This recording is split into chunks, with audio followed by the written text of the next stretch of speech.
Do you want to learn the backbone that the AI tools that have become so popular are based on? Would you like to be able to make data-driven predictions and automatically identify relationships between variables? If so, you're in the right place, and today is the day to finally learn how to build a data science model. Hi, I'm Brian Amrine with Value Driven Analytics, and in today's training session, I'll provide some context around data science and then walk you through a hands-on model build in Python that predicts which college football team will win a game and by how much. By the end of this session, you should have a solid foundation for building data science models in Python, which you can build on from there to perform more complex machine learning tasks if desired. If that sounds good to you, let's get started. When it comes to data science, it's possible to build some models in point-and-click tools like Excel, Alteryx, KNIME, or others, but I've seen the vast majority of data science performed in what I would call an advanced analytics tool. I'm talking about SAS, R, or Python, and today we'll be learning in Python. Let's take a look at Google searches for Python analysis, R analysis, and SAS analysis over time since 2004. In blue here, what you'll see for Python is become more and more searched for, proxy for its popularity over time. Well, R has been perhaps flat or so over the last 10 years, and SAS has been declining in popularity for a while now from a Google search perspective. I'll walk you through a few similarities and differences across these three popular advanced analytics platforms. SAS has been declining for a while. It has a not insignificant cost, whereas Python and R are open source and free. And so more and more companies have gradually switched from SAS to either R or Python. Now, R has typically been the statistician's choice SAS alternative. It's historically had more data science libraries available than Python did. Python has been the more computer scientist, the programmer's choice language. I'm talking in generalities here. And so as a result, a lot of the data science algorithms that were created in Python were set up from the get-go to be very computationally efficient, very well able to run on big data sets. And what's happened over time is Python's data science libraries have become more and more popular. There's more and more operations and models that have been built into it. And so at this point, a lot of data science is not just performed in R, but Python as well. Now, Python, as a general purpose language, is more flexible than R or SAS. It has the capability to build applications, video games, even websites, in addition to performing data analysis and models like SAS and R can also do. Outside of that, I find R and Python to be quite similar in a lot of ways, especially compared to SAS.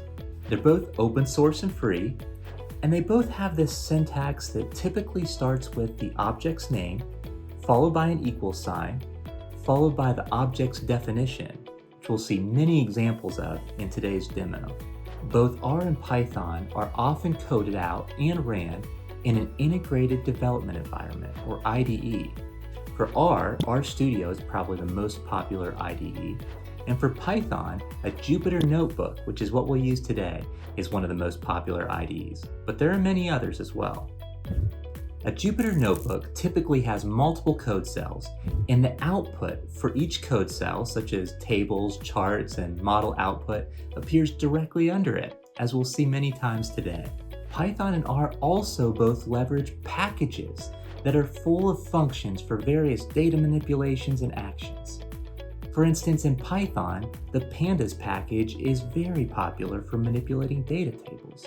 The stats models package is very popular for all kinds of statistical learning models like regression models. And the sklearn or scikit-learn package is very popular for machine learning applications. And there are many more packages as well for all kinds of other actions. Now, Anaconda is a very popular distribution of Python that contains the Python executor, some common Python packages, and the Jupyter Notebook IDE. All three of the things we've talked about so far. If you've already watched our Introduction to Python video, you may have already downloaded Anaconda. But if you haven't, I'll walk you through how to do that in this training video. If you'd like to learn more about data analysis and data manipulation in Python, please check out the Introduction to Python video at the link in the description. It's not required for this course, but it will certainly help as we walk through the data manipulation steps required to build our modeling dataset. Now, before we get into our hands-on college football prediction use case, let's talk about some high-level data science concepts. First of all, from a career perspective, having data science skills or being a data scientist often comes with a premium salary compared to being a data analyst. It's generally a more complex skill set that requires a strong understanding of both statistics and coding. Now, it's very common for people to often start as data analysts, learn data science concepts like you're about to do, and then eventually become a formal data scientist. From there can be a broad range of titles, from junior data scientist to senior data scientist to principal data scientist, representing a leader in the industry, and of course all kinds of management roles as well. It's also worth noting that many organizations will hire data engineers to build the data set that a model will be based on, and then hire data scientists to build the model on top of that data set. But oftentimes, a data scientist would perform both of these tasks. Now, there are several ways of classifying data science techniques. One is classifying a model as a statistical model or a machine learning model. Another way, a more formal way of putting this, is a parametric model versus a non-parametric model. At the heart of most statistical models or statistical analysis is the assumption of a particular distribution, often a bell curve or normal distribution. Probably the most common type of statistical model or parametric model would be a regression model, and there are various types for different types of assumed distributions. And then there's other types of statistical and parametric analysis, such as t-tests and confidence intervals as well, not necessarily considered to be models. Now, another way of thinking about data science models is to think about them as non-supervised models and supervised models. Non-supervised models are models that don't necessarily have a right answer. They're simply used to group similar observations together. A few examples of non-supervised models include k-means clustering, hierarchical clustering, and many other types of clustering models as well, principal component analysis, in certain types of recommendation models. Now, of course, there's also supervised models, which I think tend to be even more popular than non-supervised models, but it really depends on your use case on which type of model you would use. A supervised model has a right answer, and it is trained on that right answer in order to predict or explain a particular target variable.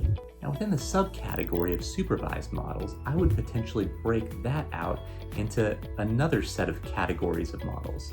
One being time series models, whose purpose is to predict a metric over time.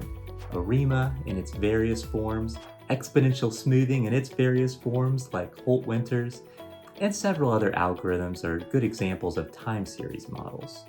Another group within supervised models would be regression models. One example, maybe the most common type of example, is linear regression or ordinary least squares regression, sometimes abbreviated as OLS regression. This is regression applied to a continuous, normally distributed variable. There's a few other assumptions around it as well. Then there's regression for other types of distributions, perhaps a binary target variable when you're predicting a yes, no, will they buy or will they not buy, and oftentimes logistic regression is used in those cases. And there's regression models that are a little bit more rare that are used for other types of distributions as well. You might also think about those regression models as, again, parametric models. And then there's your non-parametric models, which sometimes I refer to as machine learning models. Some people will use a very broad definition of machine learning that would technically include regression. And in some ways, especially if you use forward selection, which we'll take a look at today, regression can almost be turned into a machine learning model that trains itself in an automated way.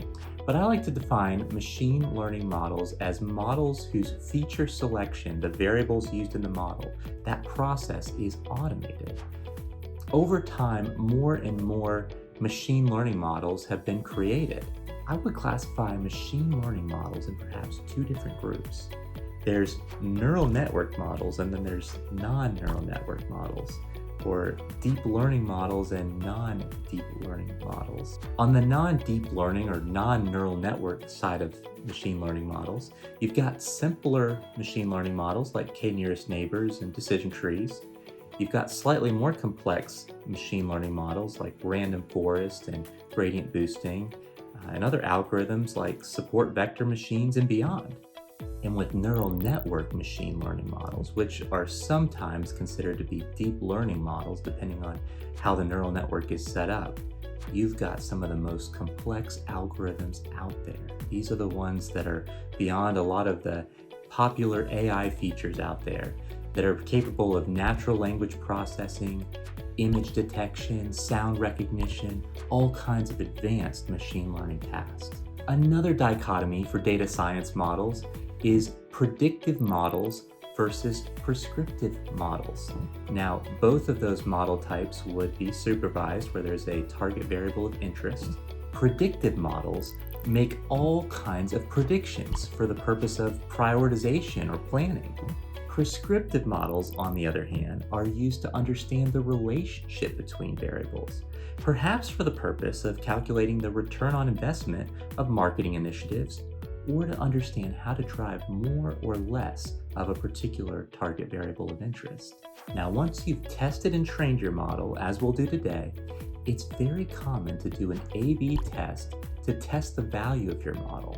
You might randomly select observations or cases, perhaps geographies, where you'll use your model or perhaps your updated model, and then the remainder of cases would receive the control treatment, which could be no model at all if this is a brand new model, or perhaps the old version of the model.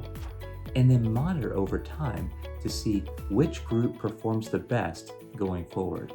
And because these groups were randomly selected, any difference in performance going forward after this test is implemented can be attributed directly to the model or the model changes. We're going to discuss so many other data science concepts in this training video, but let's go ahead and start our college football prediction Python demo.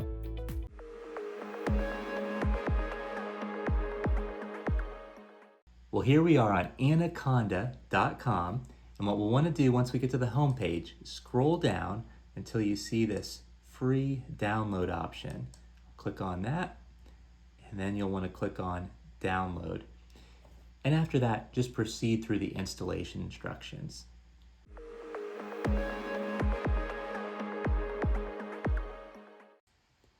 Here we are on valuedrivenanalytics.com, and I want to show you how to download the data sets that you'll need if you're going to follow along with our training video today, which I highly recommend. If you really want these data science skills to stick, it's great to at least run the code alongside of the training. So in order to do that, head over to valuedrivenanalytics.com, and when you get there, go to the Analytics Training menu and Intro to Data Analytics. And today we're working on the Intro to Data Science. Go ahead and click on Session 6, Introduction to Data Science. Now what you'll see here, when you go into the website, you'll find two files that you're going to need today. One is the college football prediction model.ipynb file. That's the Jupyter Notebook file that we'll be walking through today with our Python code. You'll also want to download the college football games.xlsx Excel file. That's the file that'll have one row per football game. So make sure you download that as well. That'll be our starting file that we'll import into Python.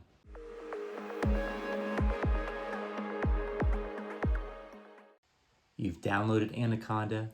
You've downloaded the data sets we'll need for today's demo from valuedrivenanalytics.com. And hopefully you've saved those in a folder dedicated to this training session. That's what I'm looking at right here. And I want to open up collegefootballgames.xlsx just to take a look at the data set we'll be importing before we import it into Python. What you'll notice about this file is it starts with 1992. That's when the Bull Coalition was formed. That was a predecessor to the Bull Championship Series, the BCS essentially. So we're starting with 1992, college football games. This is going to be one row per college football game. And what you'll notice is we've got a lot of different columns here for different attributes of those games. We've got the home team, the away team, the home points, away points.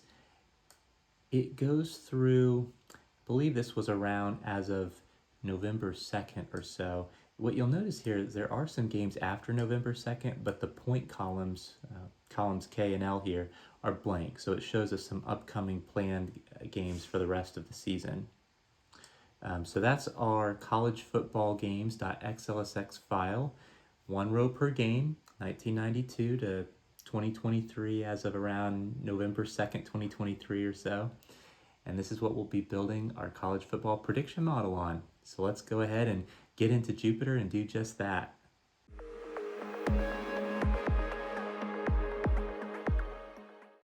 All right, let's run some Python code.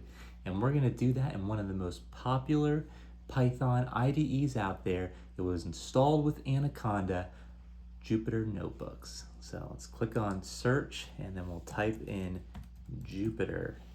We'll click on Jupyter Notebook app. That'll bring up this black command line. You need to keep this open for the entire session. So it'll also, a few seconds later, launch your browser. That's where we're actually going to eventually navigate to our file. But in the meantime, that command line that came up needs to be kept open for the entire length of our coding session. So go ahead and navigate in your browser to where you saved the files that you downloaded from valuedrivenanalytics.com. This is where you should have saved the college football prediction model.ipymb Jupyter Notebook. That's this one right here, and the collegefootballgames.xlsx file from the website. I have a few other files in here, but those are the two that you're going to need for this Python demo. Now you can go ahead and click on the college football prediction model.ipymb. Notice how it has this Jupyter Notebook symbol next to it, a notebook symbol. That indicates that it is indeed a Jupyter Notebook, our code file. That's kind of a convenient thing that Jupyter does. And this will open up really the Jupyter Notebook, the college football prediction model notebook that we're going to be walking through today. Now, if you ran into any trouble getting to this point, perhaps you were able to launch Jupyter, but then the browser never came up, or it came up and it was blank. The issue could be that it may not be compatible with your browser. A quick and easy way to do that, to get through that, is to download Chrome if you don't have it already and set it as your default browser. You may need to restart Jupyter at that point, or perhaps even restart your computer. That often resolves problems if you're not getting the browser to come up. There could be other ways of getting around that as well. So I just wanted to mention that and reiterate that we need to keep this Jupyter command line behind the scenes open for the entire length of our session today. So with that being said, let's get into our code. And the first thing we're doing today is importing the display and HTML functions from the display module in the IPython Python package. And we're going to basically use that to expand the width of Jupyter. What you might notice by default is that you might have a lot of left margin code cells and a lot of right margin. What this does is it takes the code cell and it gets rid of that margin, which allows us to type more text on a line without having to scroll. Very convenient from a visibility perspective. So I prefer that, and so I'm doing that in this case. We're also setting a path. Now, this would be need to be set to the path where you decided to save especially the college football games.xlsx file. And so in my case, that is right here. And so you navigate to that file where you've saved that folder where you've saved the college football games.xlsx file. Go ahead and click into that in Windows Explorer. I do Control C to copy it. Let's go back to our Jupyter window.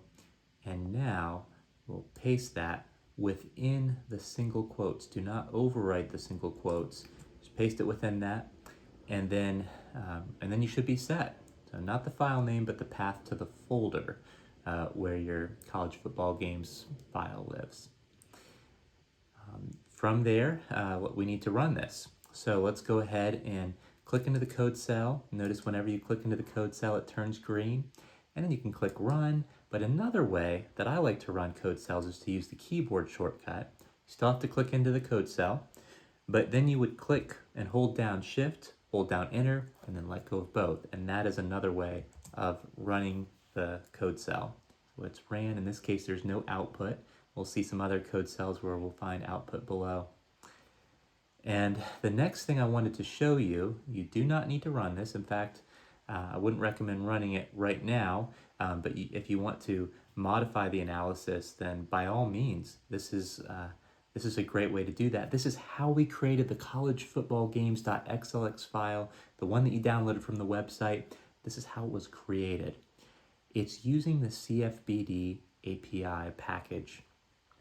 What you'll need to do if you want to run this eventually is register at this website. It'll give you an API key via email, and you would put that within the quotes right here. Again, keep the double quotes, single quotes wouldn't make a difference as long as it's consistent. But keep the quotes, put the API key that they would email you here, and then from there you can update the year. They've got college football games going back to the 1800s.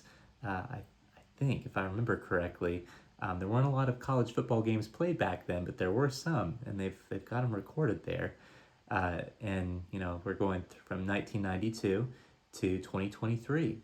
Again, Bull Coalition, predecessor to the BCS, began 1992. So we're starting with that. When it comes to data science models, you want to look at the data that's relevant. Now we could do some analysis and say at what point does it not really help us to get more training data. These just games, they were so long ago that they're not relevant anymore. We could actually do some complex analysis to figure that out. For now, we're saying, well, we'll start with the Bull Coalition and go from there. And we're pulling data all the way through 2023. Now, what we're doing to get the data is looping through all of those years. We're pulling it for the regular season, the postseason, and we're pulling it for all the teams. And it's pulling a data frame, basically a data table for each year for regular season and postseason, and we're concatenating them together. We're unioning them together, stacking them on together, building out this longer and longer table that has all the games, postseason and regular season, again, 1992 to 2023. Really neat how that works. We're only keeping certain columns. You saw the columns that we're keeping in Excel, but there are actually even more columns available in this API. We're getting the primary ones, the home team, the away team, their conferences, divisions, the number of points scored by the home team in that game, away points in that game. Again, it's one row per game. Attendance is not always populated, so be careful with that one, but we're keeping that. And then I'm also getting the city and state where each team is located, where their field is located as well, bringing that into.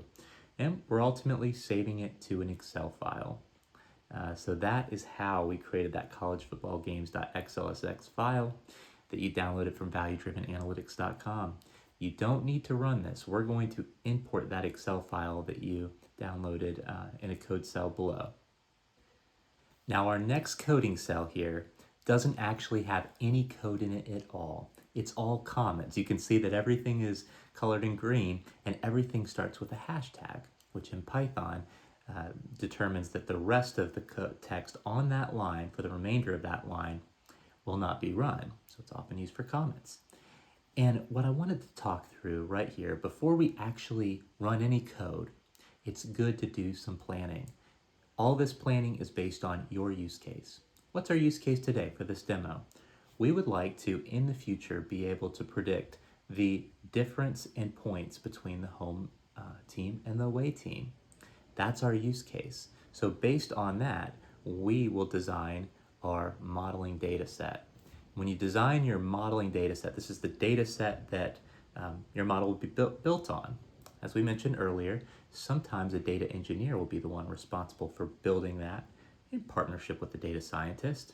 In other cases, the data scientist builds the modeling data set and they train the model and they build the model on top of that data set as well. They do both of those tasks.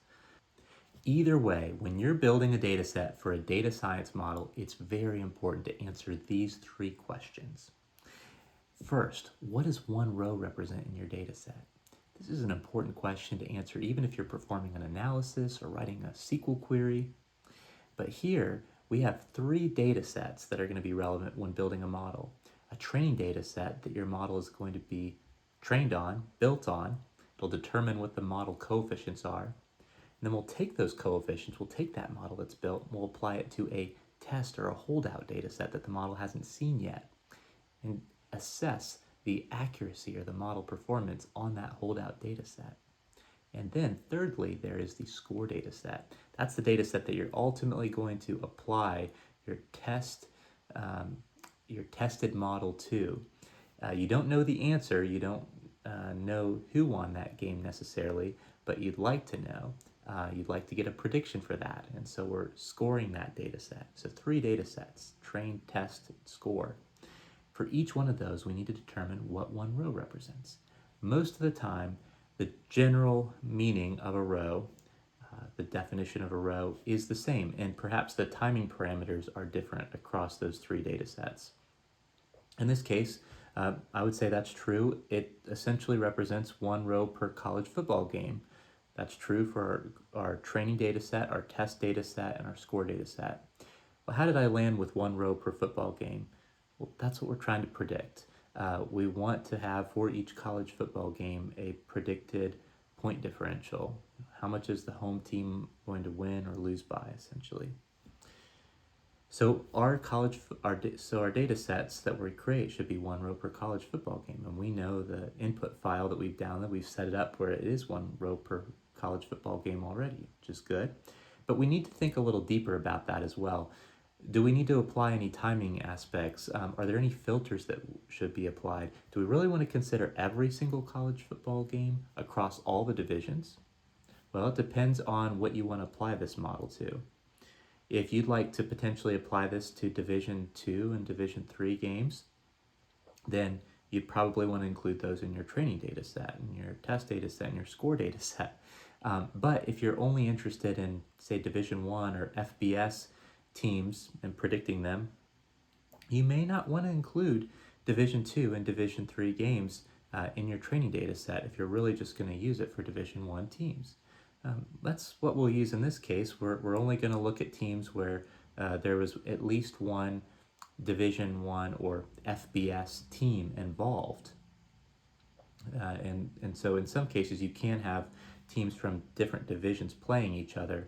We'll say we'll include that game as long as there was at least one FBS team involved in the game.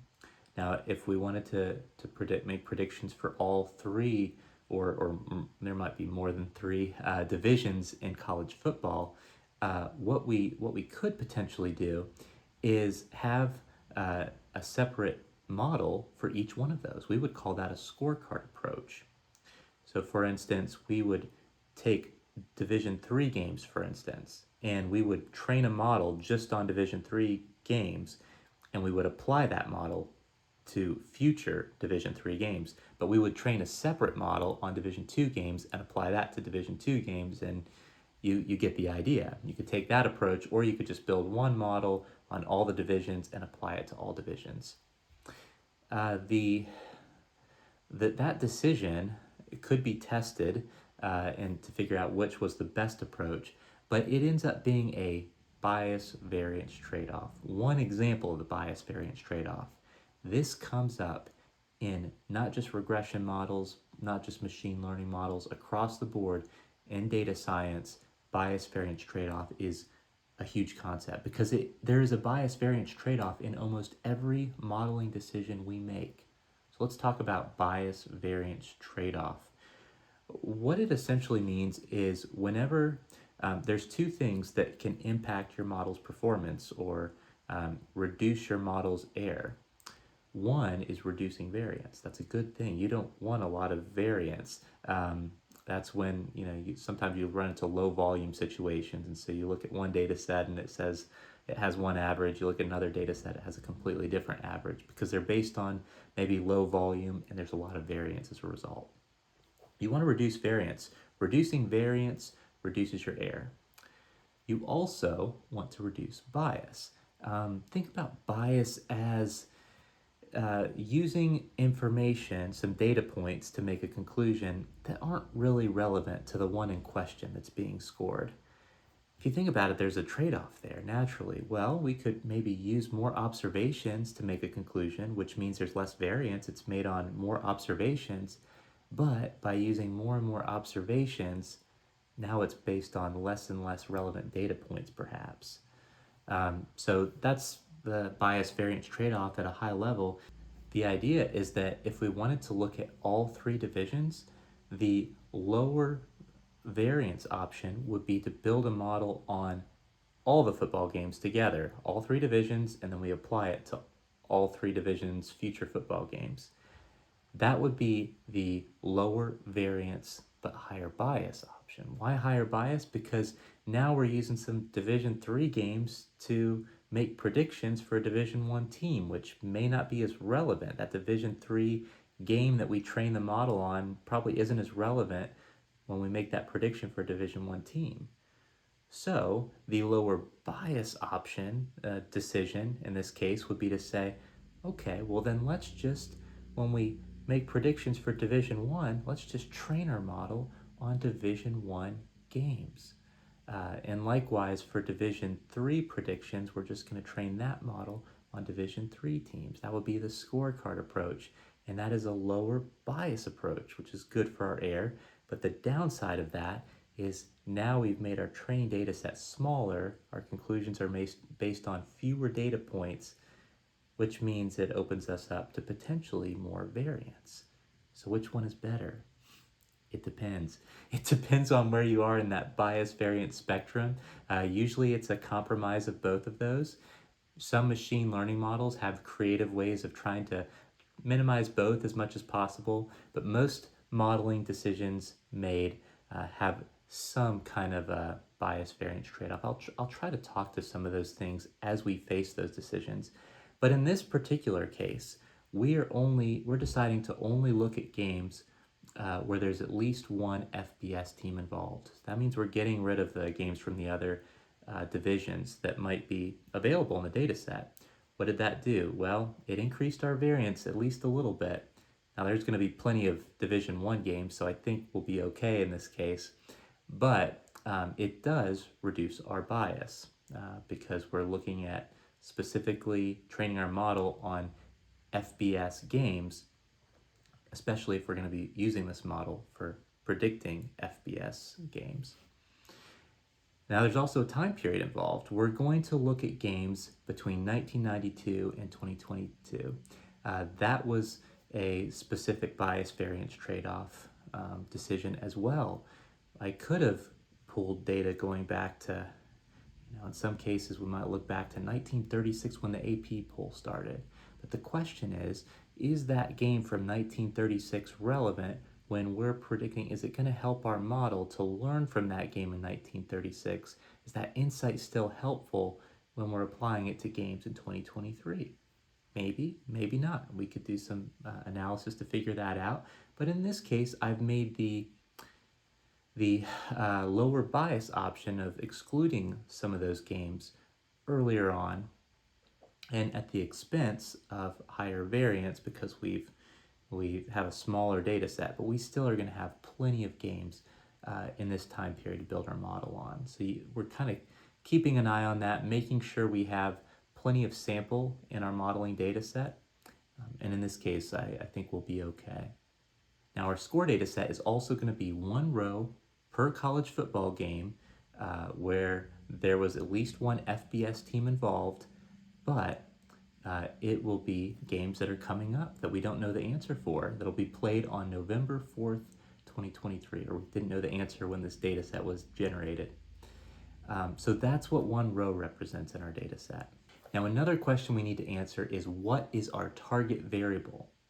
Sometimes this is called the dependent variable. It could have other names as well.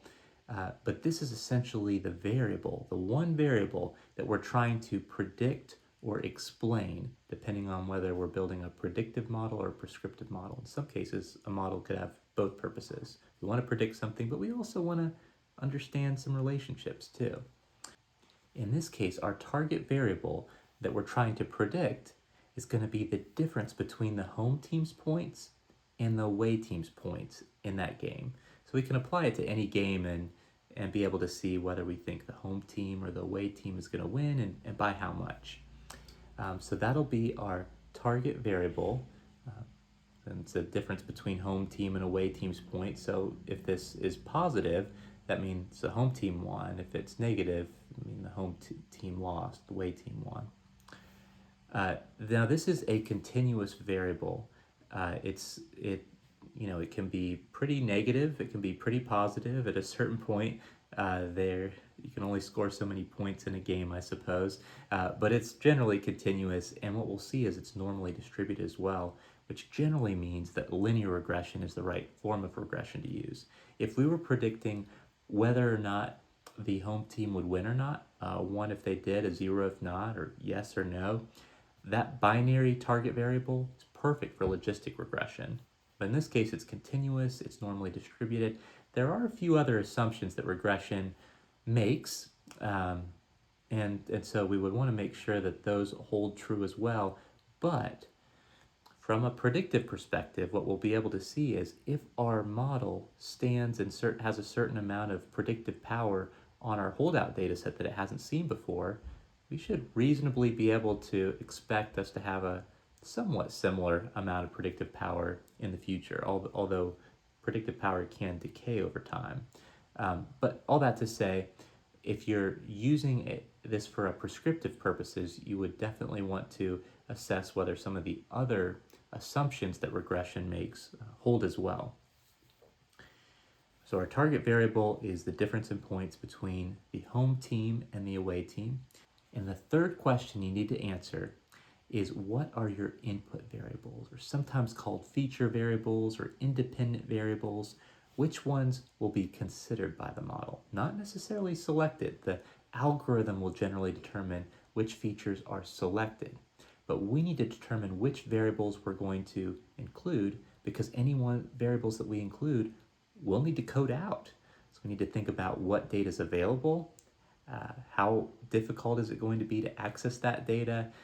We can sometimes prioritize variables. Perhaps we have I would recommend creating a list of variables that you'd like to include in your model.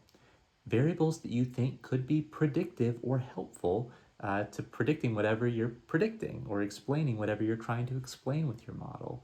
Create that list of variables, maybe a wish list, and then perhaps prioritize them based on how available the data is. I know exactly where that data lives.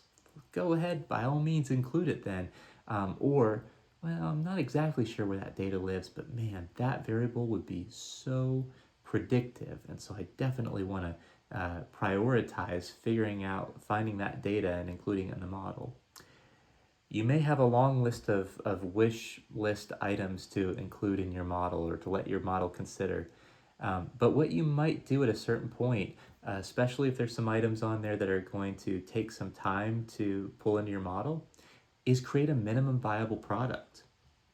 And what that essentially means is you might include just certain variables that are readily available at first, build your model, maybe even deploy your model, test it out, and if there's value to it and people are using it, perhaps you come back later and you bake in some more variables to it to try to make it even more accurate.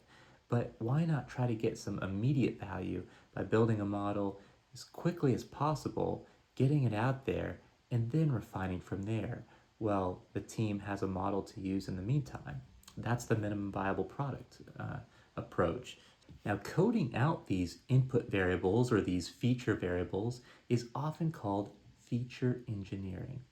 Again, some organizations will assign a data engineer to do this work in partnership with the data scientist. In this case, we're going to consider the home and away teams conference. We know that certain conferences win more than others. We're going to figure out what those are. But also some variables about that team's specific winning percentage so far in that season. We'll even look at last season's winning percentage and compare that to the team they're playing, the away team, and what their winning percentage has been in the season so far and what it was last season. When we're creating features, there's often a lot of bias variance trade-off decisions as well. For instance, when we look at the past winning percentage between the two teams that are playing, we might compare the, so far this season, how are you doing? One option would be to just look at maybe the last game. That would be a really high variance option. It's only based on one game. That's going to be really volatile, but low bias. Very relevant data point to what happens next. It happened last week. So if there's some momentum happening, that is going to be a very relevant data point. So that would be your really, let's say, low bias but high variance version of variable. On the other hand, you might look at the entire season so far, season to date, including the very first game. And some people might look at that first game and say, well, that was their first game. They hadn't warmed up yet. They weren't playing like they were playing today. Well, at least it would be based on more data, so it'd be a lower variance option, but it would be a higher bias option because it has some games like the first game of the season perhaps that might be less relevant than the last game of the season. So two different options that take a different position in the bias variance trade-off.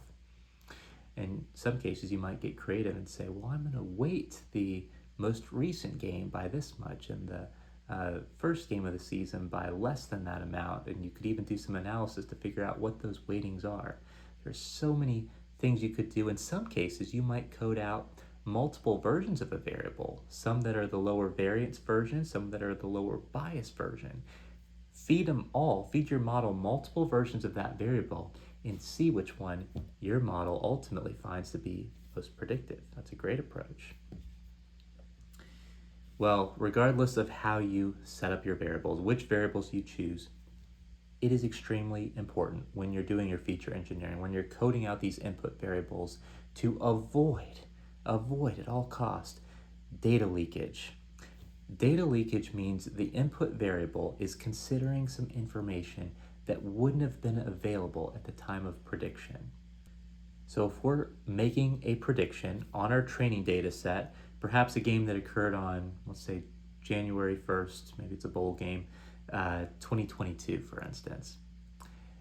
If we're coding out and we're pulling all of that team's winning percentage for the entire season, including maybe the postseason game, this particular game, and then we're using that when we build our model, again, at this point, we would know whether that team won that game or not. So if we just take the average for the entire season, including the postseason, and we use that as an input variable, that's not really fair. Because at the time we would have made that prediction on January 1st, 2022, we wouldn't have known about that game. We wouldn't have known the outcome. We would have known the outcome of all the games leading up to that, but not that game. So whenever we code out a variable, especially some of these winning percentages, we need to look at, okay, on this particular game, we need to calculate what the winning percentage was leading up to that. Not including that game, not including future games, that would be data leakage. Let's put ourselves in the position at that game.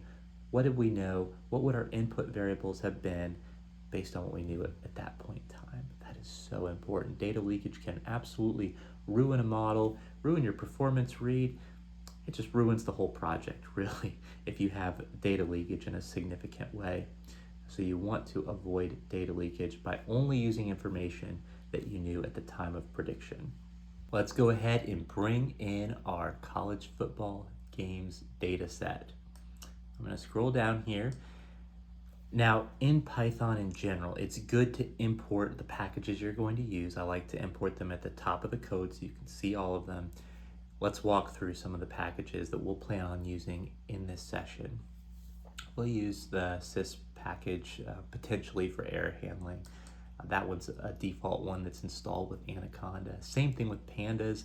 If you want to learn more about pandas, which we're going to use a lot in this session, the introduction to Python training video is a great one to watch to learn about pandas data manipulation. Such a popular Python package, great for table-like data manipulation.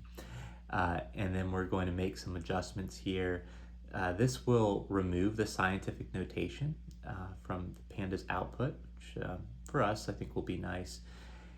And this is going to expand the number of values we can see in a column, which will end up being useful.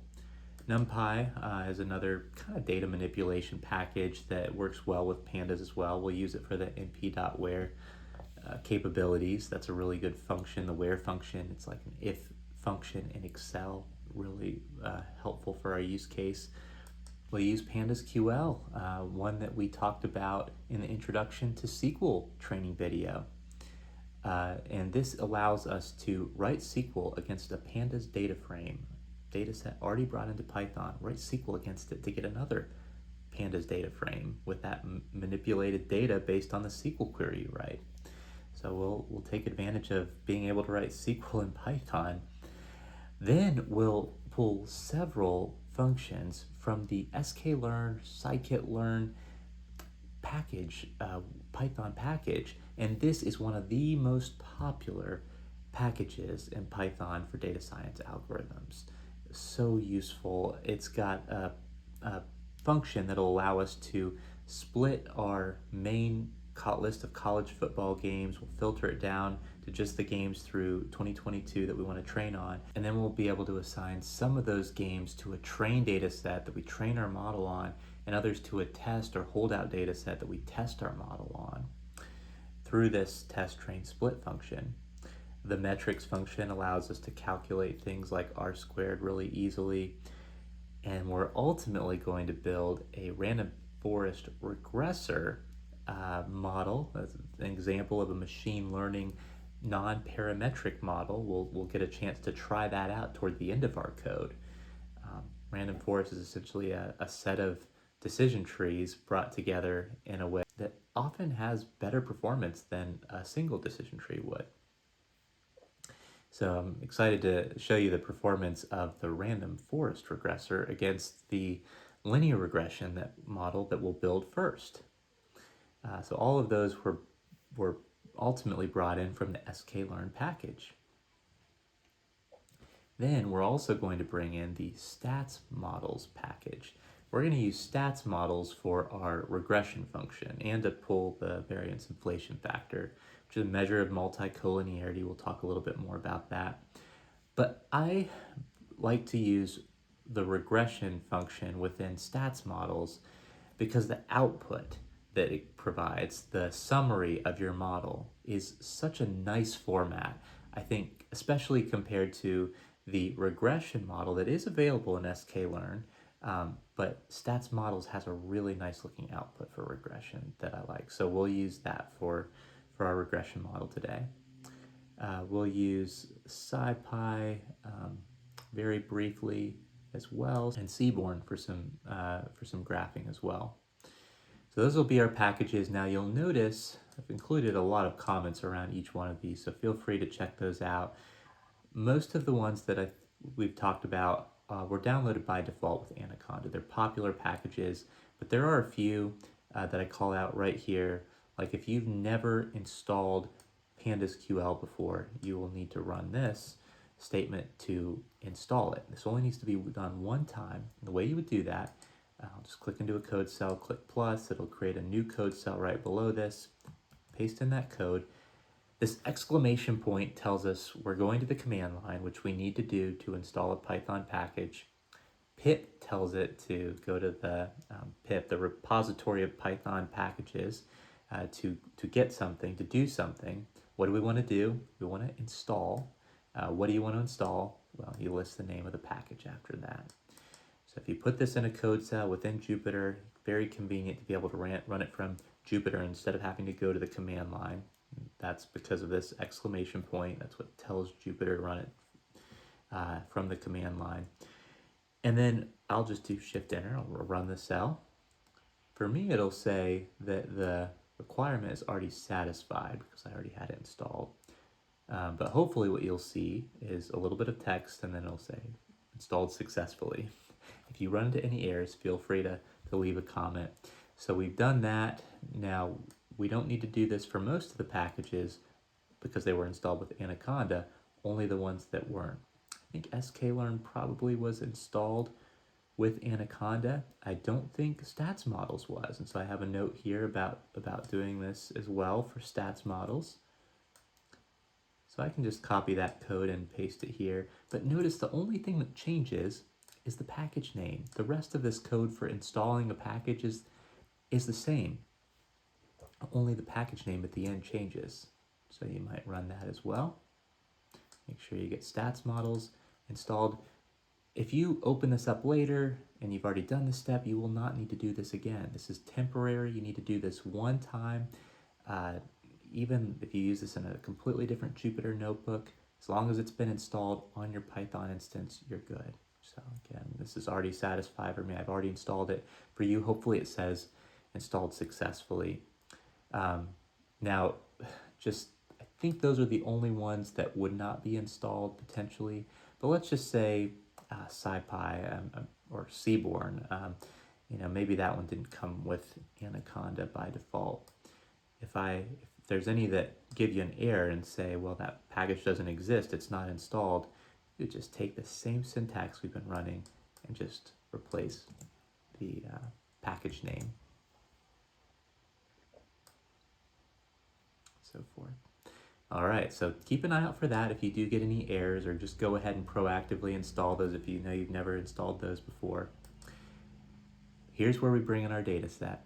And notice what we're doing is going to PD, which is an alias that we gave for Python for pandas. So PD refers to pandas. From the pandas package, we are using the read Excel function, and we're reading in a file.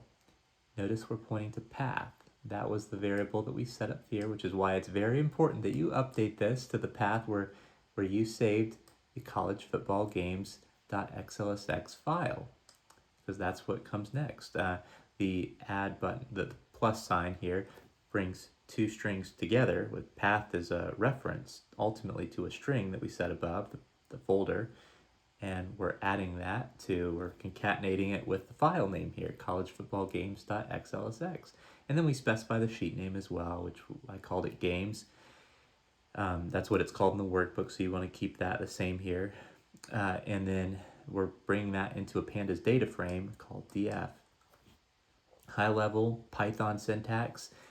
There is a object name on the left side, followed by an equal sign, followed by a definition. And in this case, the definition is the definition of a pandas data frame. It's the Excel file brought into Python in the form of a pandas data frame, and the left side tells us that that should be called df. And that's how that statement works. You can see we're using PD toDateTime to convert that date, start date, to an actual date. Sometimes when a data set is brought in, it doesn't automatically recognize a column being a date. It'll see it as a string, perhaps, an object variable. So we are using this function to specifically call it out as a date, which will allow us to use date functions against the start date later on. And compare fields as dates as well. See them as dates rather than strings. And then we're displaying it here, showing what our data set looks like. Well, this should look familiar. This is what we saw in Excel, but now it's inside Python, and we can eventually build a data science model on it. A lot of times when you're building a data science model in practice, you might be building that with a SQL query against a database, so that when you want to refresh that model or even apply it to the latest data, it's all based on data coming from the database that's hopefully automatically being updated. That's normally how you'd be building the data set. In this case, This data set that we pulled from the API, you saw the code, we walked through it briefly here for how we got that XLSX file. It's actually in a pretty solid state from at least a starting point. We're going to have to do a lot of feature engineering to create more variables, but it's already at one row per game, which is very useful. We have some filtering down to do to get it down to, for instance, the training data set, just 2022 and before. Only the games where at least one FBS or Division 1A team is involved. So there's a little more filtering to do, but at least it's already at one row per college football game. There's no maybe deduping to do in this case. All right, well, I'm going to delete this again. We only need to install a package one time, so I'll click in the cell, click the scissors. Now, if you haven't already, make sure you run that code cell we just looked over. Go ahead and click in the coding cell. You can click run or click shift enter, either one works. That'll be necessary because we need to have the data set imported in order to do our next steps. Let's scroll down to our next coding cell. Here we're going to do just a little bit of sorting, resetting the index. I'm not sure this is needed, but I'm just making sure it's sorted by start date. One of the things we will look at, in fact, you could actually create a model on this variable if you wanted to, is whether the home team won or not. It'll be a 1 or 0 variable, a binary indicator variable. What we're doing here is checking to see if the home points are populated. If it's not null, that means it's populated. If it's not null, null means missing, and we're using an np.where statement here. When we imported the numpy package, we gave it an alias of np.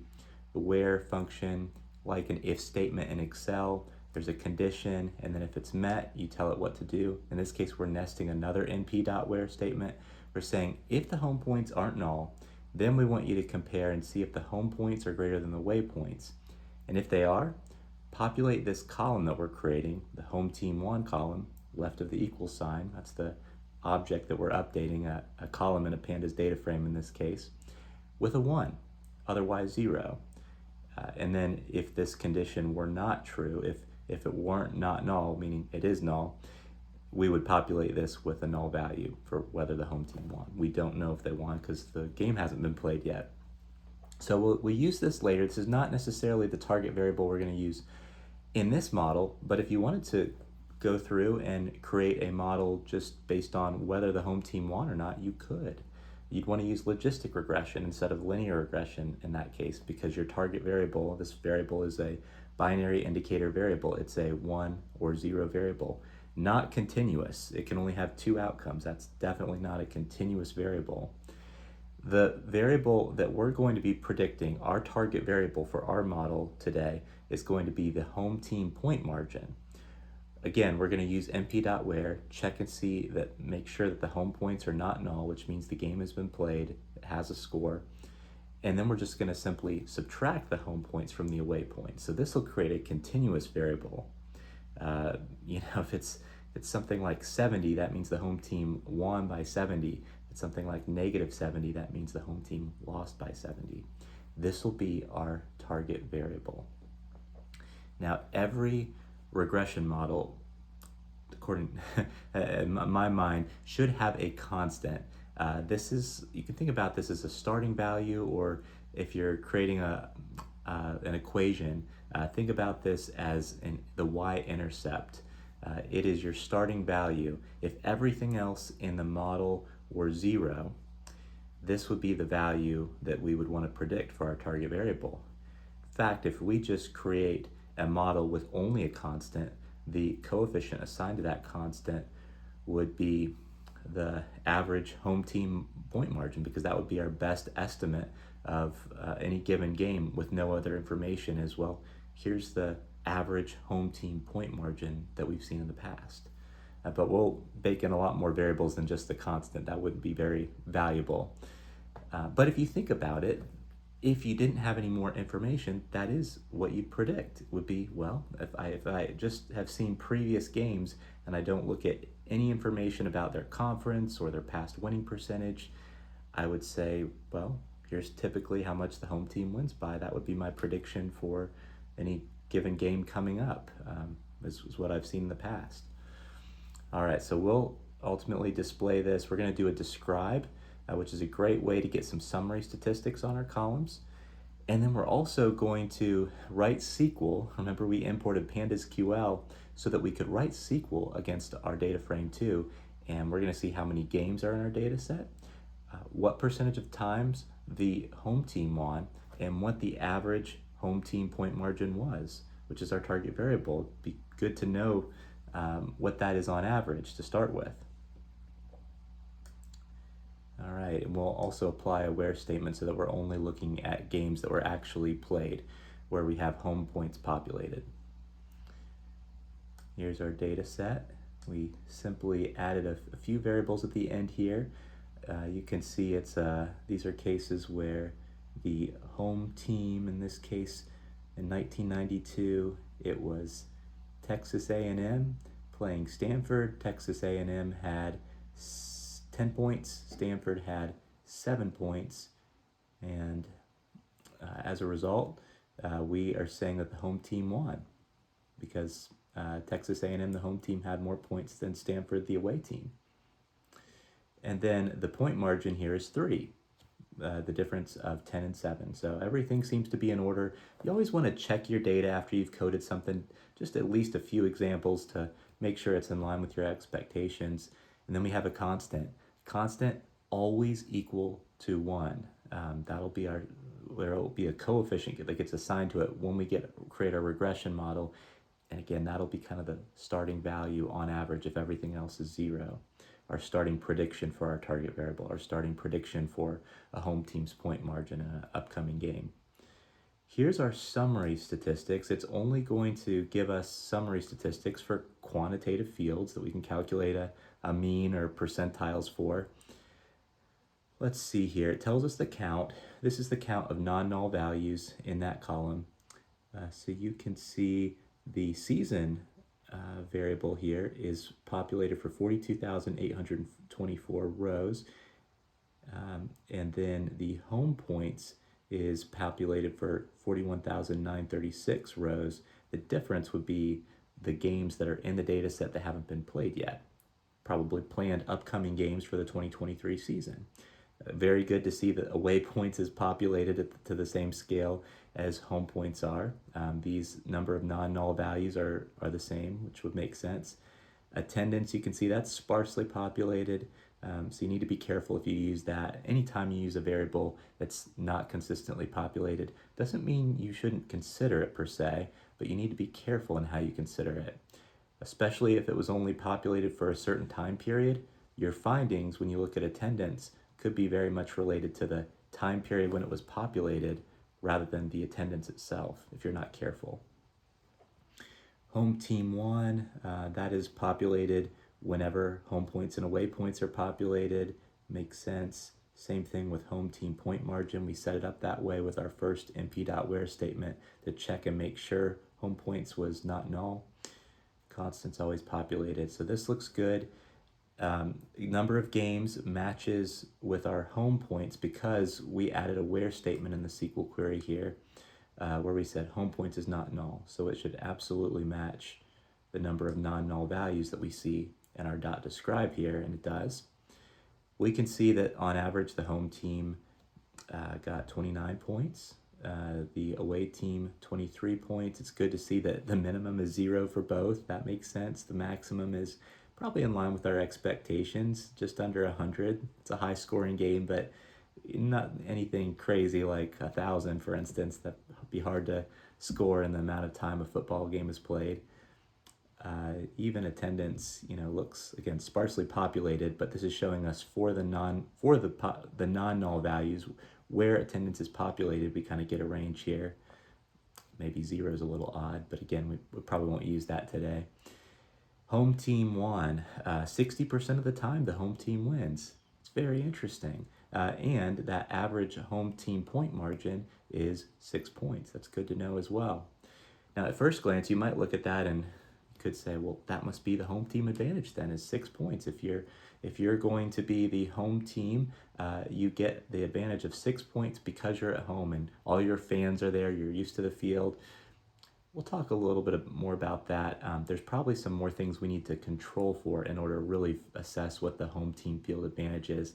Another reason that a home team might win more often or have a higher point margin compared to the away team is because the home team might, especially toward the early part of the season, might host the better team, might host the worst team in some cases, or even just the team that's in a higher division might host the team that is in a lower division more often, especially in early season games where they're kind of warming up. Usually your top tier teams playing some easier teams, just the fact that they are the home team might indicate that they're the better team, and that's probably part of why you're seeing that the home team on average wins more, wins by a higher amount, so forth. So keep that in mind before making that assumption. But regression can help us control for the factors that we need to control for to really assess what the true controlling for the skill of the teams. What is the benefit of playing on your own field versus another team's field? We can use regression to control for the team's performance. Figure that out. All right, let's move on from here. We're going to create, as we talked about, 3 data sets as it relates to data science today. The training data set that our model will be built on, the test data set that will assess our model on, independent model hasn't seen this data. That's the kind of data set we want when we truly want to get a good idea of performance of our trained model. And then the score data set, which would be the games that haven't been played yet that we'd like to make some predictions for. The first thing we're going to do with our data set is we're going to create a combined train test data set. These will be the games that have not been played yet, the games that have been played. So we're saying home points is not null. We know what the home points are. We know what the away points are. And so we'll filter our data set down to that. We're also going to filter our data set down to FBS, games where at least one team was part of the FBS, the Football Bowl subdivision, which is Division 1A essentially. And what we can do in order to do that, we just do the name of the data frame, train test that we just created, and we're putting 2 criteria here in parentheses.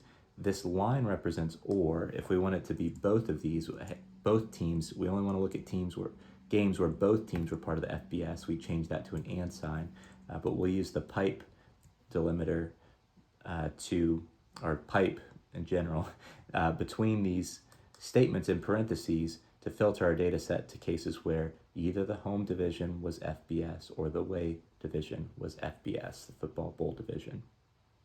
That's what we're doing there.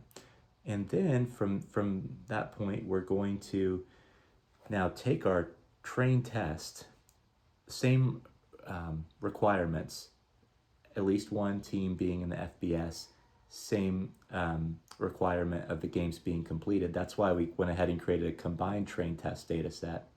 And then here's where we're using the train test split function that we brought in from scikit-learn, and we're applying that to our train test data set. We're telling it what we want our test size to be. We want our test size to be 20% of the train test games. We want to randomly assign to this test data set. The remainder would be assigned, the remaining 80% would be assigned to the train data set. All that's happening randomly. Now there's this random state thing, setting that's being set here, and this 42 keeps the randomness consistent so that if everything fed into this was the same, if everything, the data set that we're passing through this train test data set were the same, by having this random state, it'll keep the randomness consistent. So the next time we run it, it wouldn't re-randomize. But initially it is random, and then by setting this random state, it keeps that randomness consistent, as long as our data set train test also looks the same. So it is going to randomly take, again, 20% of the values, assign them to the test data set, 80% to the trained data set. And that 80-20 split is pretty common in data science, but you can certainly use others. And another approach that we won't go over today, perhaps in a future training session, is performing k-fold cross-validation. Often 5 or 10 is set for k, but the idea is it actually randomly assigns a certain percentage of your data set. So if it was 5-fold, it would be 80-20, but it's going to do that 5 times and choose a different slice of your data set as the test data set and a different slice of your data set as the training data set each time. Average the model performance across those. It gives you an even better model performance read than just doing a single 80-20 split like we are here. Just a little bit more complicated, so we won't go down that route today, but consider checking out k-fold cross-validation at some point in your data science journey. What we're going to do next here is build our score data set. Our score data set is just going to be games coming up on, in this data set, I think it was pulled on November 2nd. So we're looking to score games on November 4th, that upcoming Saturday. And we could score future games as well. But that was kind of our data set of interest that we wanted to score. At this point, we didn't know what the final score was. So that's our score data set. We're also going to filter it down to just games that had at least one team as part of the FBS as well. So those are our 3 data sets. And what you'll notice next here is we're doing some looping here. We talked about looping in our Introduction to Python training course. Looping is really, especially looping through data sets and doing a certain data manipulation, it's a really great idea when it comes to data science because we want things to be consistent. We want the way we code out our input variables to be consistent across our train, test, and score data sets. If we do something slightly, if we code out an input variable in our train and test data sets in one way and do it differently in the score data set, those model coefficients that we got from our training data set aren't necessarily going to mean the same thing when they're applied to a score data set where those input variables were calculated in a different way. We'll talk about imputing median or imputing values when you have missing values. We need to make sure we're imputing the same value to our score data set as the train data set. That's just one example of how we want to consistently manipulate the data across all 3 of these data sets.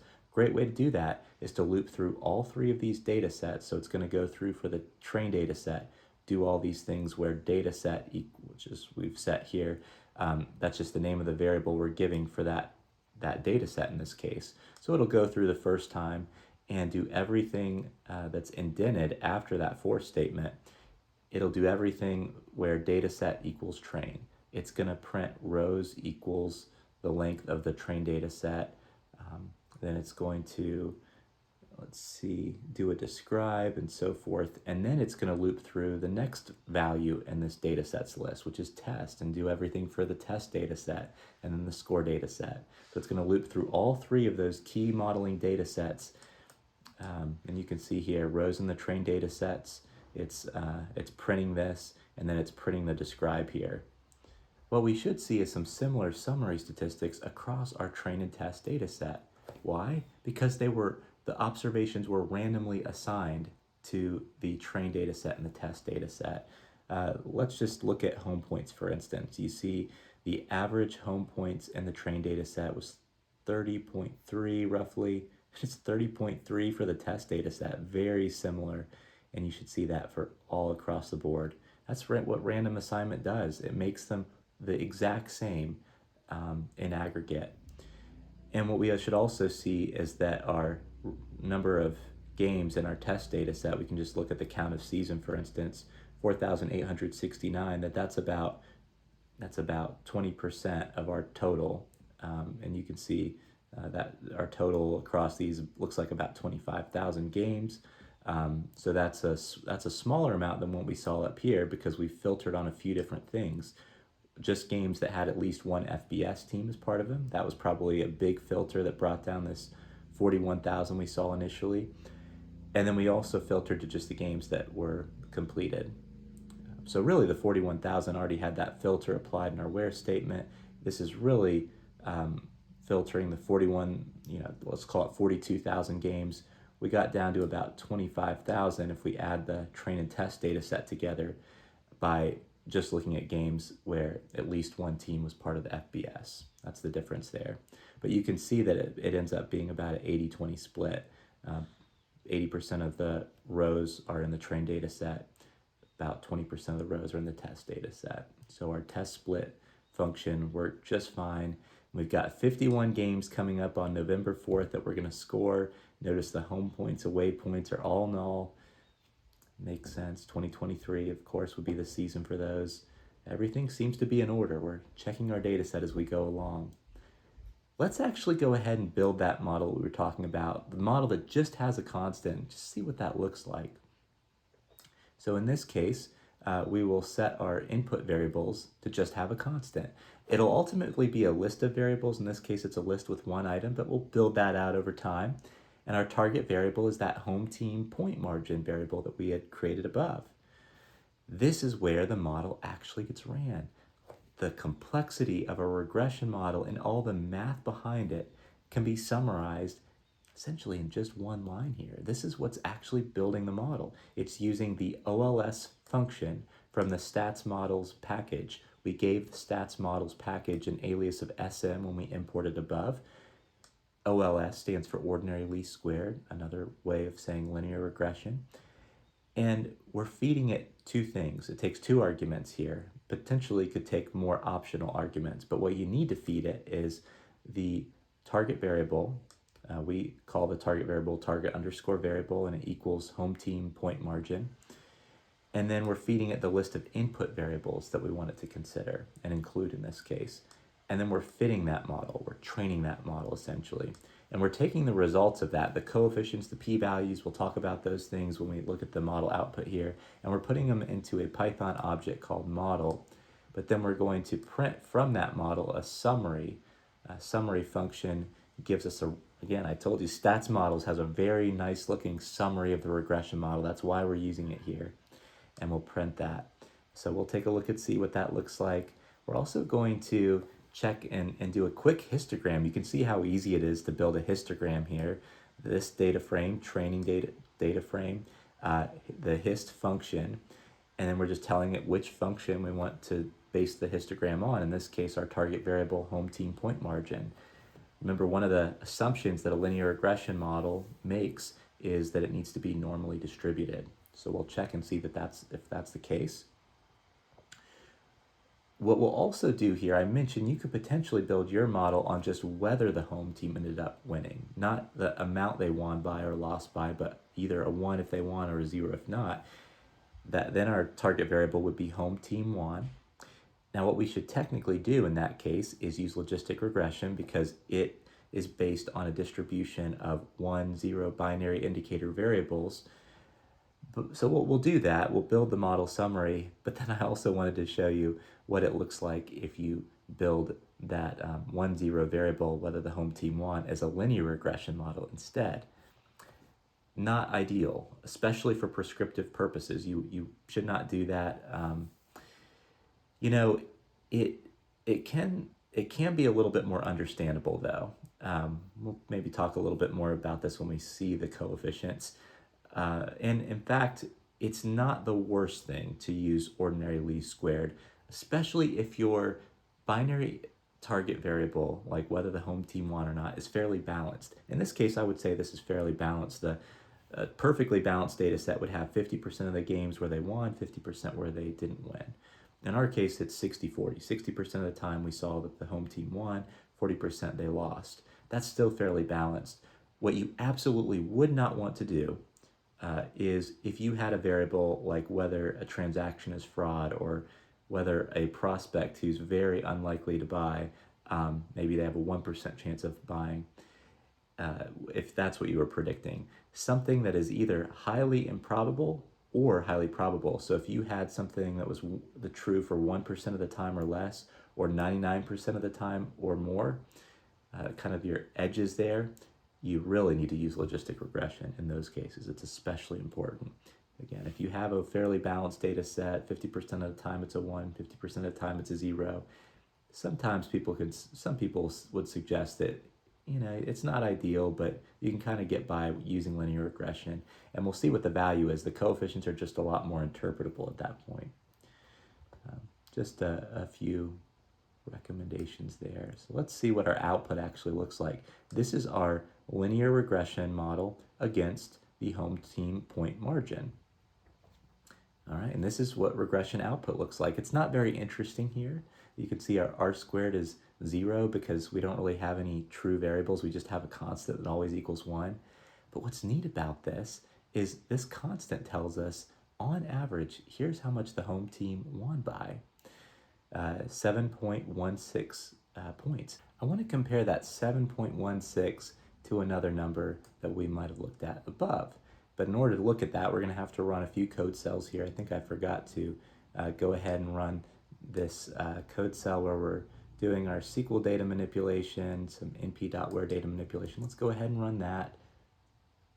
And then let's also run our next coding cell where we're establishing our train, test, and score data sets. Always forget to run these code cells sometimes. And it's required because we'll get errors if we don't, because the next coding cells require that. So one thing you'll notice here is in our train data set, this is the dot describe, you'll see the home team point margin. The average home team point margin, 7.16. Exactly what we found down here was the constant. So again, if we don't have any other variables in our model, what this essentially does, the way a regression model works, is it would take this coefficient, multiply by the value in the constant field, which is always 1. Remember, the constant always equals 1. That's how we set it. And so our prediction for a future game, any future game, if all we have is a constant in our model, would simply be the 7.16 times 1 that's in every column. And for all those 54 or so games, or maybe it was 51 games on November 4th that we're trying to predict, each one of those we would predict that the home team wins by 7.16. So that's what the constant represents, is if everything else is 0, in this case we don't have anything else in our model, then this is what we would predict the target variable value to be. In this case, the home team point margin. Hopefully that makes a little bit of sense. Maybe we'll talk a little bit more about the R squared once we have more variables included, and some of the other different statistics that we can look at here as well. Well, this was the output from our logistic regression model. Remember, we created a logistic regression model that predicts whether the home team won because it's a binary indicator variable. That's the right way to train a model that is a binary indicator variable like home team won, a 1-0 variable. And in this case, we can see the number of observations is the same, but now our constant is 0.506. And what I would originally look at that and say, I'd probably start and think, well, that must be, if 7.16 is the average point margin that a home team won by, perhaps this is the typical probability of a home team winning, since that's what we're predicting now. Not exactly. Logistic regression predicts the log odds of something. So if we wanted to really figure out what that 0.506 means, we would need to translate it from the log odds to a percentage, for instance. I think I might have a comment up here around doing that exactly. I'd calculated this. So what you can do, first thing you need to do to convert log odds into a percentage is to take E, which is 2.718. It's kind of a constant in nature. So 2.718 is what E represents, and raise that to our coefficient here, 0.5066. That is taking the inverse log. When you take E to a number, that's called an inverse log. So when you inverse log odds, it gives you the odds. All right, we're getting a little closer to our percentage, so that'll end up equaling 1.659. And then the way you go from odds of something to a percentage is you take that number and divide by that number plus 1. When you do that, you get to 60.62 or 62%. So we had to do the inverse log, and then we had to convert our odds to a percentage in order to know what that constant meant from a percentage perspective. Well, let's check that 0.62 that ends up equaling. Again, let's look at our summary statistics above here for the trained data set. Look at that, home team won 0.62% of the time. So we're able to see that the constant when we're predicting whether the home team won or not, it's the log odds, but once we convert those log odds to a percentage, we see that it equals the typical home team winning percentage, and that would be our prediction for any future games if we didn't have any other variables in our model. Now, this is what I was telling you about why sometimes people might want to just go ahead and run a ordinary least squared, a linear regression model, even on a binary indicator variable, which again, isn't too big of a deal if it's fairly balanced like it is in this case. You would not want to use it if your percentage is something like 1% or 99% of the time if it's not as balanced. But let's just see what it looks like in this case. Look at that. The constant is 0.62, which we can easily look at and say, oh, I see. The general prediction for a future home team winning a game, if you didn't consider any other variables, just the constant, is 62%. Exactly what we saw the average of our home team won variable was. So it's really interpretable. You don't have to apply the log odds to it. That's kind of the difference between logistic regression and linear regression. But in general, I recommend using logistic regression for a 1-0 variable. Again, sometimes you might just do a quick linear regression just to get that really explainable coefficient. It's showing you what the coefficient is applied directly to a percentage rather than having to do all that conversion of log odds. And here's our histogram of the home team point margin. Remember, we wanted this to, we hope it's normally distributed. Now, just looking at this doesn't necessarily tell us whether it's normally distributed. There's some other tests that you could run to really figure that if that's the case. But there's a few characteristics of a normal distribution. One is that it should be symmetrical. You should generally have as many values left of whatever the mean or median is here as you do on the right. And that generally seems to be the case for the most part here. It looks fairly symmetrical. The other thing you'd want to know is what percentage of your values are within a certain number of standard deviations. That's a little hard to assess just looking at it, but it does appear to be fairly normally distributed. Now, maybe it's a little, I would call this maybe the peakedness. It has very high peakedness here where there's a lot of values just between, it looks like maybe 10 and maybe 20 here. There seem to be a lot of values in that range compared to maybe a normal distribution that might look a little bit more flat of a distribution like this. That's typically what normal distribution looks like. So it might have a little bit more peakedness, I'd say, than a normal distribution, but it's fairly close. Again, there's some statistical tests that can tell you that with more accuracy. Today we're creating a predictive model. In some cases, a model could be predictive and prescriptive. We're really aiming to get good predictions today. So if we apply a regression model, linear regression model to this variable, and it's not perfectly normally distributed or it violates some of the other assumptions, not ideal. It could impact our performance, but the performance that we find on our test data set, we should find that generally holds up on another data set because it's been independently tested. Even though it might violate certain regression assumptions, it's still the performance that we get on the test data set. It is what it is. And we should, again, generally be able to expect that in the future, with the exception of usually models degrade in performance over time, regardless of whether you met all the assumptions of that algorithm or not. Now, if we were trying to make a lot of prescriptive get a lot of prescriptive insights from our regression model, we would probably care a lot more and make sure that we didn't violate the different assumptions of regression. The next thing we're going to do here is actually code out some input variables. This is what we would call feature engineering. What we're going to look at here is coding out some conference variables. First thing I'm going to do is just some SQL queries to see how many games do we have in each conference based on the home team, since they're home team and away team could have different conferences. We'll look at it from the home team conferences perspective at first, and we'll look at what percentage of the time the home team won by each conference. What we ultimately want to do, though, is add those variables to our model. We'll take an approach that is called essentially one-hot encoding.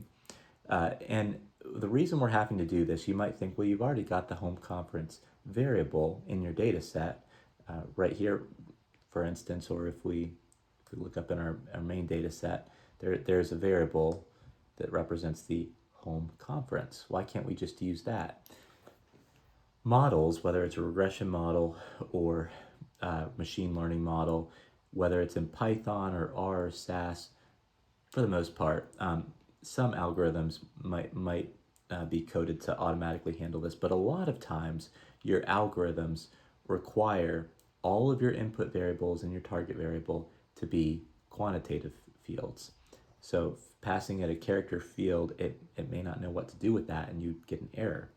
So one way of handling that is called one-hot encoding.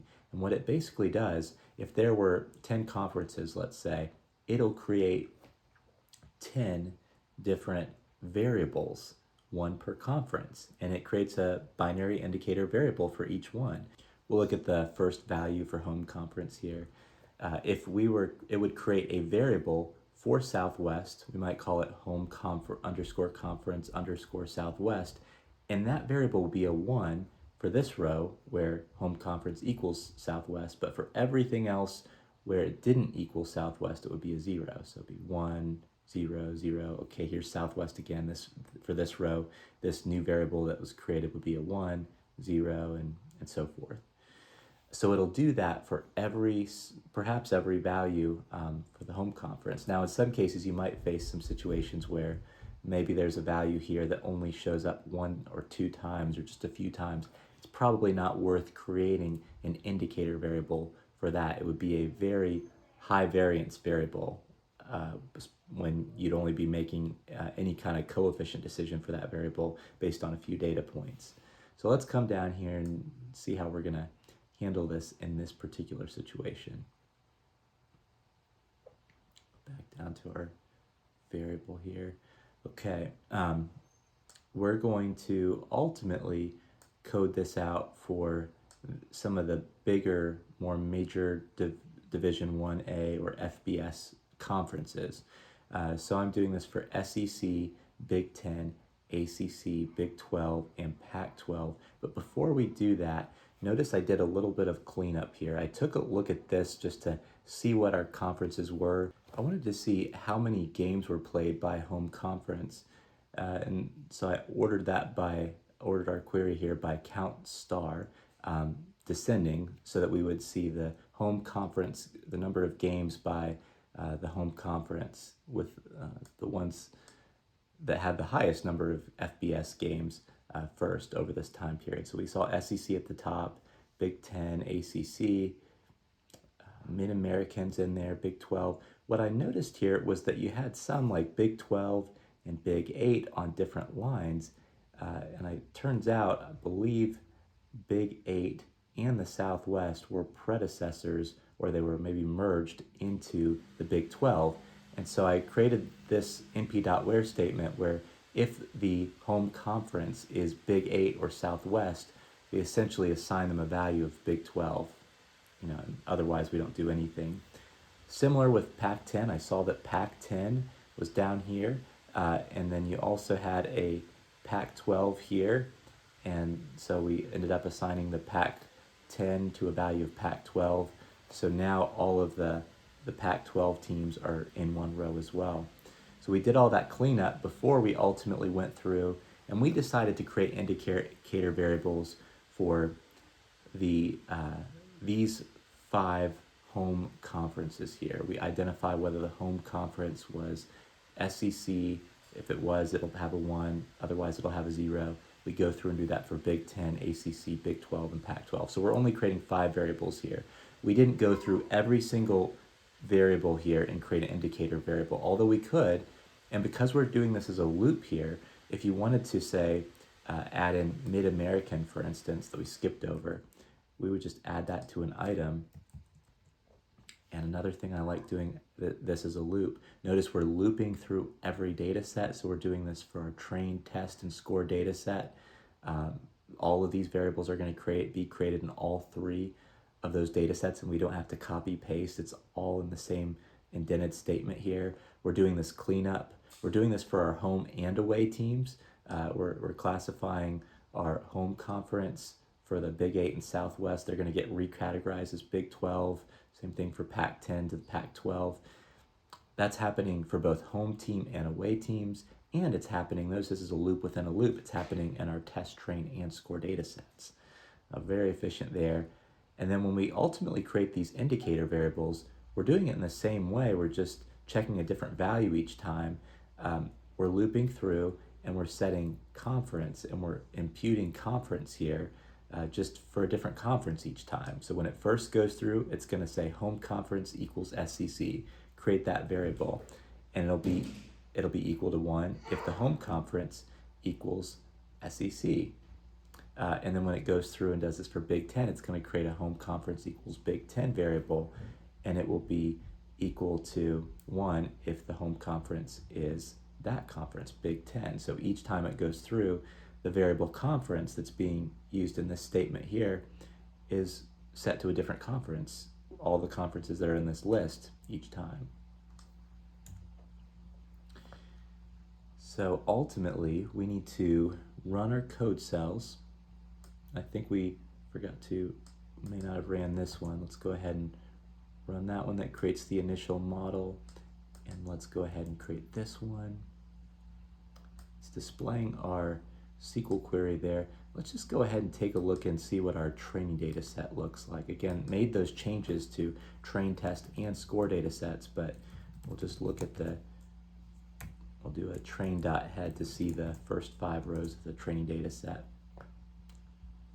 Yeah, look at these last 5 variables here.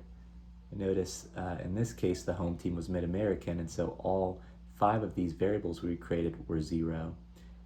Big 10, here's a row where the home team Michigan State was part of the Big 10 conference. That's at the time of the game in this case, if it ever did change. And home team conference Big 10 is actually set to a 1 for that row. The rest of them are 0. Here's one where it was Wake Forest with the ACC, and so the home conference equals ACC is set to 1. All the others are set to 0. And so forth. You kind of get the idea looking at some sample rows here. Again, we could have created this for all the different teams, although I will say this, when you do one-hot encoding, you want to at least drop one value. You actually don't want to create these indicator variables for every single conference in the data set and then try to include that in your model. If you did try to include all the indicator variables for every conference in your model, you'd get what's called a linear combination of values error a lot of times. And what that essentially means is you can use a set of your input variables to perfectly predict another input variable, and that confuses regression. Essentially what will happen if we drop one, you would drop at least one. In this case, we're dropping all of them except for these 5 conferences that I selected here. But if we wanted to include all the home conferences and include all those indicator variables for each one, maybe there's 20, we would want to drop at least one of those. And that one that we drop that we don't include in our model, that we don't have our model consider, that essentially gets baked in to the constant. It's kind of what the constant assumes, because a conference where all the other indicator variables, all the other home conferences in this case are included except one. Let's say we decided to drop the SEC, for instance, and we had all the other home conferences represented. What that would mean is that it kind of assumes, the constant assumes that the home team is in the SEC, the one that we would have dropped. And then it'll make an adjustment if it's not in the SEC. All the other indicator variables that we include for all the other conferences, each one of the coefficients assigned to those conferences would represent the adjustment relative to the home team being SEC. So if SEC generally had a higher point margin than the other conferences, then what you would find is the other home conference indicator variables in your regression model that have negative constants that would kind of take down the prediction for the home team being in that conference from there. So let's actually use this in our model.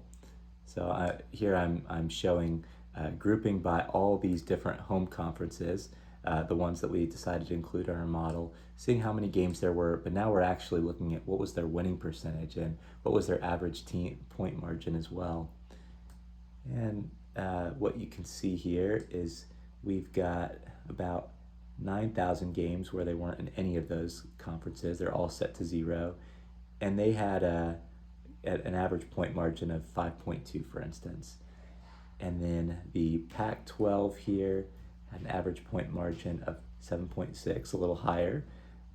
The Big 12 had an average point margin of 10.2, ACC average point margin of 7.5, Big 10 had an average point margin of about 8, and then the SEC had the highest, just by a little bit compared to the Big 12, had the highest average home point margin over this time period at 10.6 or so. Now, with that context of which conferences typically had the highest home team point margin, let's take a look at what happens when we add these 5 newly created feature variables into our model. And now our input variable list doesn't just have a constant, it also has these other 5 variables, these binary indicator variables that we coded out through you could kind of a limited version of one-hot encoding approach. Target variable is still home team point margin, and we're going to run the regression model just like before. So our target variable remained the same, but now here we're pointing toward input variables again, and that list now has 6 items, so we'll have 6 input variables in our regression model. And let's take a look and see what the coefficients look like. All right, so our constant changed here. Our constant no longer represents the average home team point margin anymore because we have some other variables factored in. So what would this 5.2 represent then? The 5.2 would represent the average home team point margin when none of the other input variables are true in this case, or populated when they're all equal 0. So if you're not in the SEC, Big 10, ACC, Big 12, or Pac-12, we can actually quickly validate that that's the case. This 5.2 matches exactly this 5.2 from our SQL query, which is the row that corresponds to all the games where the home team was not in the SEC, Big 10, ACC, Big 12, or Pac-12. All of these variables are 0, which is really neat. Now, remember how we were starting to talk about how to take a regression model and apply it to a particular game observation and score it? We can start to do that now that we have more variables, especially. So before it was just your constant times 1. It was always the average, essentially, would be your prediction. Well, now let's say you're the SEC, and there's a game where the home team is going to be SEC. In that case, your constant's always 1 no matter what, whether your home team is SEC or not. So you're going to have 1 times 5.2. And essentially what you do is a sum product of each of these coefficients times the value of that variable for whatever observation you're scoring. So for instance, if you had a first row in your data set that was maybe Alabama as the home team and they're playing another team, in that row your constant would be 1, and so your first part of the sum product would be 1 times the coefficient for constant, which is 5.22. The home conference SEC, if it's Alabama and their home conference is the SEC, then it would be 1 equal to 1 here, because the home conference is indeed equal to SEC, and then you multiply it by this coefficient 5.3. So now at this point we had 1 times 5.2 for the constant, 1 times 5.3 for the home equals SEC video. That would add up to a total of about 10.5 and some change with these other decimals too. Okay, well, we've got 4 other variables to look at as well. The next variable would be home conference equals Big 10. Now for Alabama, who's in the SEC, this would be a 0. So it would be 0 times the coefficient here, 2.8, which ends up being 0. They're not in the ACC, so this variable is also 0, so you'd be adding 0 times 2.3, also 0. And not in Big 12, not in Pac-12, so 0 times 5, 0 times 2.4. So really, you only got points from these first two variables because all the other variables were zeros in this case. So our total prediction is 10.5. Where do we see 10.5? Well, last row here, the games where the home conference was SEC, their average point margin is 10.5.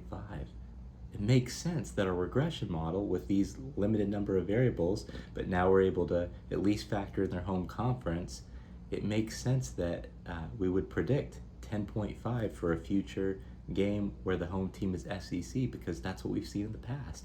And that's what we end up getting in our regression model here. Let's talk about what our regression model is really attempting to do.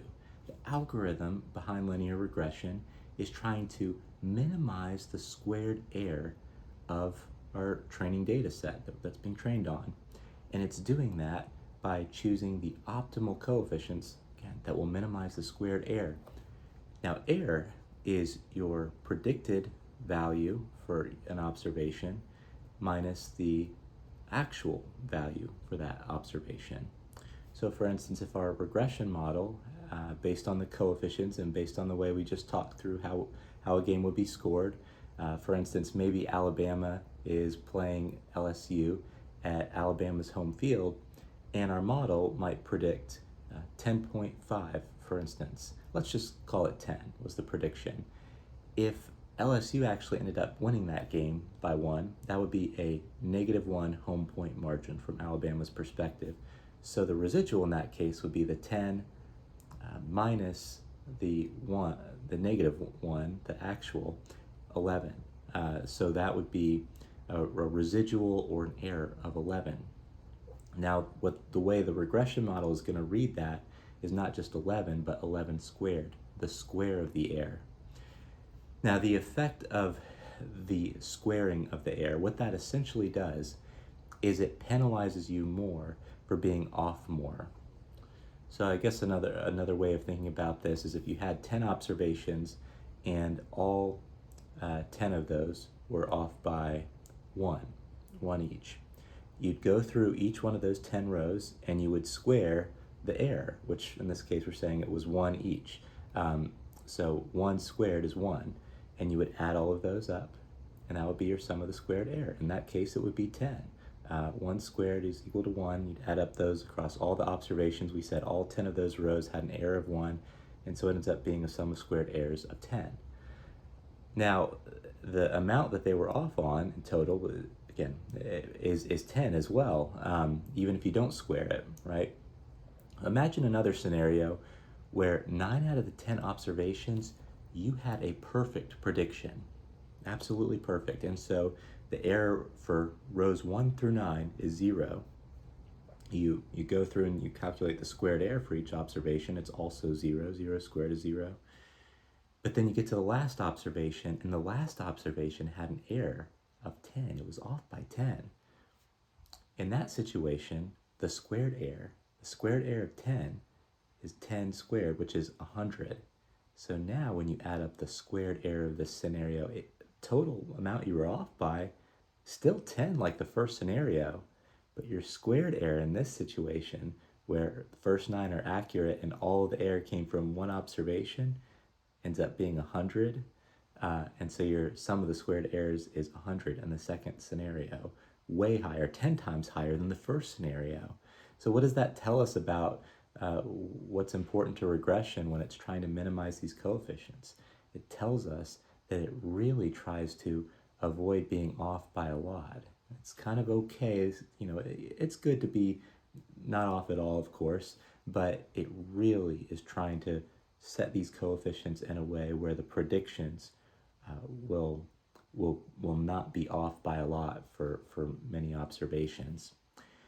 What you would one thing to be careful about, I don't think we have any outliers in this data set, but you need to be careful about outliers because your regression model can sometimes heavily be influenced by outliers in your data set. Maybe there was a particular game where the home team won by 1,000 points. It's really going to emphasize that data point more than the others because, again, it doesn't want to have this huge outlier where it predicted 10 for that game. It ends up being 1,000, and you have this huge residual of 990 that when you square it is going to have a huge impact on error.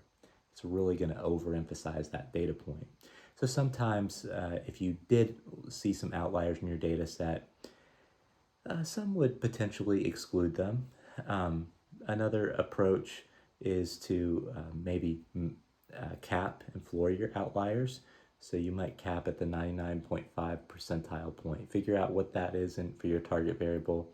And if you saw a game, again, where home team wins by 990 points or something like that, you might find that the 99.5 percentile of home point winning margin is maybe it's 70. And so instead, before you train your model, you impute 70 there for that observation. Just several different ways of handling outliers. Again, in this case, we don't need to worry about that.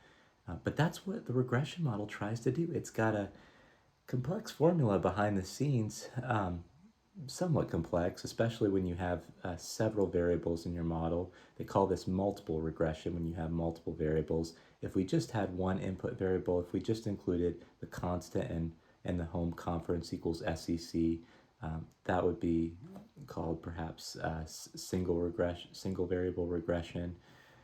But in this case, we have multiple regression. We have multiple variables included. And these coefficients, the algorithm is determining which coefficients for each one of these variables will minimize the squared error.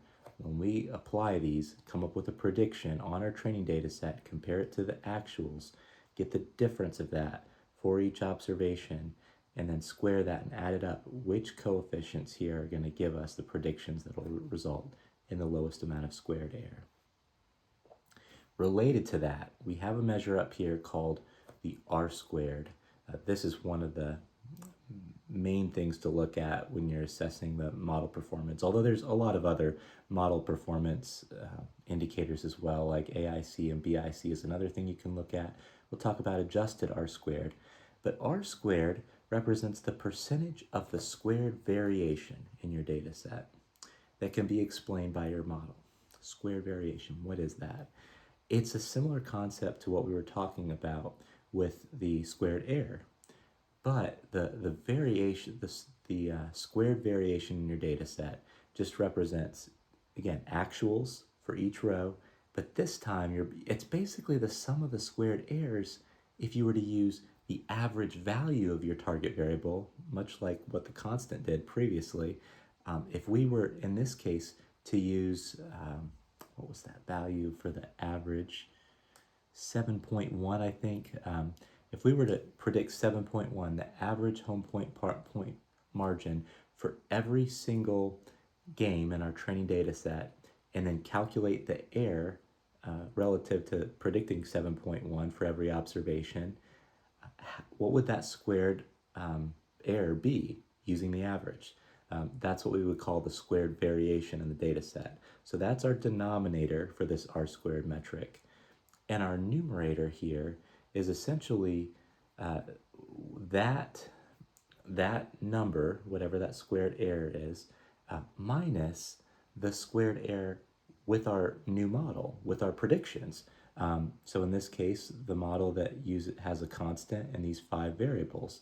We get a certain prediction here. So again, if it's a SEC home team, then our prediction will be 10.5. And if it's a Big Ten home team game, it's going to be the 5.2 constant plus 2.8. It'll predict about 8. Again, you see that's the average here for Big Ten. But that creates whatever our model predicts, this model predicts, that's now our prediction, and we're going to compare that to the actuals and calculate that error, square it, add it up. And essentially what it is how much better is our model compared to just using the average. In this case, I would almost read this as, you can almost read it as a percentage. It'll be a value between 0 and 1. Remember with the constant before, our model wasn't any better than average, and so we had 0%. You haven't explained any of the variation from the mean because your prediction always is the mean if all you have is a constant. That's what we saw last time. It was always predicting the 7.1 average home team point margin. Well, now we can kind of look at this and say we can explain about 0.9% of the variation from the mean by including these 5 variables, looking at what the home team's conference is. So that's the way to read that, 0.9% of variation. It's not a lot, but it's something. It's better than nothing. It's better than just using the average. The highest value this could be would be 1, a value of 1.00 here, for instance. And that would mean your model's perfect. It perfectly predicted everything, and so there are no residuals. Your squared residual is always 0. So that's our R squared. We'll come back to adjusted R squared a little bit later, but as you can imagine, it's related to that. You can see the number of observations that your model's based on here. So this is our training data set has 19,474 games.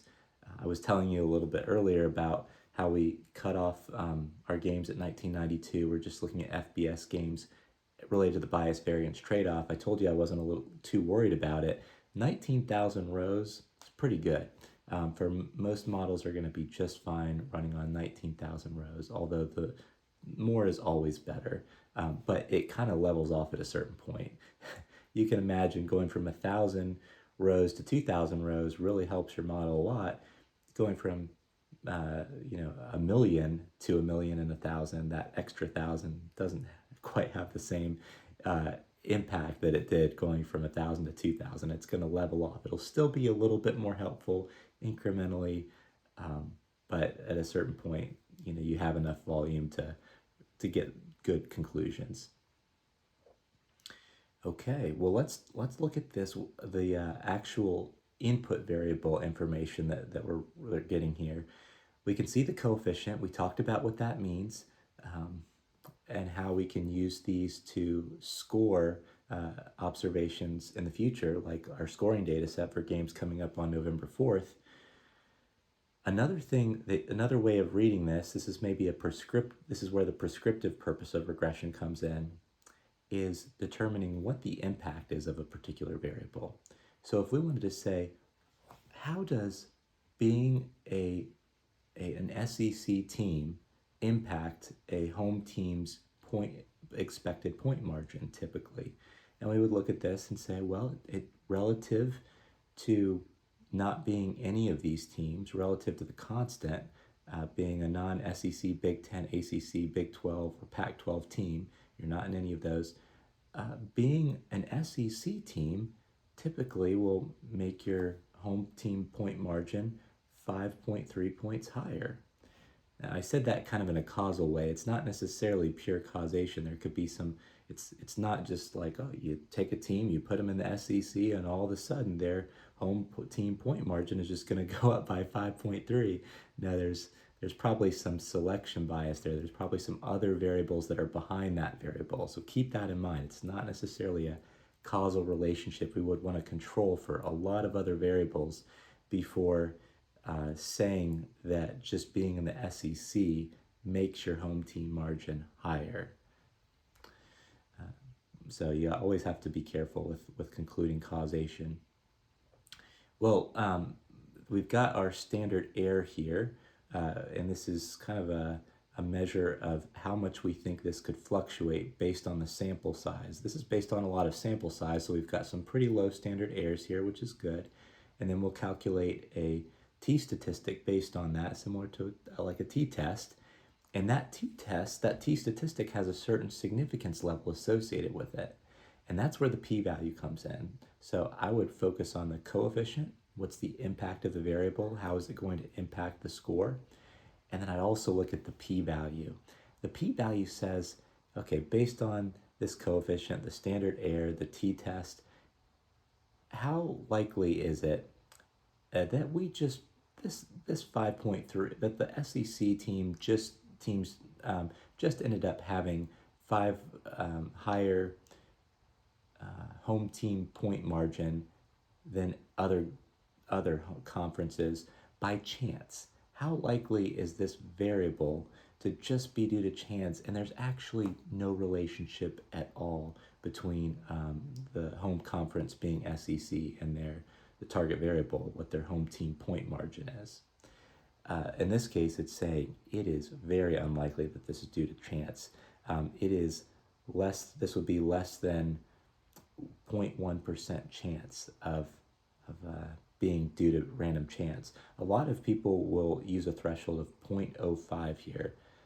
Say as long as there's less than a 5% chance that this variable is due to random chance, this relationship is due to random chance, then I'll keep it in my model. Keep this in mind though. If you have 20 variables in your model that you've included, it's going to be likely that at least one of those is going to, by chance, have a p-value of less than 0.05. So the more variables you include, the more likely you are, even if they're just completely random variables, to have one that happens to have a significant level of 0.05 or lower. But in this case, these are clearly very, very, very significant. We're very, very confident that this is a true relationship. And it makes sense. It's based on a lot of different values here. These are significant coefficients. So the higher the coefficient is in magnitude, some could be negative.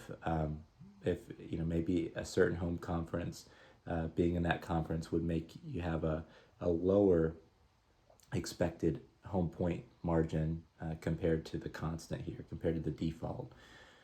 But the higher in magnitude, absolute value that coefficient is, the more likely it is to be significant, and the more sample size you have, the more likely it is to be significant. And the lower the sample size kind of factors into your standard error, but the less variability there is in that relationship, that'll also lower your standard error. So the lower the standard error is, either due to less variability in that relationship, it's consistently the case that this variable, when it's high, the dependent variable ends up being high, or vice versa. It's very consistent row by row. That'll reduce your standard error, or just having a lot of sample size. We have quite a bit of sample size here. That'll also reduce your standard error, and that's going to help your p-value to be more significant. Lower p-value means more significant. It's more meaningful. We're more confident that there's a relationship between the home conference and the home team point margin. Quite a few other variables here. Those are the ones that I will touch on for now. This gives us kind of a range, a 95% confidence interval of what we think that coefficient could be. So this coefficient is the midpoint. This is our best guess of what we think the true constant is, and the true impact of being an SEC team is on your home point team point margin. So we'd say we believe that there's a 95% probability that the true impact of being an SEC team on your home team point margin is between 4.3 and 6.3. There's only a 5% probability that the impact is actually outside of that range. That's a pretty narrow range. And the midpoint of that would be your 5.3, that ultimate coefficient we're using for our model and to score things going forward. Now, don't forget to run your code cells. I think I might have forgotten to run a code cell or two here. Let's see. Go ahead and run this one if you haven't already. And then we'll go ahead and delete this. We're just doing some exploration there. Go ahead and run that.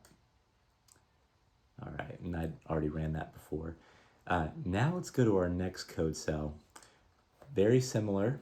We're going to loop through each one of our data sets. We're going to create another variable, a set of variables this time, for the same 5 conferences. Feel free to add more. We're going to create an indicator variable for whether the away team was from that conference. And boy, we're going to see some interesting things happen to our regression model and our coefficients when we incorporate those away conference variables as well. So these are going to be indicator variables for whether the away team was in the SEC, then this variable will be 1. So you could have scenarios where the home conference is SEC and that variable will be 1. And for the same game, the away conference was also SEC. It's an SEC team playing an SEC team. Then this one would also be 1. So now we have 1 plus 10 variables, a total of 11 variables in our model. Same target variable. Let's see what happens. So first thing I'm going to look at here is the r squared. Wow. Remember our r squared before was 0.0, let's take a look at it again, 0.009. We could explain 0.9% of the squared variation in the data set, in the target variable. Now we can explain 9.8% of the squared variation. That is a huge increase just by adding in those additional variables about the away conference. Very interesting. Now let's see what happened with our variables here. The constant overall, it looks like it went up a little bit here, slightly. But watch what happened to these variables here. Man, these jumped up for the impact of being an SEC team, a home SEC team, really jumped up here to 16 now. What happened there? Well, now we've controlled for other variables, namely the away conference. So what this represents, again, we got to do the sum product to kind of calculate what our prediction for the home team point margin would be under different scenarios. So let's say you're an SEC team, and now we have the flexibility of seeing you're an SEC team that is playing a team that's not in the SEC, Big Ten, ACC, Big 12, or Pac-12. If that were the case, you would get the 6.7, call it starting points for the home team's point margin. So that's where we'd start at. We'd add to that one, if you're part of the home team, if your home team is an SEC team, we would add to that variable would be 1 times 16.9, so about 7. We'll call this constant 7 too. That put you at a predicted home team point margin of 24 points right there. Now, obviously, if your home team was in the SEC, all these variables, home team, Big Ten, ACC, Big 12, Pac-12, it's all going to be 0. So these coefficients are relevant for that particular observation, that game where the home team's SEC. We're still predicting 24 points for the home team point margin. But then we get to the away conference variables. Again, if this is a game between an SEC home team and an away team who's not in the SEC, Big 10, ACC, Big 12, or Pac-12, all of these go to 0. And so the total score ends up being, predicted score ends up being, or point margin, 24 points, just these two variables. So we've given our model the flexibility to figure that out now that we've added in these away conference variables, to be able to say if it's SEC and they're not playing one of these major conferences that we've included in the away conference, now our model has the flexibility to say, oh, okay, well then we're going to predict that they tend to, based on the training data set, they tend to win by quite a bit, an average of 24 points. If that's the case, when an SEC team plays on their home field a team that's not in the SEC, Big 10, ACC, Big 12, or Pac-12, they on average win by 24 points. So that would be the prediction in this case. That's how the coefficients are set up. On the other hand, now if you're an SEC team playing on your home field, so again, we start with the constant 7 plus 17 points for being an SEC team. But let's say in this case, you're playing the away conference, the conference of the away team you're playing is also SEC. Now, when we get to this away conference equals SEC variable, that's equal to 1. If you're playing an SEC team, it'll be set to 1. And so we take that 1, we multiply by negative 20, the first time we're seeing a negative coefficient. So we were at 24, but then we subtract from that, I guess it's really, we'll round it to negative 21 here, negative 21. And so now your sum product ends up being the the 24 minus the 21. Final prediction for an SEC team playing another SEC team is that the home SEC team wins by 3 points. So, and now we're starting to get somewhere. If you're an SEC team playing an SEC team, the conferences are maybe on a similar scale. And so I think that would potentially be a fairly good way to determine what the true home advantage is. Of, regardless of the skill of the team, we're looking at SEC teams playing SEC teams. The only thing that might impact this is if certain SEC teams had more home games than another, but I think they usually switch that year by year. So I think that's actually a really good approximation for what the advantage you get when your home is about 3 points here. And just to check that, that's what we would say for SEC teams. Let's do the same for a Big Ten team, playing a Big Ten team. Start with a constant of 7. Now for the Big Ten variable, the coefficient is about, let's call it 13, 12.8, 13 here. So the 7 plus 13 would be 20. But then we get down to playing a Big Ten team. The coefficient is about 16 or so. And so we would subtract 16 from the 20 we were at before. Final prediction is around 4. So for a Big Ten team, and I, we've got decimals here, so it actually could be a little bit closer there. But we predict about 4 as being the home team advantage, controlling for season.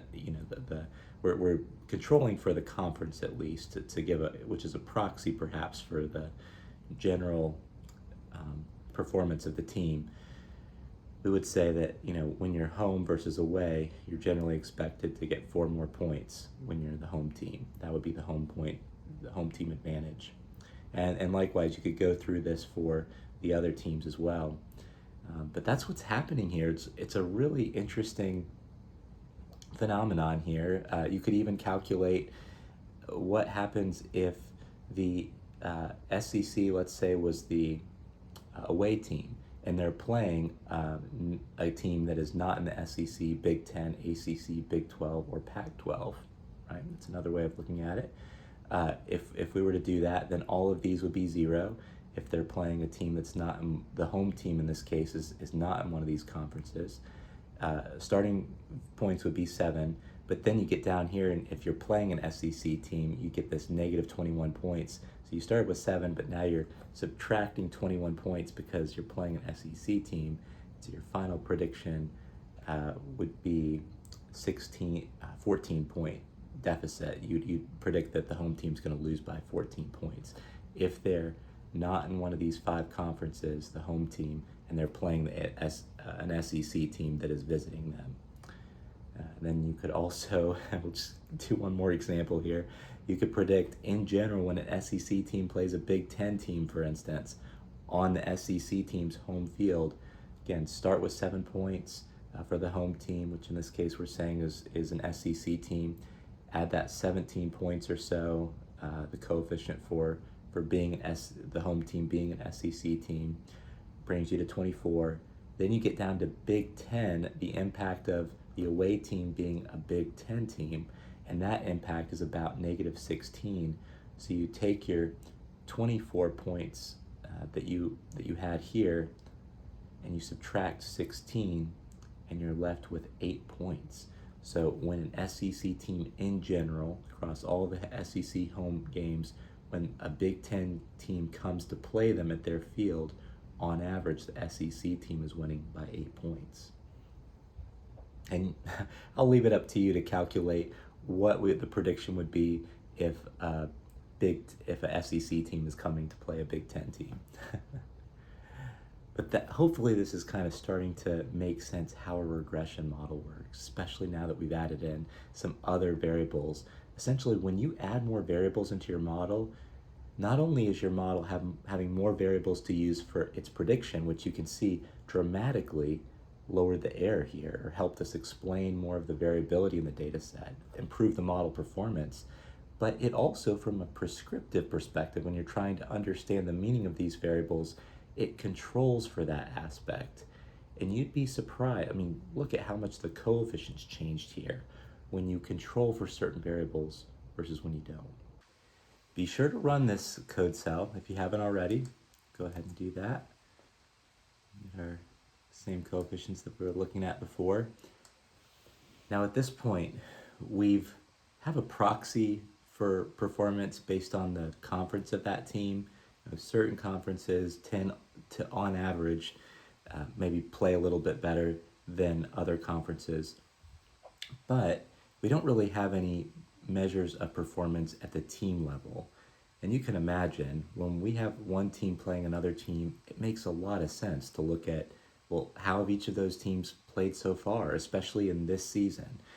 Since college football players, they move on eventually after a certain number of years, and either go on to a job or go play in the NFL perhaps. It can really change a lot season to season. It could in theory, although you certainly have some teams that are just dominant year after year, and we'll potentially look at prior season performance and see if that can help our model. But for now, it could just be interesting to look at how have each of these teams done so far, the home team and the away team. The better the home team's performance has been so far, or maybe the higher their winning percentage or the higher their average point margin has been so far this season, since that's what we're predicting, the higher you'd think their home team point margin is going to be in this particular game that they're about to play. And likewise, the worse the away team's performance has been so far this season, the more points you'd expect the home team to score against them so far, and vice versa. So let's see if that's the case, and let's see to what extent that's the case, and how much it can help our model, how much our model performance, or R squared, can improve by. We're going to create a variable that looks at the season-to-date performance of the home team, what their winning percentage has been so far for the games leading up to the game in question, which is a different number of games for each game we're predicting for, right? Our training data set, some of the games are the first game of the season, in which case we would have no games that season to look at. Variable wouldn't help at all there. But in the next game, if it's a second game of the season for a team, we would at least be able to look at the first game and see whether they won or lost that. And so they'd either have a 0% or 100% winning percentage at that point. And then by game 3, we're going to look at game 1 and 2 and calculate the winning percentage, which could be 0, 50%, or 100% if they won 2 out of 2 games, and so forth. So season-to-date winning percentage for the home team, and then we'll compare that, we'll actually subtract from that the away team's season-to-date winning percentage. And we'll do the same thing with average point margin. What was the home team's season-to-date average point margin? Subtract the away team's season-to-date average point margin. Season-to-date is key. What a lot of there's a risk perhaps that some data scientists may just look at the entire season and take that winning percentage and say, oh, I'm just going to take the home team's winning percentage for the whole season and subtract it from the away team's percentage. That would be data leakage, because some of the games that you're predicting, some of the games that would be included in that season winning percentage hadn't been played yet. You didn't know about those at the time of prediction. And so if you're going to apply your model to a new game that's being played, you wouldn't have known that information. And so it's really important to not have any data leakage, to just use information that you knew at the time. And so that's why we'll be calculating this season-to-date winning percentage as of the game being predicted, whether it's trained test or score data set. What was your winning percentage for the away and home teams? Now, in order to do this well, we've got a games data set right now, and we have 2 columns related to the team, the home team and the away team. We're ultimately going to need to group and get for each team what was your, and really each team, and at a certain date when a game is being played, what was your season-to-date winning percentage at that point? And if we just wanted to look at a team's home games so far, what percentage of your home games have you won, and what was your average point margin? We could do that, But more likely, and you could create several different versions of the variable when you're doing your feature engineering. Well, here's how their home team winning percentage was so far versus all of their games. You might think, well, it's really just their home games that are relevant. That would be and there could be some truth to that, right? They're about to play a home game. Maybe their past home games this season are most relevant. So if you just looked at their home games this season, that would be a lower bias version because just the most relevant home games you're considering for that feature variable. But it would have the con of being higher variance because you're basing your season to date winning percentage on a lower number of games, less sample, so it's more volatile. In that case, you're probably cutting down. You probably don't have a lot of sample size for a given team in a given season. They usually only play a dozen games or so, and so every game counts. So by default, I would probably go with the approach we're going to take, which is to look at all of their games so far, whether they're home or away. But again, you could code this out several different ways and have one version that just considers their home games.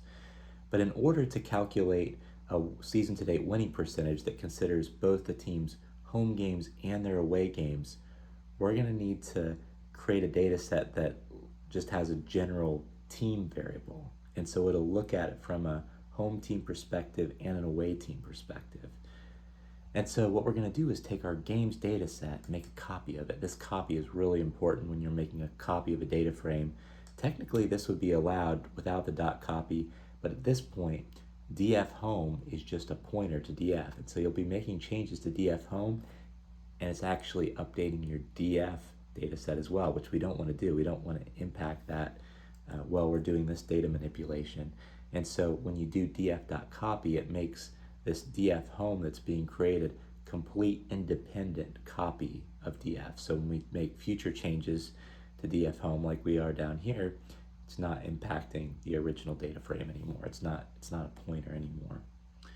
So we're going to do that, and what you'll notice here is we're creating a team variable which equals the home team because this is games from a home team perspective, and the other team will be the away team from a home team's perspective. The point margin is going to be home team points minus away points.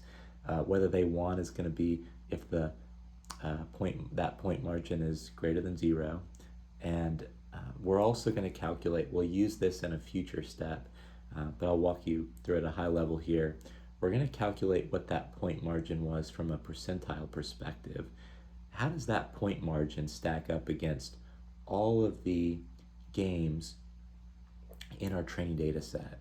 We want to base this percentile on a fixed data set, our training data set here, and let that be consistent across all of our data sets. So in our training data set, we've kind of created this train temp, just basically all the games that were already played where we know the outcome. It excludes the ones in the data set that haven't been played yet, which in our case there shouldn't be any in the train data set, so perhaps this part might not have been necessary. But we're going to take that that data set and we're going to say what's the percentile. So percentile will be anywhere between 0 and 100. A value of 100 here would mean this is one of the highest point margins that we've seen for this game. A value of 0 would be the home team lost by just about more than any other game we've seen, and then everywhere in between. So we're calculating that. We'll use that a little bit later when we tweak this variable to make it hopefully even better.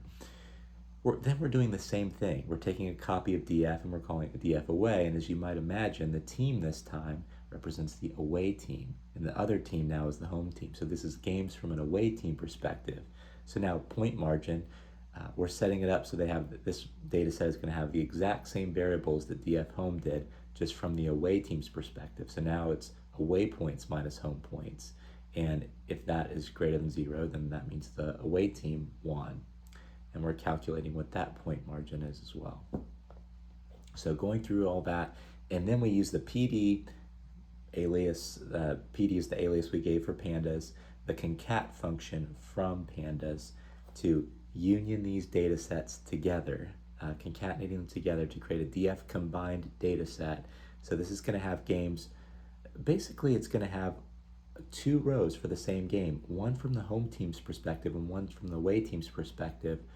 What that's going to allow us to do is now this team, if we're looking at, say, Ohio State, and we're going to group by team, it'll have all the home teams and the DF home data set, but it'll also have the away games as well that would be under Ohio State. And either way, it's going to indicate, if we're grouping by team, whether Ohio State won that game, whether it was a home game or an away game. This DF combined is going to have both of those together in one data set. So we'll be able to calculate our season to date winning percentage in one go that represents home and away games so far. And we're going to use SQL for that. So convenient that we can use SQL here. SQL in this case is really helpful for grouping and aggregating, although there is a pretty good pandas grouping function. But what I really like about the ability to use SQL here is we've got a pretty complex join we're going to have to do in order to make sure there's no data leakage. So we are going to group by, we're going to pull from our DF combined data set that has one row per game. We're going to group by team. Remember, that's why we created this data set that unions the home team and the away team's perspective together, so we can just group by team. And one row, at this point it would be one row per team, but we're also going to group by start date as well. But we're going to group by team all of a team's games, whether they're home or away. And then we're also going to group by start date. So each one of these will have a date for a game, and we're going against the DF combined data set. So this will have all of our games, the score data, the games that'll be put in the score data set, the train data set, the test data set. We want this variable to be available for everything, so we can't just start with our training data set or our test data set. We're going to start with our entire DF data set. And so that's why we started with DF when we created this DF combined data set. So it has all the games in there, and we'll be able to group by team and start date. So for each game that we might want to calculate this for, it really depends on that date, because that date is going to tell us what games we can consider for season to date as of that particular start date of that game. And then what we're going to do is join to that the same data set. We're taking this combined data set and joining it to the very same data set. We're giving it a different alias, so it's almost like a copy of DF combined that gets an alias of B here. But we're joining those together, and we're saying we only want to look at that team's past performance. So when we group by a team, we're saying let's just look at that same team's games and games in the same season. We only want to look at that team's games in the same season and games that have been completed, so home points is not null. And lastly, this is maybe the most important part. It's all pretty important actually, but this is the key step that prevents data leakage. The start date of the game in our, what we're calling B, the second copy of DF combined here, it has to be less than the start date of the game in question, the start date that we're grouping by. So the start date that we're grouping by, the team we're grouping by, that's what's going to be used to join back into our main training data set and test and score data set. That's what's going to be used to create the feature variables, to join it back to those data sets. The table B here is bringing in the games that had been played for that team, by that team in that season, that are already complete and that were played before the game in question. And that's because of this statement and the on statement. So you can see it's quite a complex join here. There's 4 different criteria, and it's not always equal to. In this case, we're checking to see if the start date of the second copy is less than the start date of the game in question that we're calculating it for. Quite complex SQL query here. But we're going to do count star, which will tell us how many games were completed season to date. And then we'll calculate the winning percentage, B.1. So this is of the games that have been played so far that season from the B table. what was the winning percentage for that team, what was the average point margin, and we're even calculating the average point margin percentile as well. And we'll use that a little bit later. But that's going to create this data frame that's team date season stats. It's basically one row per game in our data set, but these variables will represent what your season to date performance was as of that game, leading up to that game. Perfect for avoids data leakage. Every time you use pandas QL, it usually kind of resets that date. So even though that we'd already converted start date, using pandas QL to create this team date season stats pandas data frame, we're going to have to take start date and convert it to date again. So that's what I'm doing here. Let's just take a look at what that data set looks like. We displayed it right here. There you go, one row per team start date combination. Really interesting here. Okay, so we have Abilene Christian, and they are playing a game on September 7th, 2013. That's their first game of the season where they actually had a completed game.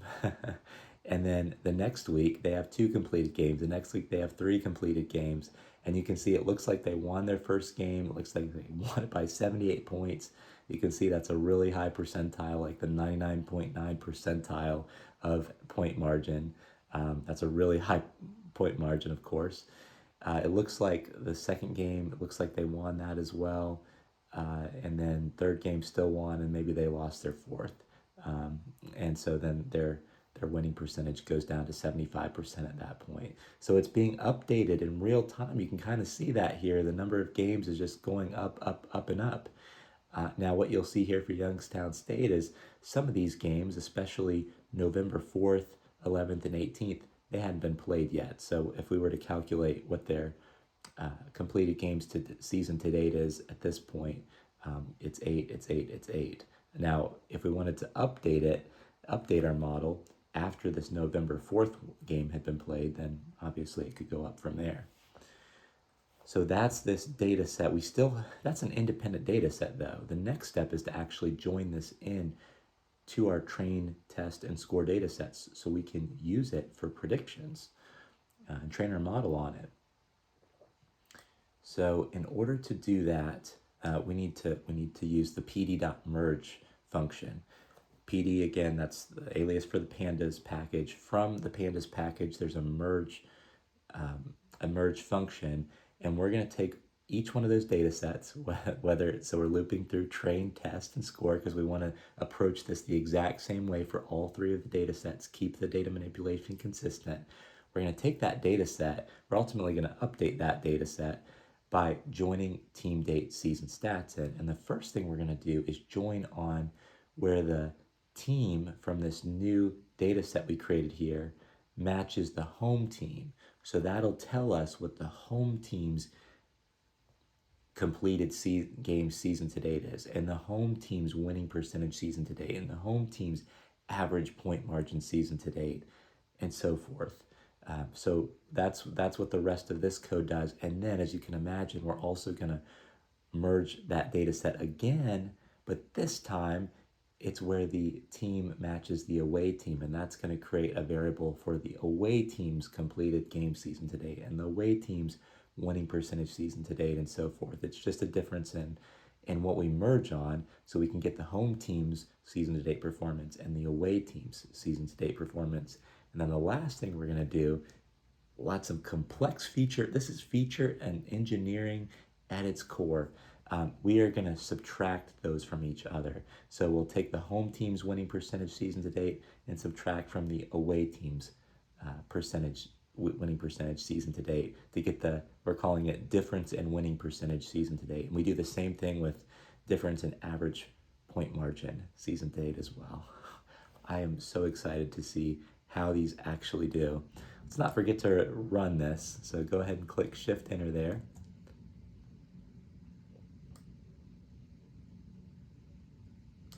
Or of course you can click Run. It's taking a little time. Large data sets here. Pandas QL is not the most efficient computationally, but for our sample size here, it'll work just fine. It'll just take a little bit of time to process there. Very good. And now let's add those variables to our model. So now instead of having the 11 variables we had before, we're keeping our conference variables, but we're adding to it, at least initially, just difference in average point margin season to date. Let's try that and run our model, see what happens. We got an error. All right, let's see what our error is. Now, when you get an error in Python, it's helpful to look at maybe the first part where it kind of points to a line number here. You can see it's pointing to 17. So it's telling us this is the line where our model erred out. That's good to know. It's very helpful to know what threw the error, but then why. And for the why, I usually scroll toward the end of it to start off with anyway. And here's the main data message of all of this. This is really like behind the scenes what's happening. And maybe that ends up being helpful, but I would start with just the error, the main error message. And it says missing data error. Exog contains inf or NaNs. Exogenous variables. That's another term for input variables or feature variables. And so it's telling us one of the variables in our list. So our list of exogenous, again, input variables, feature variables, this is our list. Well, you can imagine we ran it successfully so far, so it's got to be the last variable we added. Pretty easy to troubleshoot that. Now, whether it's infinite or no, or as it puts it here, NaN value, that would be a null value. That's for us to think through at that point. Now, thinking about why there could be null values in this new variable we created. Why could the difference in average point margin season to date be null? There's probably a few different reasons. I think the main one is probably for any of the games that are the first game of the season, there will not be any previous games. Remember we looked at Abilene Christian, it started with September 7th and completed game season to date. So there was probably a game before this where there's no row because there were no matching, we didn't interjoin and there were no matching rows. So we could potentially do a left join and that might solve that. And then we'd have to do a coalesce to show 0 for completed games. But even our winning percentage season to date still wouldn't be able to calculate a winning percentage on a game, no games that have occurred as of that first game. So that could be one reason. Maybe could be some cases where they're playing a team that doesn't have any games in the data set, or previous games. So maybe you're playing an FBS team, or I think we're calculating it on the main data set. So in that case, it would have a little bit of a broader group of teams included, but it still may not have every possible team that every team might play. And so maybe it's the second or the third or the fourth game of the season. You're able to calculate what the home team's or one team's season to date performance was, but the other team, they're playing a team that you don't have any previous games for that team because it wasn't in a conference where those games were included in the main data set. So it could be they're playing a really small team or a lower conference, lower division team perhaps, and that may be the reason it's missing. So there's a few reasons it could be missing, but this is another thing that we need to handle. Remember we talked about with the conferences, most modeling algorithms can't take qualitative variables, so you need to translate them into quantitative variables. Another requirement is that there are no null values, and that's a very common requirement for algorithms in lots of platforms. Some algorithms will just automatically exclude those rows, which isn't necessarily ideal. I actually prefer for it to error out and tell you that there's some null values there. And then you can handle that in a few different ways. If you wanted to just exclude those rows completely, remove any rows where any input variables have null values, you could. I would not recommend that because just because one variable is null doesn't mean you just want to exclude it altogether. A better way to do that is to handle those input variables. We still want to keep those rows, but our algorithm will not accept any null values for input variables or target variables, so we need to handle that somehow. There's several ways to do that. A very simple way to do that, but I would say still robust, is to impute a certain value, an expected value. In some cases, this would be a really complex non-MVP approach. This would be something to do down the line once you've deployed your model. I recommend, again, creating a minimum viable product, which would be using a simple tactic like the one we're going to pursue here. But if you really wanted to really optimize your model, in some cases, people actually create a model based on other variables to predict the missing value for an input variable. And then they take that predicted value from their model and use that to impute their best estimate for what a value would be when it was missing. Lots of things you can go down there. You could spend a lot of time on that. What we're going to do in this case is actually impute the median value. So we have two variables here where the value potentially could be missing, that we're including: the difference in winning percentage season to date and the difference in average point margin season to date. These are the variables we just included. Again, especially first game of season, maybe when you're for a team that hasn't had any previous games included in the data set, it could be missing. So what we'll do is calculate what the median value was, the 50th percentile value, the middle of the data set essentially, if it's ranked by that variable. Whatever that value is for the training data set, and we want to always base this on the training data set so that the value we impute for the test data set and the score data set is the same one that was used in the trained data set that the model coefficients were ultimately trained on. And so we're grabbing that median value and we're going to loop through, and we are going to do two things. The first thing we're going to do is create a missing value indicator variable for each one of those. So it'll be 1 if that variable was originally missing and a 0 if not. Sometimes the fact that a variable was missing in the first place for a certain row in your data set, that can itself be predictive of your target variable and help your model's performance. And so we're creating that variable, and we'll include that in our list of variables as well. And then after doing that, now we will impute for any missing values, any null values. We will replace that null value with the median, essentially, of the training data set. And then if it wasn't missing, we'll use whatever the value was for that variable. So we're imputing the median, and we're also creating a missing indicator variable. That's our approach here. Let's see what happened here. Go ahead and run this.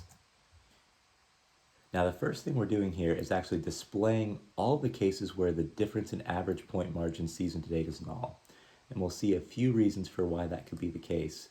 Here's a row where it's Wyoming from the Western Athletic Conference playing Montana, and their away conference isn't populated. But what we see here is the home team, Wyoming's season to date performance is populated, and Montana's performance is not. So this is a game that's a little bit further, October 4th into the season.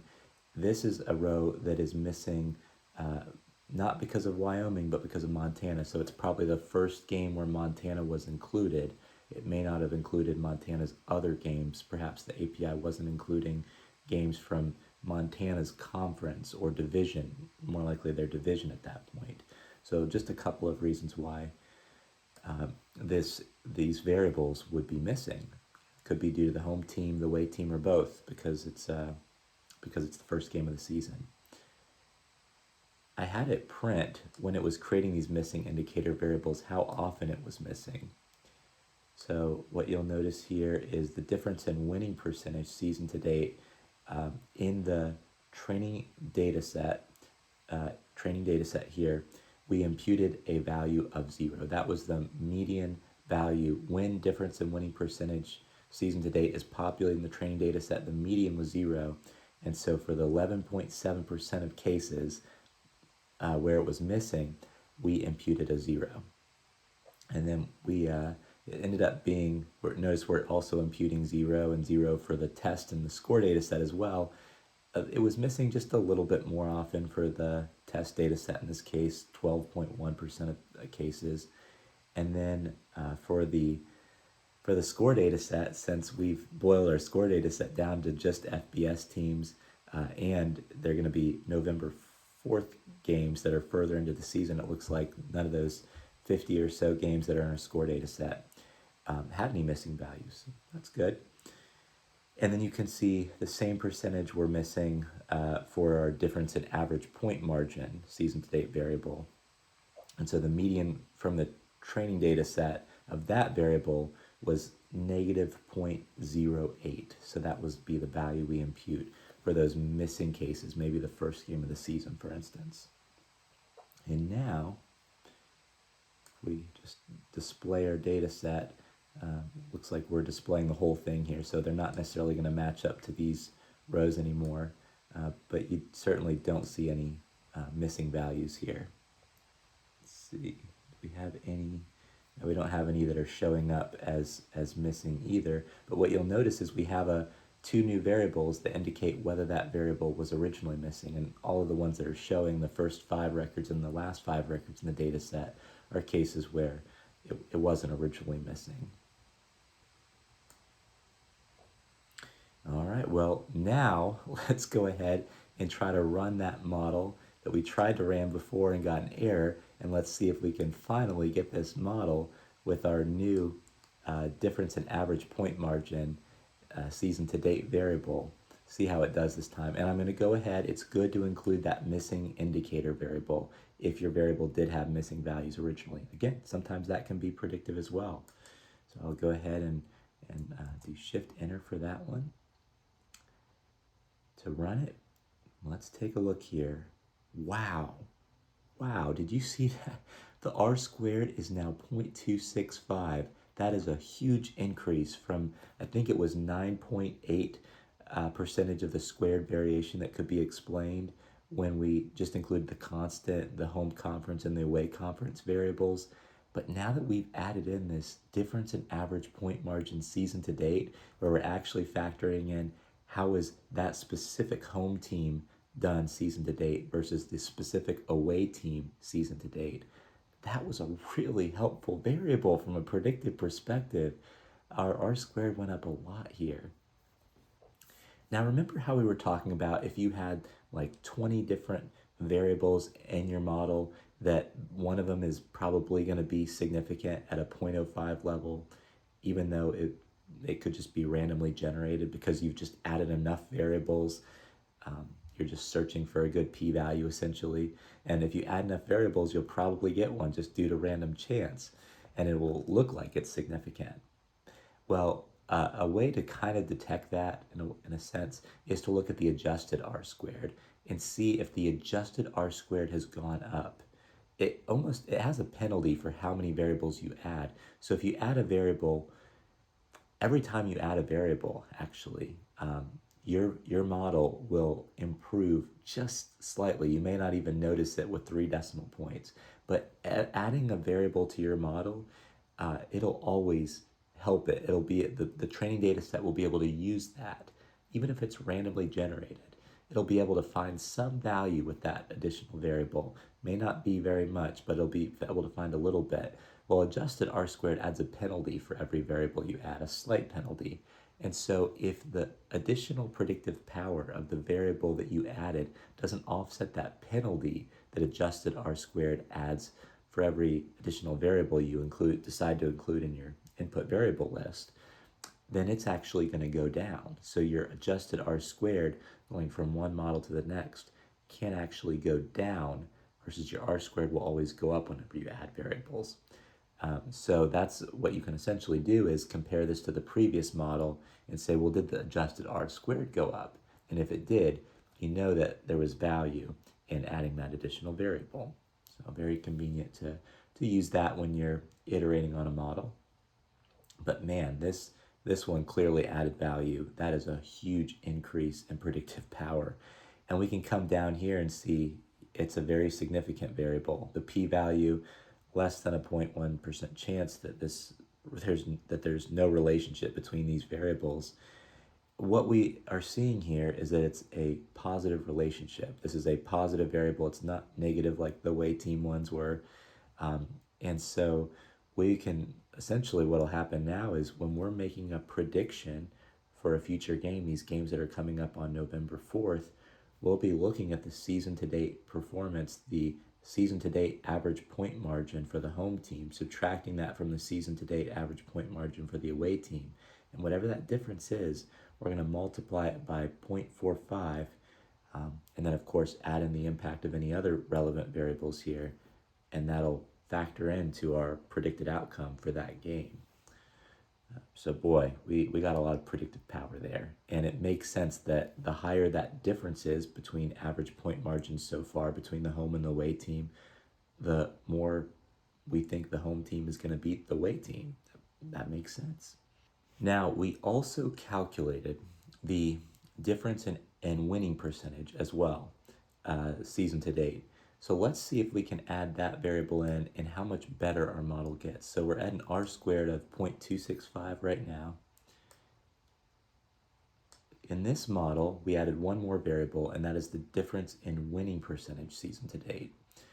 Just adding that in, and let's see what happens to R squared when we do that. It goes up to 0.266. That is not a very big increase. It's almost like all the value of looking at their season to date performance was captured by the average point margin. When we included that, we got a huge bump. But now that we add in this, it's going from 265 to 266. Our adjusted R squared does increase as well. So if we were to use that, we would look at that and see the 0.264 and see it going to 0.266. So technically it adds value. And if we look at it down here, we'll see that it does have a significant coefficient. Another thing I want to show you is what happened to the coefficient for each of these variables, particularly the one that we had in there before, difference in average point margin season to date. Let's look at what happened to the coefficient for that variable. In the new model, where we've also added the difference in winning percentage season to date, it has gone to 0.3981. What you'll notice is originally that coefficient, without including the difference in winning percentage, was 0.45. So the coefficient has gone down from 0.45 or 0.46 to about 0.4. And that's because introducing the winning difference in winning percentage, which is, you can imagine, at least somewhat correlated with the difference in average point margin between the two teams, introducing that has at least some duplicative information, similar kind of information about how they've done so far season to date relative to one another, it dilutes this coefficient. Some of that predictive power has been ascribed to the difference in winning percentage variable as well. So keep that in mind, and especially if you've got a prescriptive use case, that could have a really big impact on your conclusion. It's a little dangerous to have two variables that represent the same thing. And what I'd like to show you below is a technique that you can use to assess whether you have this phenomenon called multicollinearity, which is one of the assumptions that regression makes, is that you have little to no multicollinearity between your input variables. Multicollinearity is correlation between your input variables. If two variables are highly correlated, when one's high, the other's high, when one's low, the other's low in general, and by the similar amounts, that means that they generally represent the same kind of information. And you can imagine when you give your model two variables that are very correlated with each other, it's going to struggle to say, well, maybe they're both correlated with the target variable, but I can't really differentiate and tell you which one's driving that target variable, because when one's high, the other one's high. They're so similar that, I don't know which one it is. They're so correlated. So there's a few ways of handling that. First thing you need to do is figure out whether that's the case. And so I recommend that when you're creating any kind of regression model, whether it's a linear regression model or just logistic regression model or another distribution, of running what's called the variance inflation factor on your input variables. It's a measure of multicollinearity that you'll get for every single input variable. So we've used a little bit of code here to ultimately get a value for each variable. And you can see the VIF, the variance inflation factor for each one. Now, if this VIF is above, some people use a threshold of 5, some people use a threshold of 10. If it's anywhere above 10 especially, you really know there's some multicollinearity in your model, and we'll talk about how to deal with that. In this case, I'm particularly interested in the difference in average point margin season to date and the difference in winning percentage season to date, because we know that both of those represent how the teams have done so far, albeit in slightly different ways. What you'll notice is, sure enough, these have the highest variance inflation factors among all of our variables. Oftentimes when you see one variable that has a high variance inflation factor, you'll often see another variable that has a high variance inflation factor. And that's kind of a red flag that those two variables are probably the two variables that have a lot of correlation with each other. That's probably the problem of your model, is those two variables that have a much higher variance inflation factor than all the other variables. But in this case, it's still less than 5, it's less than 10, so there's not really an issue in this case, but you can tell that these are probably the most correlated variables among the ones we're looking at so far, since their variance inflation factor is higher than the others, about 3.2, 3.2. And sure enough, what we can do next is look at a correlation coefficient matrix. This is showing us for each variable how correlated it is with the other variables. In this case, the lighter the color, the more yellow in this case, the higher the correlation. And what you'll see on the diagonal, it represents just that variable correlated, what its correlation coefficient is with itself, which would be 100% essentially, correlation of 1. So you see that on the diagonal, that makes sense. What we're really interested in is the correlation with the other variables. And what you'll notice is the lightest color variable here, other than the diagonal, representing, it looks like about a correlation of maybe 0.8 or so, is the difference in winning percentage season to date with this is the difference in point margin season to date. Those are the highest two correlated variables, which makes sense based on our variance inflation factor being the highest for those two variables. But again, the variance inflation factor is below 5, below 10. In this case, we don't have any issues, but that's how you would assess that. Now, let's say we were concerned about it. We thought, let's say the variance inflation factor is greater than 5 or 10, and so we need to figure out how to deal with this. There's a few approaches to that. One initially could be to figure out which version of the model, so we need to either include one or the other. What we could do to figure out which one would be the best to include might be to try it with one excluded and then try it with the other one excluded. We've actually already ran our model with just the difference in average point margin season to date being included. So let's just go ahead and do that again here. We get a R squared, kind of a measure of our predictive power of 0.265. Well, let's see what would happen if we just included the difference in winning percentage instead. Since they're so correlated, we only want to include one to avoid multicollinearity. What's our R squared now? It goes down to 0.228. So that would be a quick way that you could kind of say, well, the one that ultimately gives me the most predictive power among these two variables is the difference in average point margin. So that's the one I'm going to keep. So that would certainly be an easy way to figure that out. Now, there still could be some value in the difference in winning percentage season to date. So if this were an issue, again, it's not in this case, variance inflation factor is still relatively low. You could potentially do some kind of a transformation that would try to remove some of the similar information. And there's lots of creative ways of doing that.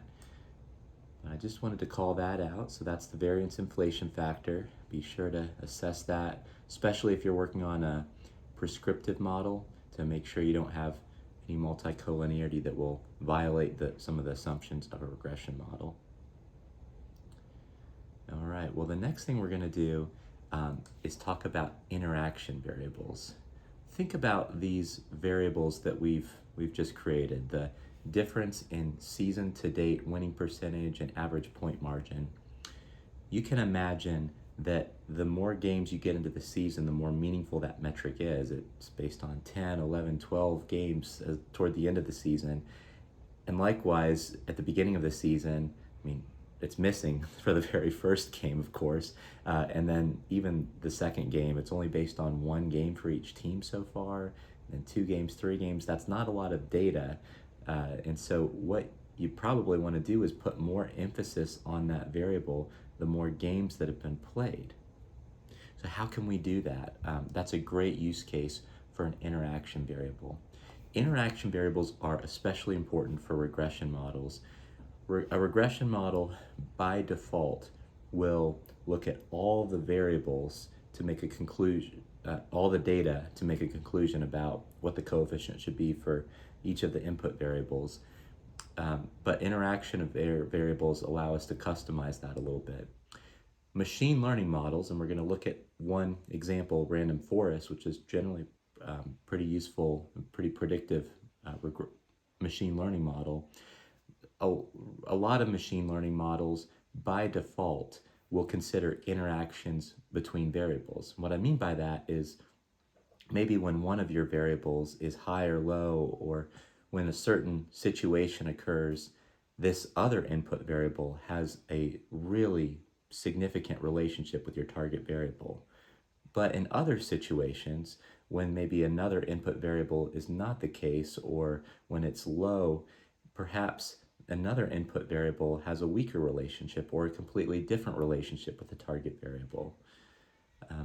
In this case, the situation would be what our hypothesis is when you've played a lot of games so far in the season, you're further into the season, this season to date difference in average point margin has a really big impact on your target variable, very predictive. But earlier on in the season, when this other input variable of how many games you've played so far in the season is low, it's your first or second or third game in the season, that difference in winning percentage season to date isn't quite as meaningful.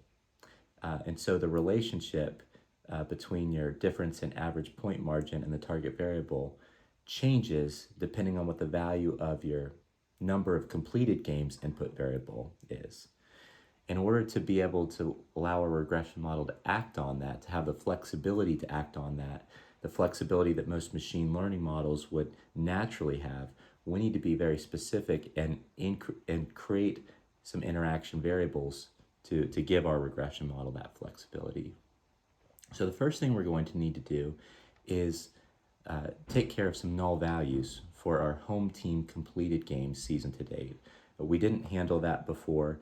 Now there's a few ways we could handle this. What we did last time with the difference in average point margin was we imputed the median and we created a missing indicator variable, which is a fine method. Now in some cases, missing really does mean 0. And for the most part, for our home team completed games season to date, that's actually what missing would mean. Think about the first game of the season, the home team completed season to date. If it's missing there, would mean that you haven't played any games yet. And so in that case, what we're doing here is saying if it's null, just use 0. And that'll be the case. In other use cases, maybe you're building a model of whether a customer is going to buy in the next 6 months, and you join to that data set some past sales information. Maybe it's how many sales they've had in the last 6 months. You're using the last 6 months of sales to predict the next 6 months of sales. In that case, if the variable for how many sales they've had in the last 6 months is blank, what it really means is it was 0.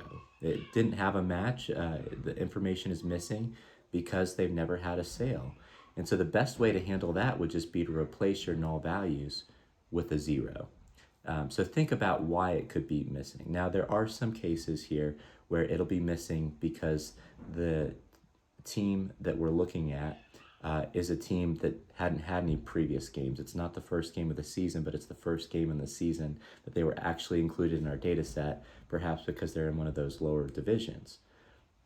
So that's a possibility, but I think most of the cases here where it would be missing would be cases where it's the first game of the season. So in this case, we'll just replace this with 0.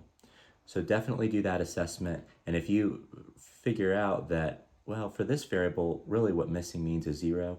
Go ahead and just replace it with 0. That's going to be the best way to handle it. In other cases, if you say, no, missing here isn't really 0, it just means I don't have that information available. In that case, impute the median, create a missing indicator variable like we did before. So we're going to do that here.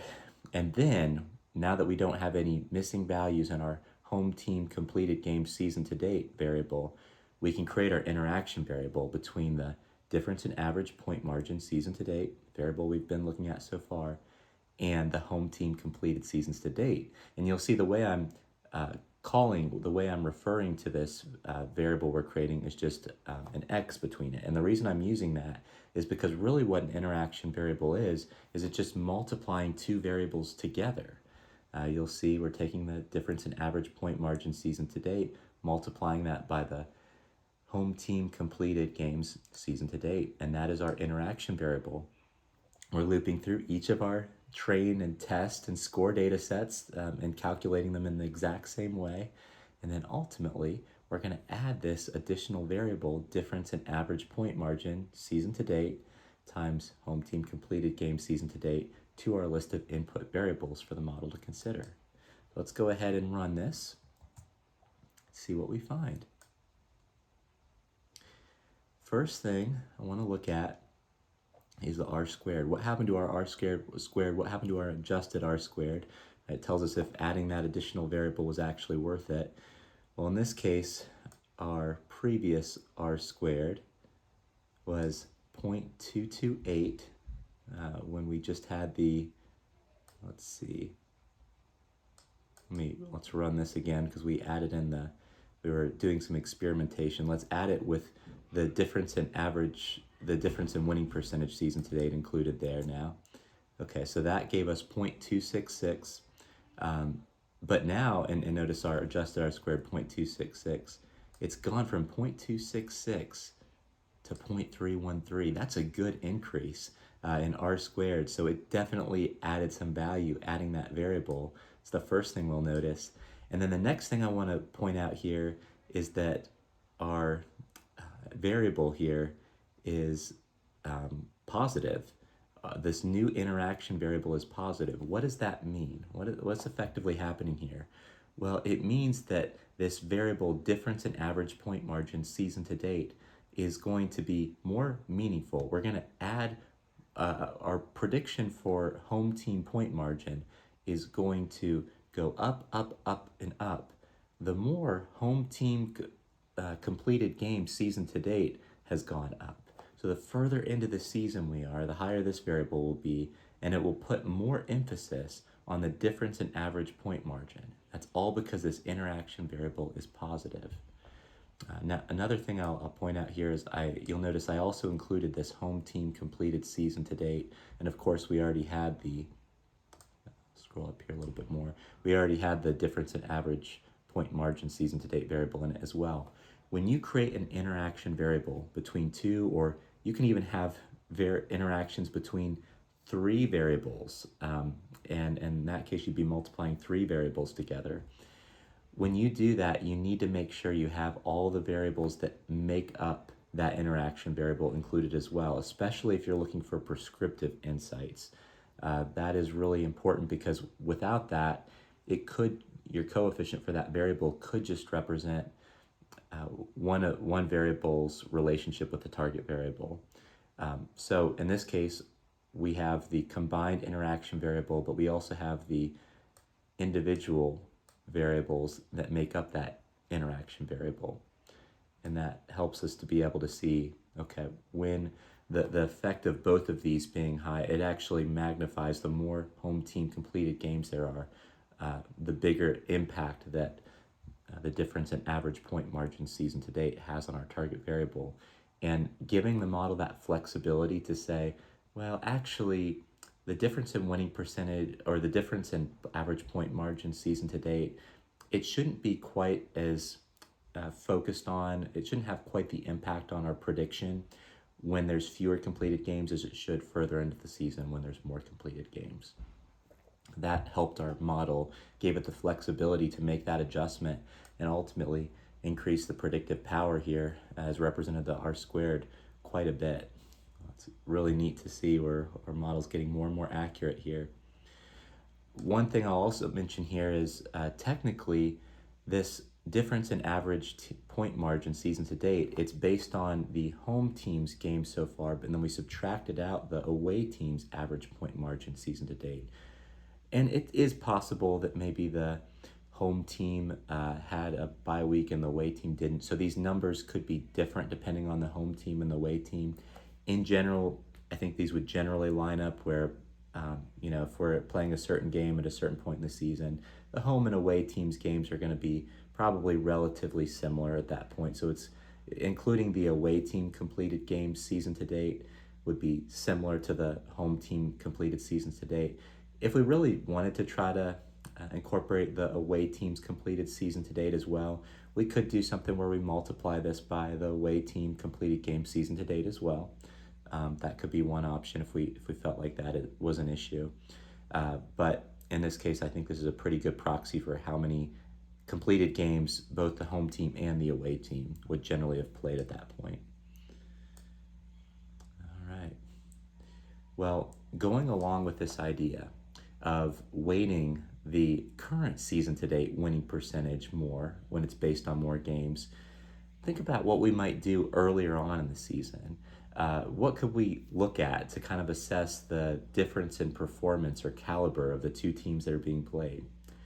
Maybe we could look at the previous season. Now, it's possible that they lost some players since last year, of course, but some players will probably come back, and in general, you probably have some teams that are just higher caliber. Perhaps hopefully the coaches most of the time are sticking around and coming back that next season. And so especially early on in a football season for that first, second, third game, when we're, as you can see now, we've got this interaction variable, we're not putting quite as much emphasis on season to date games. Maybe we could look at the previous season's performance, and that might help our model be even more accurate. We'll give it a shot.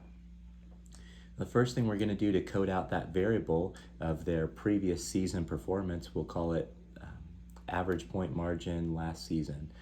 What we're going to do is do a very similar SQL statement where we start with our full DF combined games data set. We're going to join it to it again, just like we did when we created these difference in average point margin, difference in winning percentage variables above. But this time we're going to join on the team like we did, but then we're going to say the season in question, the season of the game we're looking at in question that we're grouping by needs to equal the season from the second list of games we're joining plus 1. What that effectively does is says, let's look at the games from last season in what we're assigning an alias of B to, the second DF combined list of games that we're joining in.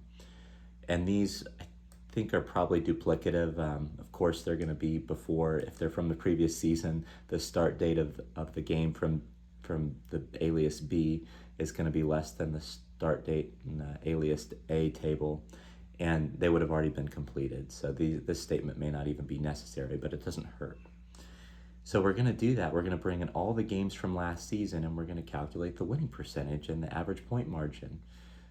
So that'll allow us to then do similar to what we did before when we were creating that difference in average point margin and winning percentage for season to date. We're doing the same thing here where we're taking this SQL query we created, team date season stats ls for last season. We're joining that in first on home team equals team to calculate the home team's last season winning percentage and average point margin last season, and then we're joining on the away team equals team in that data set to get the away team's performance variables from last season, and ultimately subtracting the two. Very similar to what we did for the season to date variable. This time we're just calculating it for last season's games.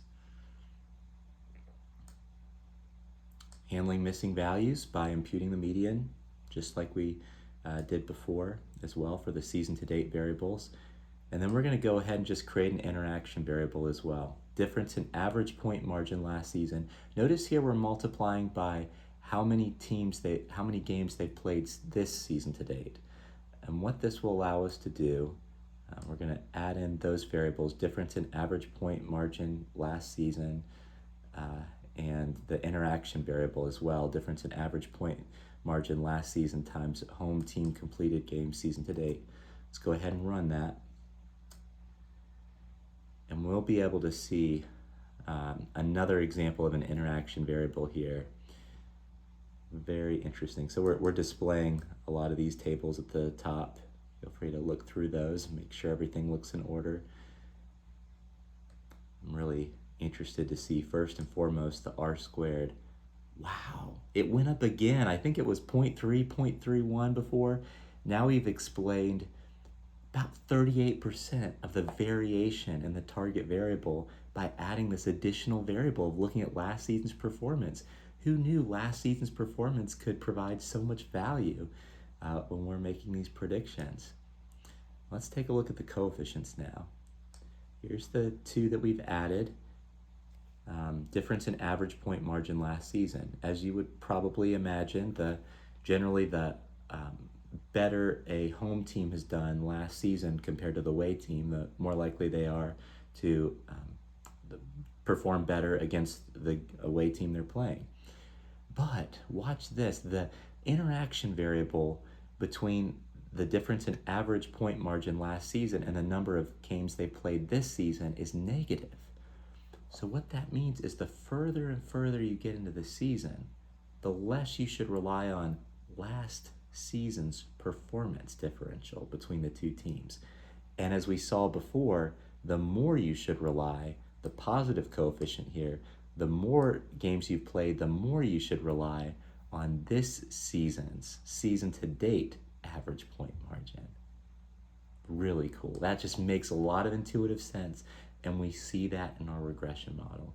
When you start seeing things that don't make sense intuitively in your regression model, when you're trying to interpret them, just don't make sense, you really want to dig in there. It's possible that it's correct. That's why we do the analysis, to find some surprising insights, but you really want to dig in when you see something that's surprising and absolutely make sure that's the case.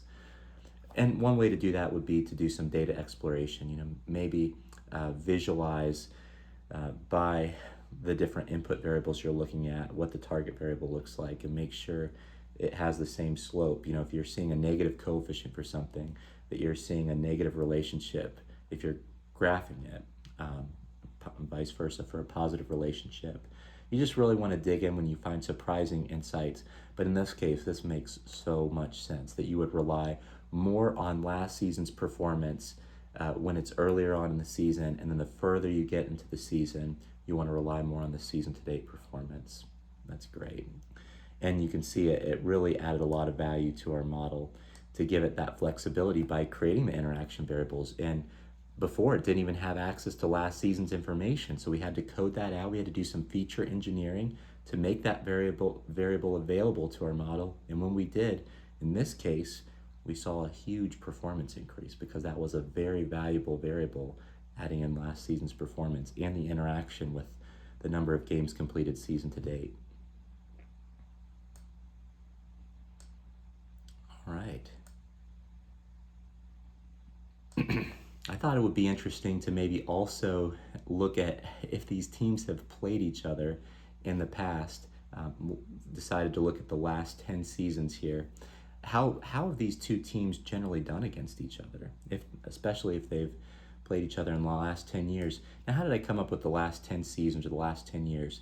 That was just a starting bias variance trade-off decision that I made. So in a sense, if I looked at the last 10 seasons versus, I could have looked at the last 100 years of games played between these two teams in question that are playing in an upcoming game, the 100 years version would have obviously been a very low variance variable, because you'd have more games between the two teams to base that average winning point margin or that winning percentage in the past. You'd have more games to base it on if I went further back. So that'd be low variance. On the other hand, it would be higher bias, because some of those games that I'd be including, especially the ones 100 years ago, is that really that relevant to a game being played today? Probably not. Now, how do you know how many years to go back? Technically, the best thing to do would be to try a few different versions of this.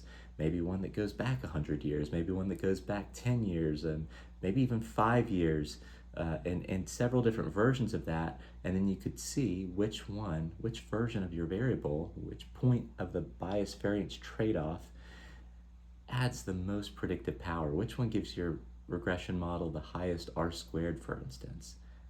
Maybe there's value in including a couple different versions. So those are all things that you could test out. Keep an eye on the variance inflation factor if you do include a few different versions. That's an example of, we talked about how you might be able to transform your variables to avoid multicollinearity. One way of doing that in this situation, if you did want to include a few different versions of what the performance has been between these two teams when they played in the past, imagine one variable being, all right, I'm going to include what your winning percentage has been in the last 10 years. How about the last 20 years? How about the last 30 years? And you decide to include all three of those. You'll probably get some multicollinearity because the games that are played in the last 10 years, those are all also included in the last 20 and 30 years. So how can you code those out so that there wouldn't be multicollinearity? Well, one thing you could do is code out your variable for last 20 years of these teams playing each other. Maybe code it out as, what was the winning percentage 11 to 20 years ago? Then what was the winning percentage 21 to 30 years ago? And then what you probably see is a higher coefficient that the model gives to your last 10 years of playing each other. And then if the 11 to 20 years ago games were still relevant, it would probably still have a positive coefficient, but it would be lower in magnitude, most likely, because those games are a little bit less relevant. And then 21 to 30 years ago variable would have an even lower coefficient than that. And at a certain point, you'd look at the p-value and it wouldn't be statistically significant. So those are some ways of handling that. Now, again, you could code out several different versions that do include the full length of time, the last 100 years, the last 30, last 20 years, and then include those in a big list of variables and then let your model run through forward selection to figure out what the best variables are. So ultimately, a little bit of all of those approaches, and then using what will ultimately, I'll show you how to do forward selection and letting forward selection figure out which version or multiple versions in case it selects multiple of the versions of these variables. Forward selection will select the appropriate ones for you automatically. We'll see some examples of that. But for now, we are just including one version. We're coding it out here to look at the last 10 seasons. So in this case, we're going to need to group not just by the one team, but by the other team as well, because we're looking at the cases of two teams playing each other. And so we'll join the DF combined data set on team equals team and other team equals other team. And then here we're taking the difference in season. So for instance, if we're looking at a game in question represented by the table we've given alias A here, season 2023, and we're subtracting the season being joined to it, and it's 2022, that would be a value of 1. If it's a game from 2021, it would be a value of 2. So we're going back between 1 and 10, so it's basically going back last 10 seasons leading up to the game in question. Again, this is probably duplicative information similar to the last variable we created, but we're grabbing the performance of any games played between these two teams in the last 10 seasons. So we've calculated that. Our merge here is a little simpler since they're two teams. We're looking at these two teams in question that are about to play. We're looking at their performance playing against each other. We're simply joining on home team and away team equals team and other team. And that's going to give us the home team's winning percentage in past matchups when these two teams have played each other. We're going to handle missing values by imputing the median, which could happen, especially if these teams have never played each other in the last 10 years. That would be an example of getting a missing value here. And we're also going to go ahead and from the get-go, create an interaction variable for number of past matchups. This is another case where if number of past matchups is missing when we join it in, we're doing a, notice when we join these tables together, we're doing a left join as we have been, how equals left, because we don't want to lose games just because these teams have never played each other before. What that means clearly in this case is that the number of past matchups is 0, and so in this case for number of past matchups, we're not imputing the median. We're saying if it's null, that really means that they've never played each other, so the value should be 0 for that variable. And then once we've handled missing values in the number of past matchups variable as well, we're creating this interaction variable because we potentially want to put more emphasis on the historical matchups between these two teams when they've had more past matchups. Like if these teams have only played each other once in the last 10 years, that performance of how that game went shouldn't be emphasized as much if they've played each other 10 times over the last 10 years. They play each other every year. We probably will find more value in what that historical winning percentage has been or average point margin has been between the two teams. So let's just notice now we've added to our model those extra two variables. Home team, let's see, number of past matchups. We've got whether the home team average point margin past matchups is missing, indicating that they've never played each other before. We've got the variable itself, home team average point margin for past matchups, and then we've got our interaction variable here. So let's go ahead and run that. Shift enter.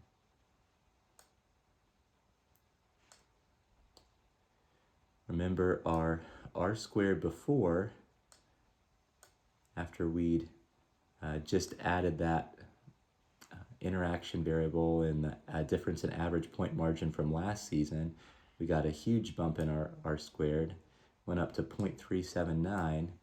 Let's see what our model is at this point.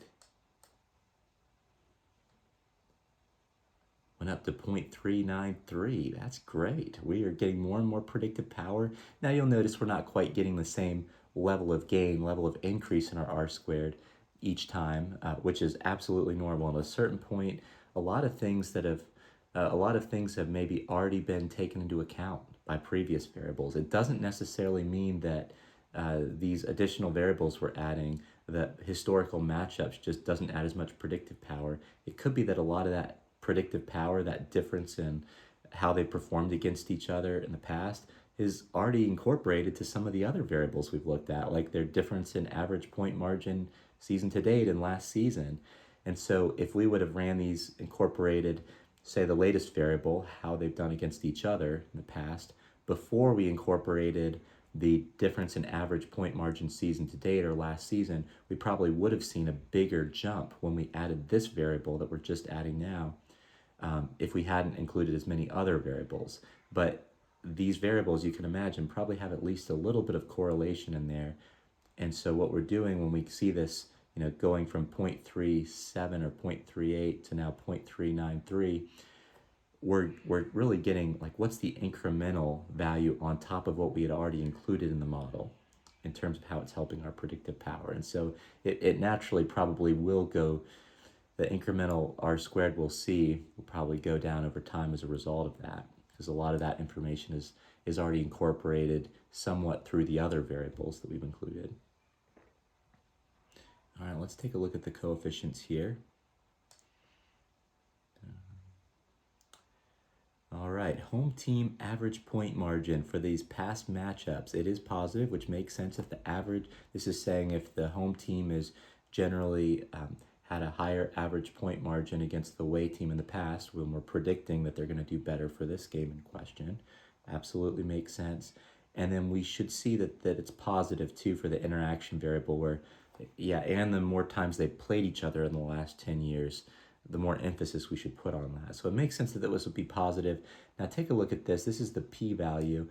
By the way, if you wanted to expand and see all of the output here, you can click on the margin here, and that will probably help us here. Yeah. Notice the p-value on that variable is 0.287.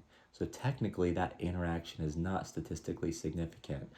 It is positive, but when we look at the variation and how much data it's based on, it's not necessarily statistically significant. So, but we do see that our main variable of, what's the home team's average point margin been for this historical matchup against the away team, and that is statistically significant, very statistically significant, less than a 0.1% chance of being due to random chance.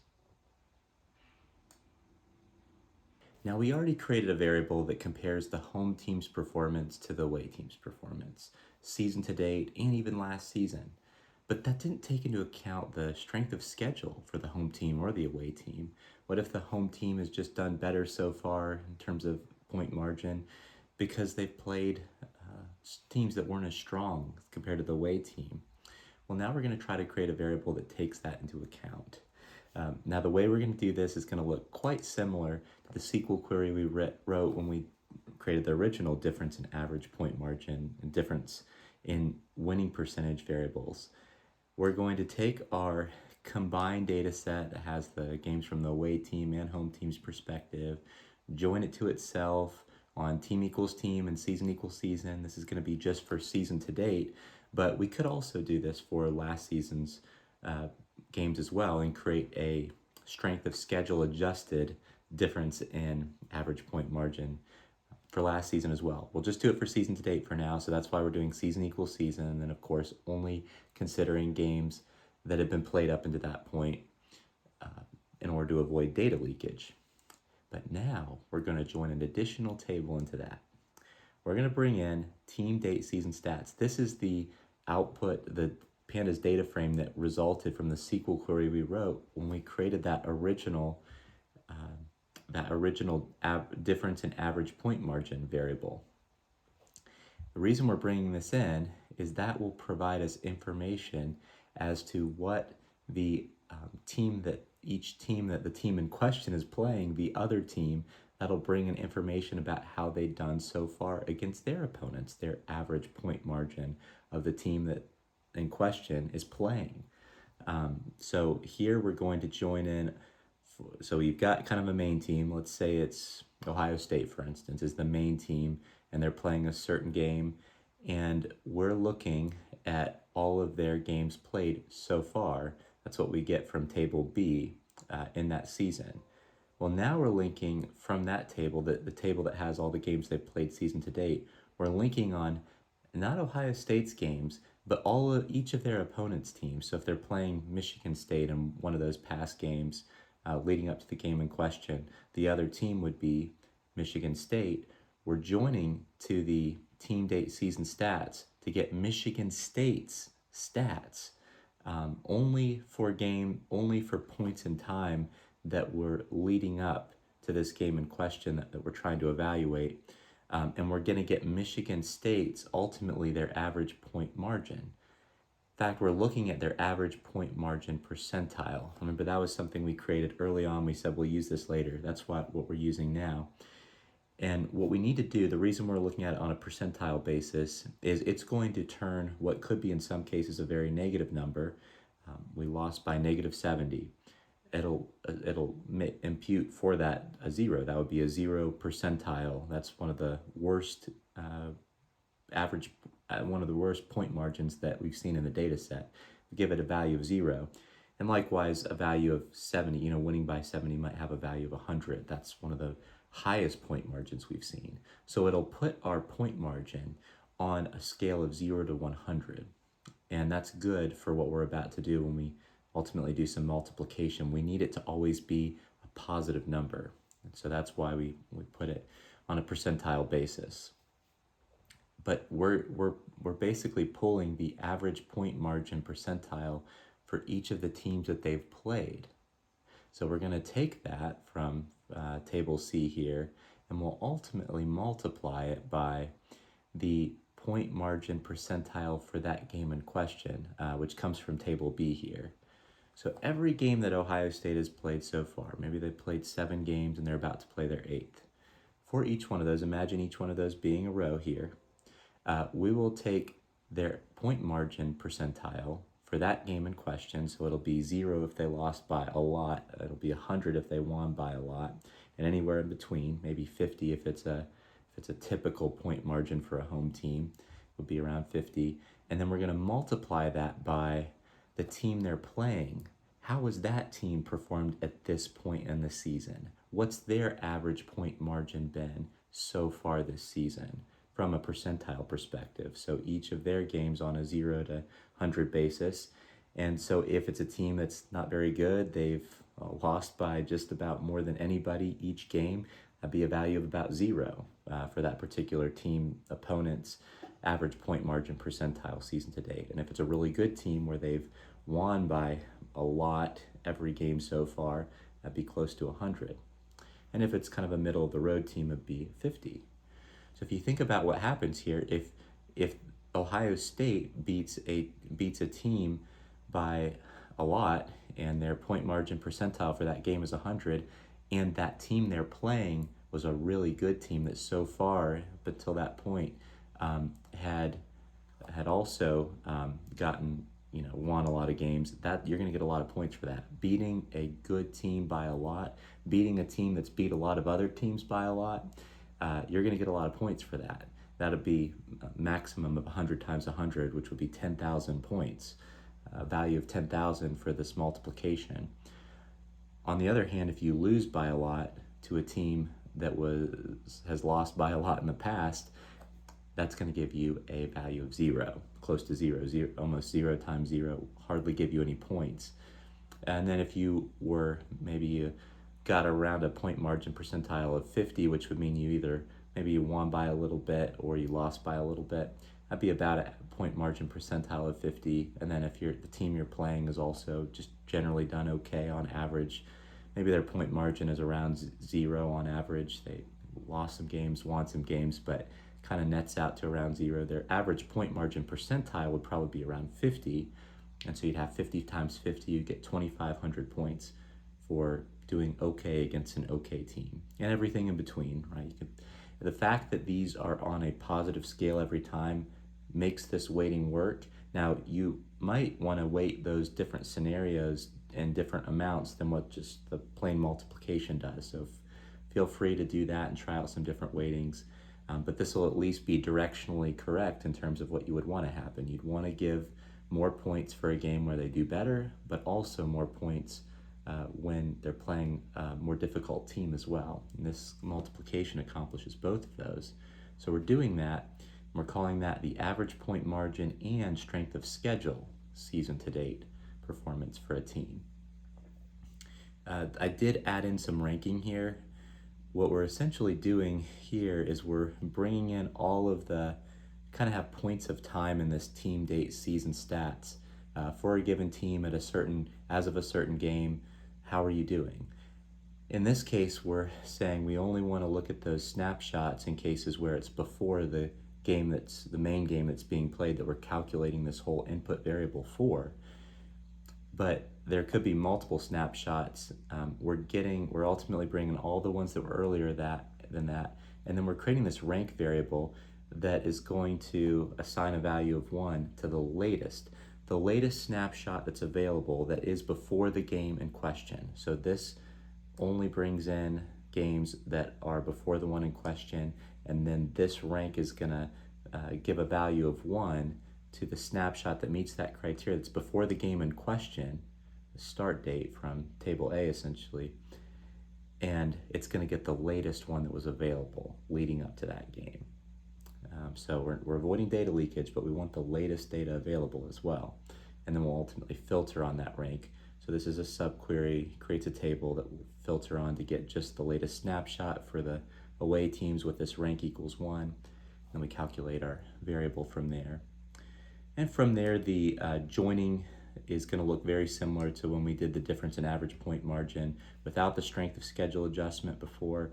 We're going to merge this data set in on home team equals team from the data set we just created, the strength of schedule one, and then we'll merge it in on away team equals team so that we'll have a home team average point margin and strength of schedule to date variable, and what's the away team's average point margin and strength of schedule season to date been. And we'll subtract those to create a difference in average point margin with the strength of schedule adjustment season to date. We'll impute the median. If it's missing, we need to handle missing values, just like before. We found before when we did the difference in average point margin without the strength of schedule adjustment that it was very important to look at how many home completed games had happened so far. At what point in the season are we? Similar to this, the more games that are played, we would think that the more impactful this variable, the more it should be weighted, whether you're considering strength of schedule or not. So we'll create that interaction variable, and then we'll add that to our list. We've got our new variable, and we've got our new interaction variable with the same thing, number of games completed season to date here as well. So let's go ahead and run that and see what kind of performance we get. Now remember, we're comparing this to the latest model had a R squared of 0.393. Let's see if we can beat that, and by how much.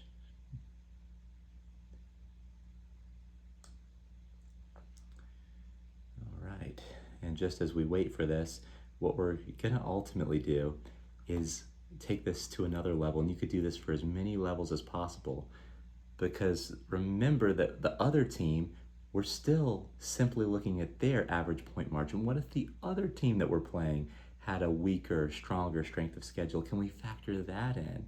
And so that's ultimately what we'll do. Next is we're going to take into account the strength of schedule of your opponent as well. And you could do this as at many levels. You can imagine taking into account the strength of schedule of their opponent as well.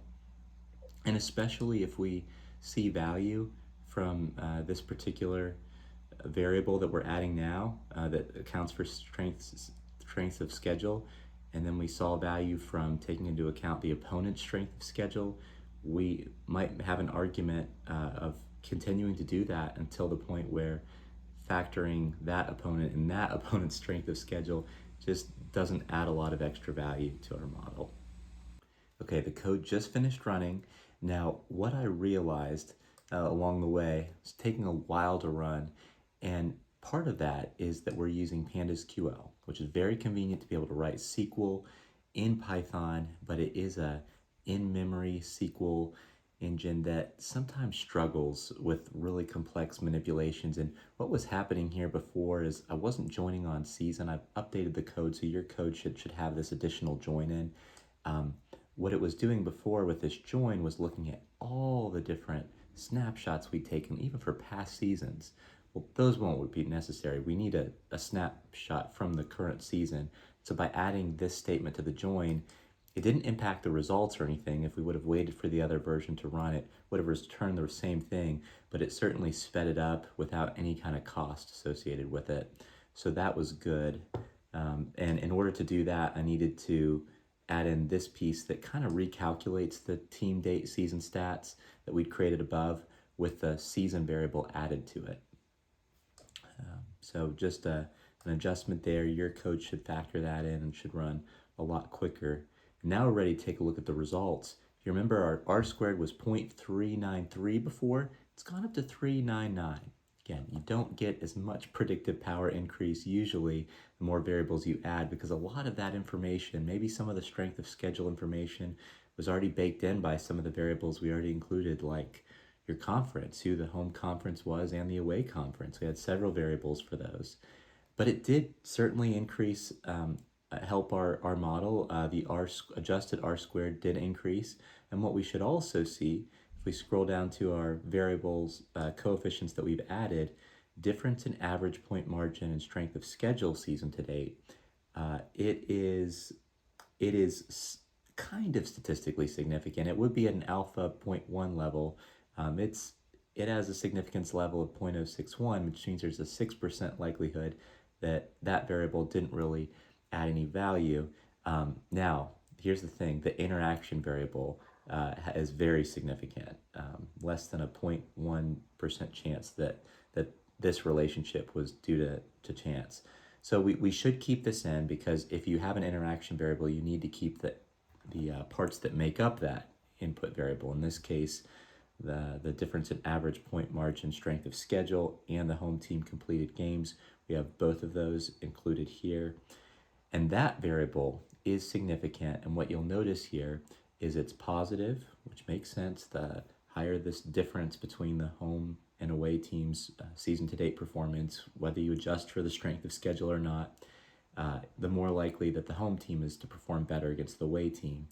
And that is absolutely statistically significant. So it's positive, statistically significant, definitely meets expectations, and it helped our model a little bit. As I mentioned before, now we'll actually try to factor in the strength of schedule, not just of the opponent of the team in question, but the opponent's opponent.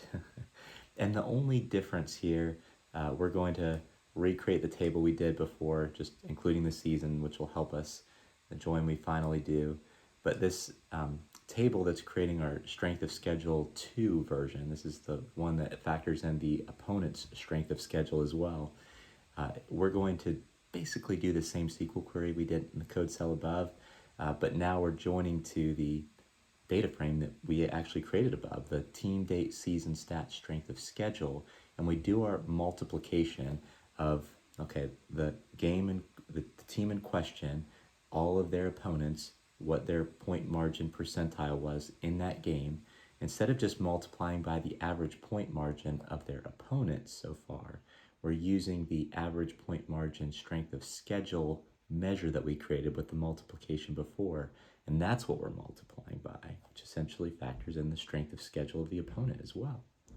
So we create that. I'm calling it the average point margin strength of schedule times 2 season to date.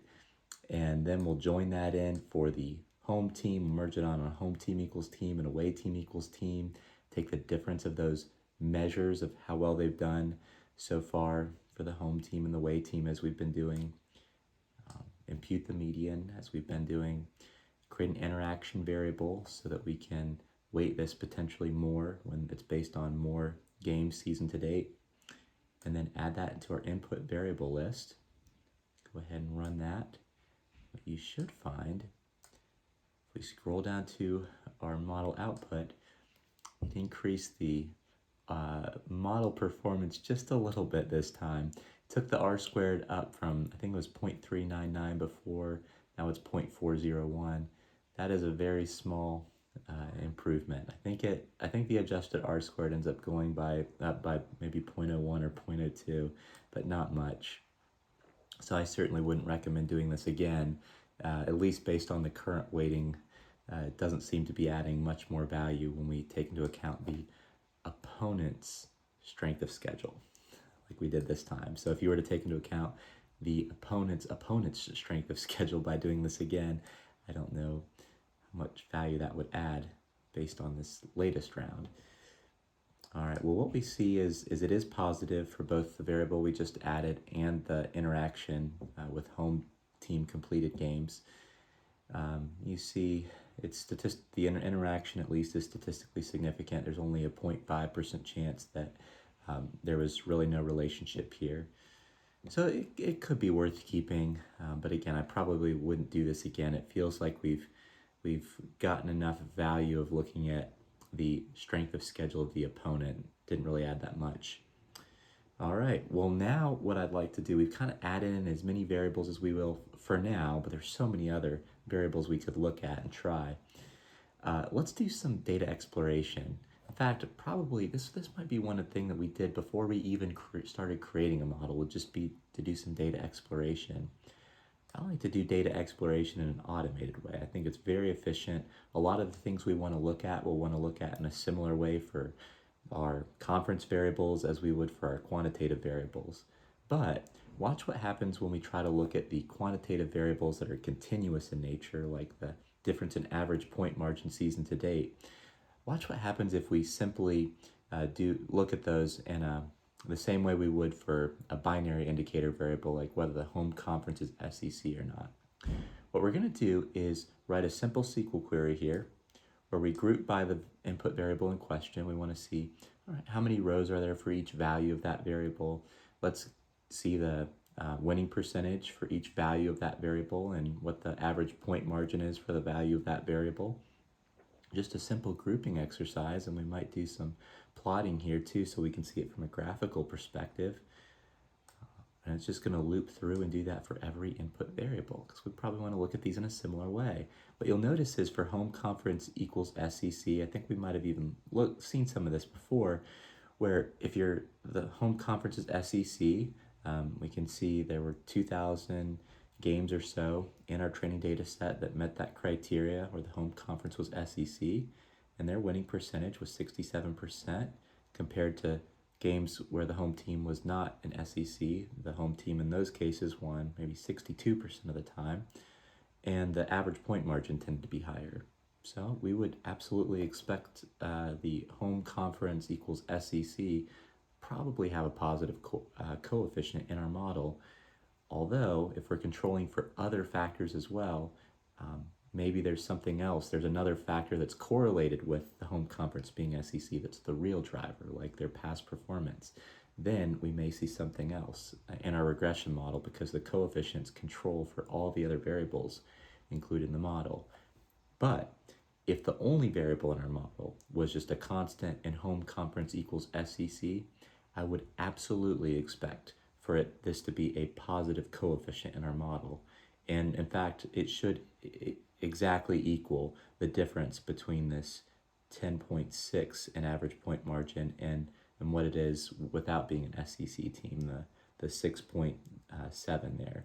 So it should have a coefficient about 4. So you could validate that that's the case. If you just created a model with a constant and a home conference equals SEC, that the coefficient that the model assigns in that case should be 4. But once you start adding in more variables, now it's controlling for other things, and that coefficient could change. And you see similar kind of output here for your other conferences. Let's go ahead and click on the margin here so it expands it for us. Now watch what happens when we start getting into our continuous variables. Difference in average point margin season to date. You've got one game here that had a value of negative 115, and here's one case where they had 2 games that were exactly a difference in average point margin, 97, and you can see sometimes the home team won, sometimes the home team lost. This is very granular. It's way too granular. We're not going to find meaning looking at a table that has, you can see here, 7,000 rows in it, and trying to look at the trend here. We need to do some aggregation. We need to do some grouping in order for there to be value in looking at this for a continuous variable like this. And a lot of our other variables we created are continuous as well. So you're gonna see this a lot. Even home team completed games. Some interesting situations here where, let's see, it looks like we just have a few cases here where it shows 18 or 2, where it's just 18 or 20 or 24 cases. We might want to look at that and see what happened there. That's kind of odd. Not very many cases though. And then, yeah, again, we're just grouping at a way too granular level, or aggregating at a way too granular level. We need to do some grouping first. So I'm going to go ahead and scroll through all of this. These are our binary indicator variables where they're either going to be 0 or 1, and we're showing what the average is here, which is very helpful. This is home conference being Pac-12, for instance. You can clearly see that when that's true, they tend to have a higher average point margin than when it's not true. Now, scatter plot's another way of looking at this, and especially for the binary indicator variables, you don't get as, it's really hard to just look at this. You just see a bunch of dots. I mean, there's thousands of dots being plotted here. You can't really tell the relationship, so that's where when you take the average across those values, it adds a lot of value. It's much easier to see the relationship here for a binary indicator variable than looking at a scatter plot for a binary indicator variable. And again, we're graphing each input variable against the target variable, home team point margin. Now, when you get into continuous variables from a average versus scatter plot perspective, here's your really granular difference in average point margin season to date. It's really hard to see what's going on here. Now, it is a little easier to see maybe in the scatter plot here. You definitely see a positive relationship. Seems to be the case that when the difference in average point margin is high, that the game in question, the home team's going to win by more. But you certainly have some exceptions. Here's a case where the home team hadn't done as well so far, but they played the game, or that this is a case where the home team had done a little bit better, quite a bit better than the away team. And maybe this is a case where it was because of the strength of schedule. But now, when they play this team that, the record's better going into the game than the away team, but they ended up losing by 25 points here. So you have some exceptions here on the margins, but in general, you kind of see a positive correlation, but it's still a little hard to read and tell what's going on. So we're gonna look at a way to fix that. Scroll all the way through here.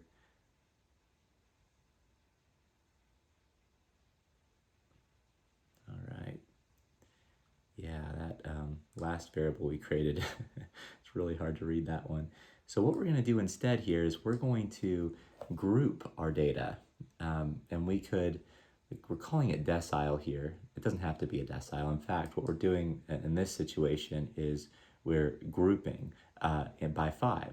So what'll happen is we're going to take, for the continuous variables, the lowest 20% of values and put them all into one group. And then we're going to take the next lowest, 21st through 40th percentile, and put all of those in a group. And then the 41st through 60th and so forth. So we get 5 groups. And this is set up where you could set this up, and if you really wanted it to be a true decile, groups of 10, you just update this to be 10. And we kind of have a function here that is going to go through and assign it to a particular group. So I'll just run this for 5 groups for now. You don't want to get too granular, but we certainly have plenty of data here. So you probably could do groups of 10 or 20 if you wanted to. And then now, instead of just grouping by the value itself, we're going to group by that values group that we've created, whether you're in the first 20th percentile or the next 20th percentile or so forth. So let's go ahead and run that. Let's see what we get here. What you'll kind of see here for the decile for our binary indicator variables, like whether the conference is FCC, for instance, it'll assign them, almost just choose a value because there's only 2 values, and it'll assign it a particular decile value. But what it's essentially doing is grouping all your zeros together and all your ones together, since those are the only 2 values it can equal for those indicator variables.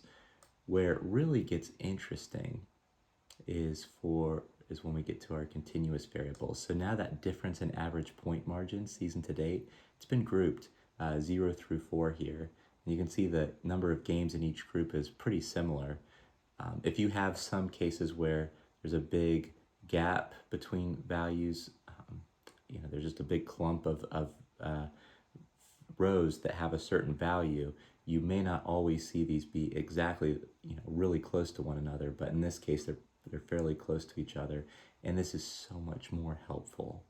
We can see that when the difference in average point margin season to date is in the highest 20%, this highest group right here, which we can see means that it's between 14 and 156. It's taken all those different values that would have been different before, and it's put those in a group called 4, which represents the highest, in this case, 20% of values in terms of their difference in average point margin season to date. And what we can see is that highest group has an average home team point margin of 21 versus the lowest 20% on that had a value between negative 115 and negative 14 for this value. Their average home team point margin was negative 7. And what I look for when I'm breaking things out by group here is a continuous trend. And you can generally see that's the case. The lowest 20% is the lowest target variable, the lowest average home team point margin. And then you go up another pentile in this case, and it goes up a little more. And it's about, in that case, it's about 0 average home team point margin. And then you go to the next decile, or pentile in this case, and it goes up a little bit more. Now this is a little surprising. You go up another home point margin and it goes down just a little bit though, and then it goes up quite a bit for the highest pentile in this case. So it's generally continuous with maybe a little bit of a flattening between call it the third and fourth pentiles here. We could look at that for some of the other variables as well. Let's maybe scroll down and see some of the graphs here.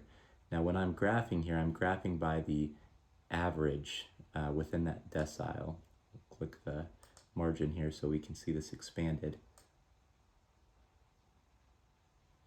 So, you know, our conference ones are just 0 and 1, and so this graph is going to look exactly the same it did before. Now watch what happens when we look at a variable like mean difference in average point margin season to date. You see a trend here. We've grouped it to 5 data points, the lowest 20%, the next lowest 20%, and so forth. This is where you see that slight decline there, but overall you're seeing a really strong trend here. If we saw this up and then it went down and then it went up and then it went down again, probably indicates that there's no relationship here. Okay, strong relationship with this one as well. This is the mean difference in winning percentage. Then you can see all the other ones. This is kind of interesting. The average home team point margin, our target variable, is highest when it's the first game, when you've only played 0 games or 1 game so far, and then it kind of goes down from there. Now, this doesn't control for anything, so probably some of what's happening here is the early season games. Those are the games where the home team is inviting away teams that might even be from a lower division to play at their stadium. Usually it's the better team, the major team that's inviting those easier teams to come and play at their stadium. And so I think that's probably part of why we're seeing a higher average home team point margin for that first game or second game of the season. And feel free to take a look at the rest of these here. So that's some data exploration we've done, just graphing each input variable that we're considering against the target variable. One of the things that we can kind of look at when we do that is whether it's a linear relationship or some other kind of relationship. Looking at this strength of schedule times 2 variable right here, this is actually the interaction. It looks to be very linear. As we go up by a particular value, the average home team point margin goes up by a particular value. Now, if we saw something like this where, maybe it has a little impact for the low values, but then it really starts to take off and have a higher and higher impact the higher and higher that input variable is, that would be, I'd call that an exponential or a squared relationship. So what we would want to do in that case is actually transform the input variable into a squared version, because our linear regression model, as the name suggests, only looks at linear relationships between the input variable and the target variable. But a way you can get around that is to transform the input variable. So if we did see that, that would be kind of a red flag that you might try the squared version of that and code that out, basically the variable times itself. On the other hand, sometimes you'll see a leveling off relationship where it looks something like this. And what that means is going from a low value of the input variable to a higher value has a certain impact. It might have a very sizable impact. The target variable goes up a lot just by going up a little bit if you start from a low point. But then at a certain point, adding that same amount is going to have a smaller impact on the target variable. So the curve between the input variable and the target variable will look something more like this. That would be a log, or maybe a square root is another transformation you could try, relationship, a logarithmic relationship.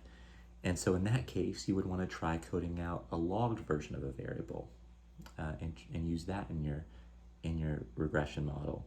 And what that does is it gives your model more flexibility, your linear regression model, the flexibility to consider some non-linear relationships as well. There's several other ways of doing that too. Again, compared to machine learning models, this is a very similar phenomenon to what we talked about with the interactions between variables.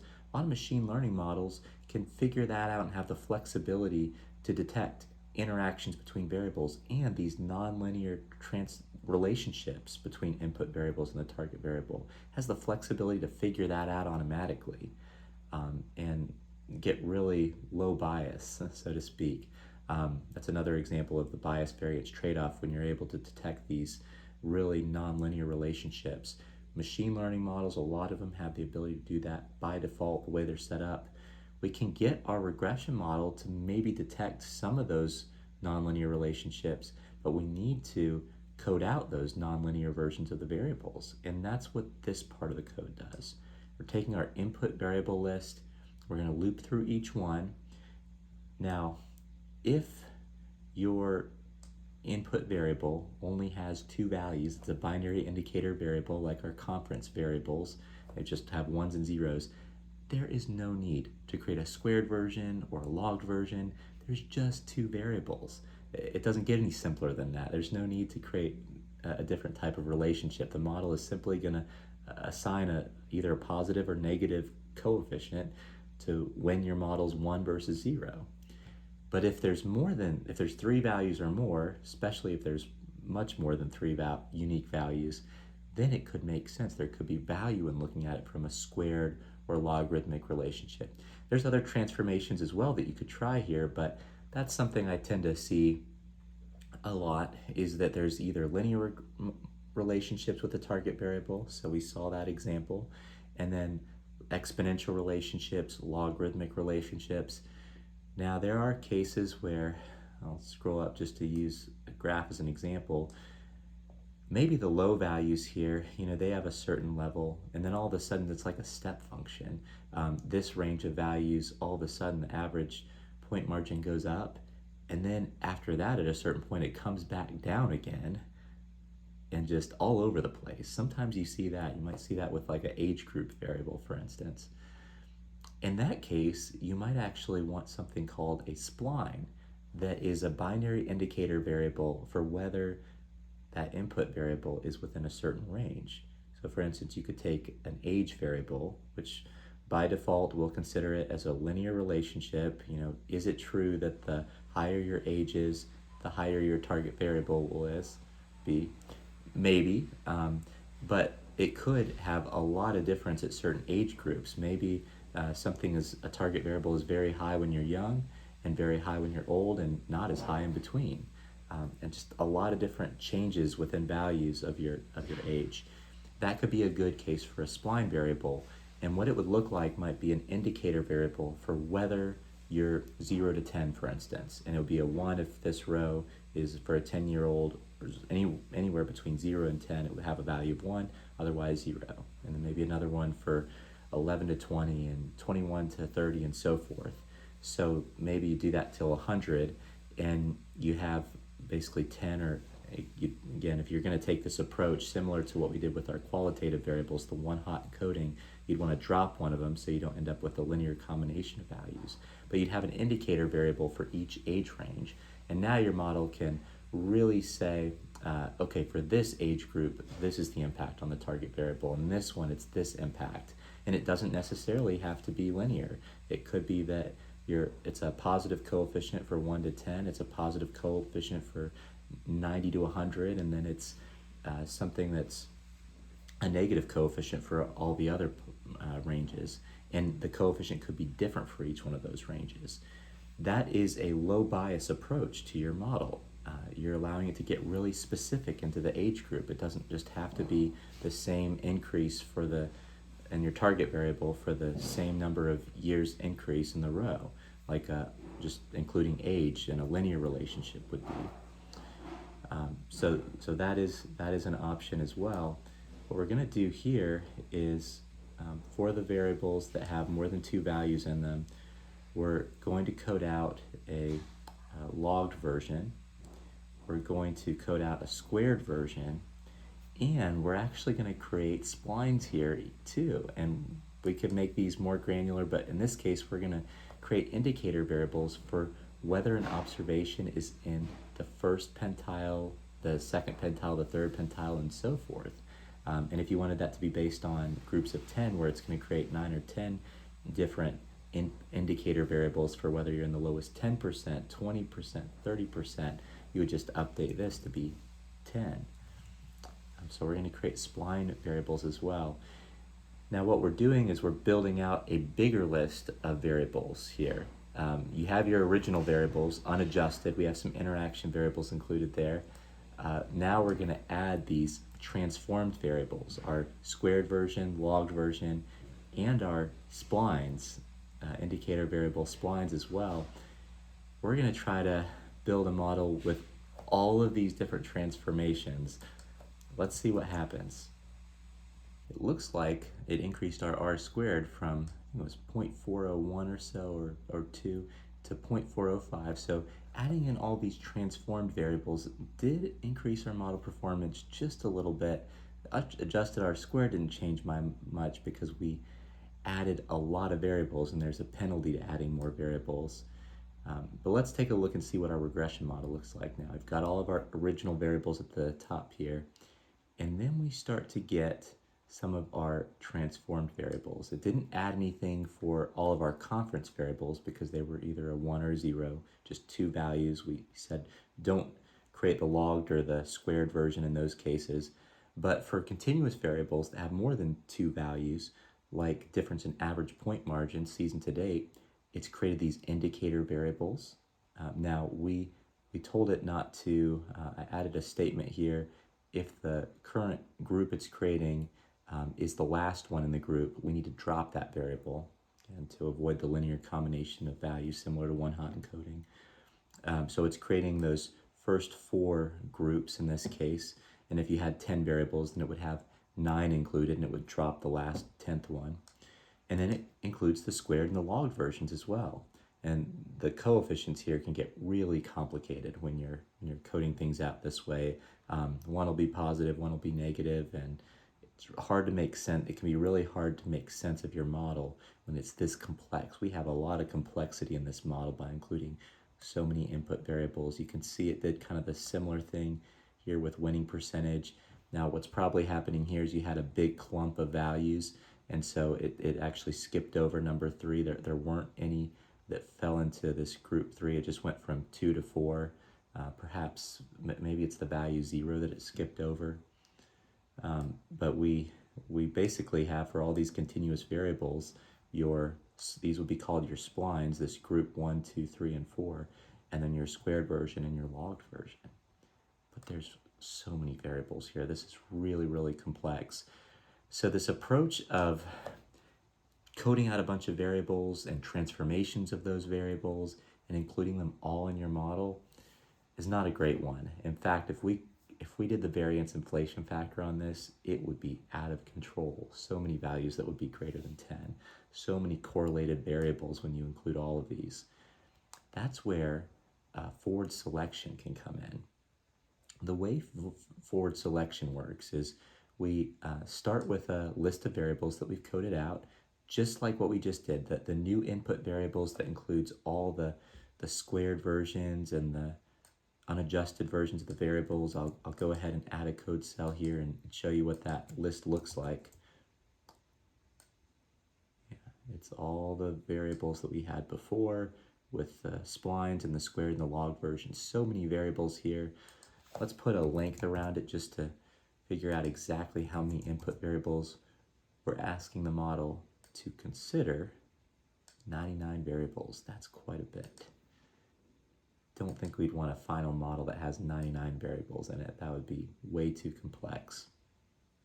So what we'll do is we are going to use forward selection to loop through and select a certain number of variables. There's a few ways we could set it up. We could set it up to keep adding variables until additional variables don't add any more value. The adjusted R squared doesn't go up anymore, or the p-value is no longer significant. In this case, what we're going to do is I've coded this out parameterized, where you can set your desired values up here. It's going to go through one by one and add in total of 5 variables. So we should end up with a model that has a total of 5 variables. You could increase that probably and still get an even better model.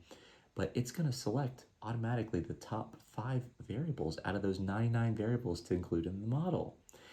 The way it does that is, you can see we're using looping here, one at a time. It's going to go through round one, which means the first variable that we select in our model. It is going to loop through every single variable in that list of 99 variables, loop through every single one, and pull the model performance. In this case, the model performance metric we're going to look at is R squared. So the percentage of variation from the mean that can be explained by the model. It's going to pull that out and add it to a temporary table. And it's just going to loop through, and then so first it might start with home conference equals SEC, and then it's going to do this for home conference equals Big Ten. It's going to do it for the difference in average point margin season to date, the difference in average point margin last season, all the different variables we coded out, all 99 of those, even the squared versions of it, looping through, adding it to a table with the R squared of the constant and that variable. And so we've actually coded this out where if there were other variables we wanted to force to be included, we could add them to this list, but we know we want a constant, so we have this starting list. Don't even worry about looping through for this one. You've got to include a constant. If there were others that you wanted to force to be included, just add that to the list. But it's going to loop through all of the other variables and calculate the R squared. And after round one, what it's going to do is select the variable, the model, that had the highest R squared, and it's going to say, congratulations, difference in average point margin, for instance, you are the top variable in terms of the one that added them, had the highest R squared. You are in the model now. You made it. And then it's going to go through round two to find the second variable. And now when it does that, when it loops through the second time to find the second variable to include in the model, it's building out for all the remaining 98 variables now. It's building a regression model for the constant, and if it was difference in average point margin, that was the top variable in the last round, it's including that too, plus every other variable, all the other 98 models. So it's creating 98 models with a constant, the variable that was already selected, and each potential variable. And then at the end of that, it's going to say, okay, which two variable model had the highest R squared? So it should have gone up, has to go up by definition by adding an additional variable, but which additional second variable increased that R squared the most? What you often find here is if you were to just rank your variables by R squared initially in that first round, you might see, okay, difference in average point margin was the highest. And then maybe below that was difference in average point margin, seasonal strength of schedule adjusted.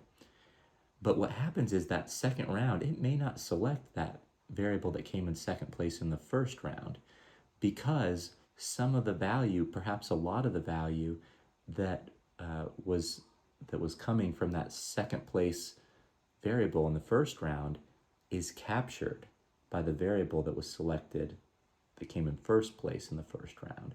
So now that's already baked into that first variable. So what it's doing in the second round is finding a variable that adds the most incremental variable on top of that, especially if two variables that came in first and second are very correlated in the first round. It's probably not going to select that second variable. If they were very uncorrelated, then it probably would select the second place variable in the second round. So that's what's happening here. Now we actually have a few other checks where it's making sure that the p-value is at least 0.05, making sure there's less than a 5% chance of that relationship being due to random chance, and it's only going to add it if it doesn't increase the overall VIF, the sum of the VIFs across all the variables, by more than 10. Just a few other things I've baked into this loop. And ultimately, the end product of this is it will give us the top 5 variable model using forward selection. And then I'm going to have it display the variance inflation factor. We'll check on that. It shouldn't be an issue because we have that VIF check. So for instance, if the second variable ends up having a certain value of the variance inflation factor and it increases it quite a bit, it will skip over that. If it increases the overall VIF of the sum of the VIFs across all the input variables by more than 10, it'll skip over it to avoid multicollinearity. So let's go ahead and run our forward selection here. You can see round one, but the variable that made it, and this is kind of an interesting thing to think about when you're doing forward selection. It was actually the difference in average point margin season to date, the interaction variable times home team completed. Now, what'll happen here is this isn't necessarily going to create it's not necessarily going to include the two variables that make up that interaction. So we need to be careful with that. We might actually bake in a rule that if you're going to choose an interaction variable, it has to include the different parts of it, and we automatically bake that in. Or another option would be to just exclude interaction variables from the list being considered, because one thing I baked into this forward selection is in every round we actually create interaction variables. Between all the variables selected so far, we make available that interaction variable. We're doing that right here.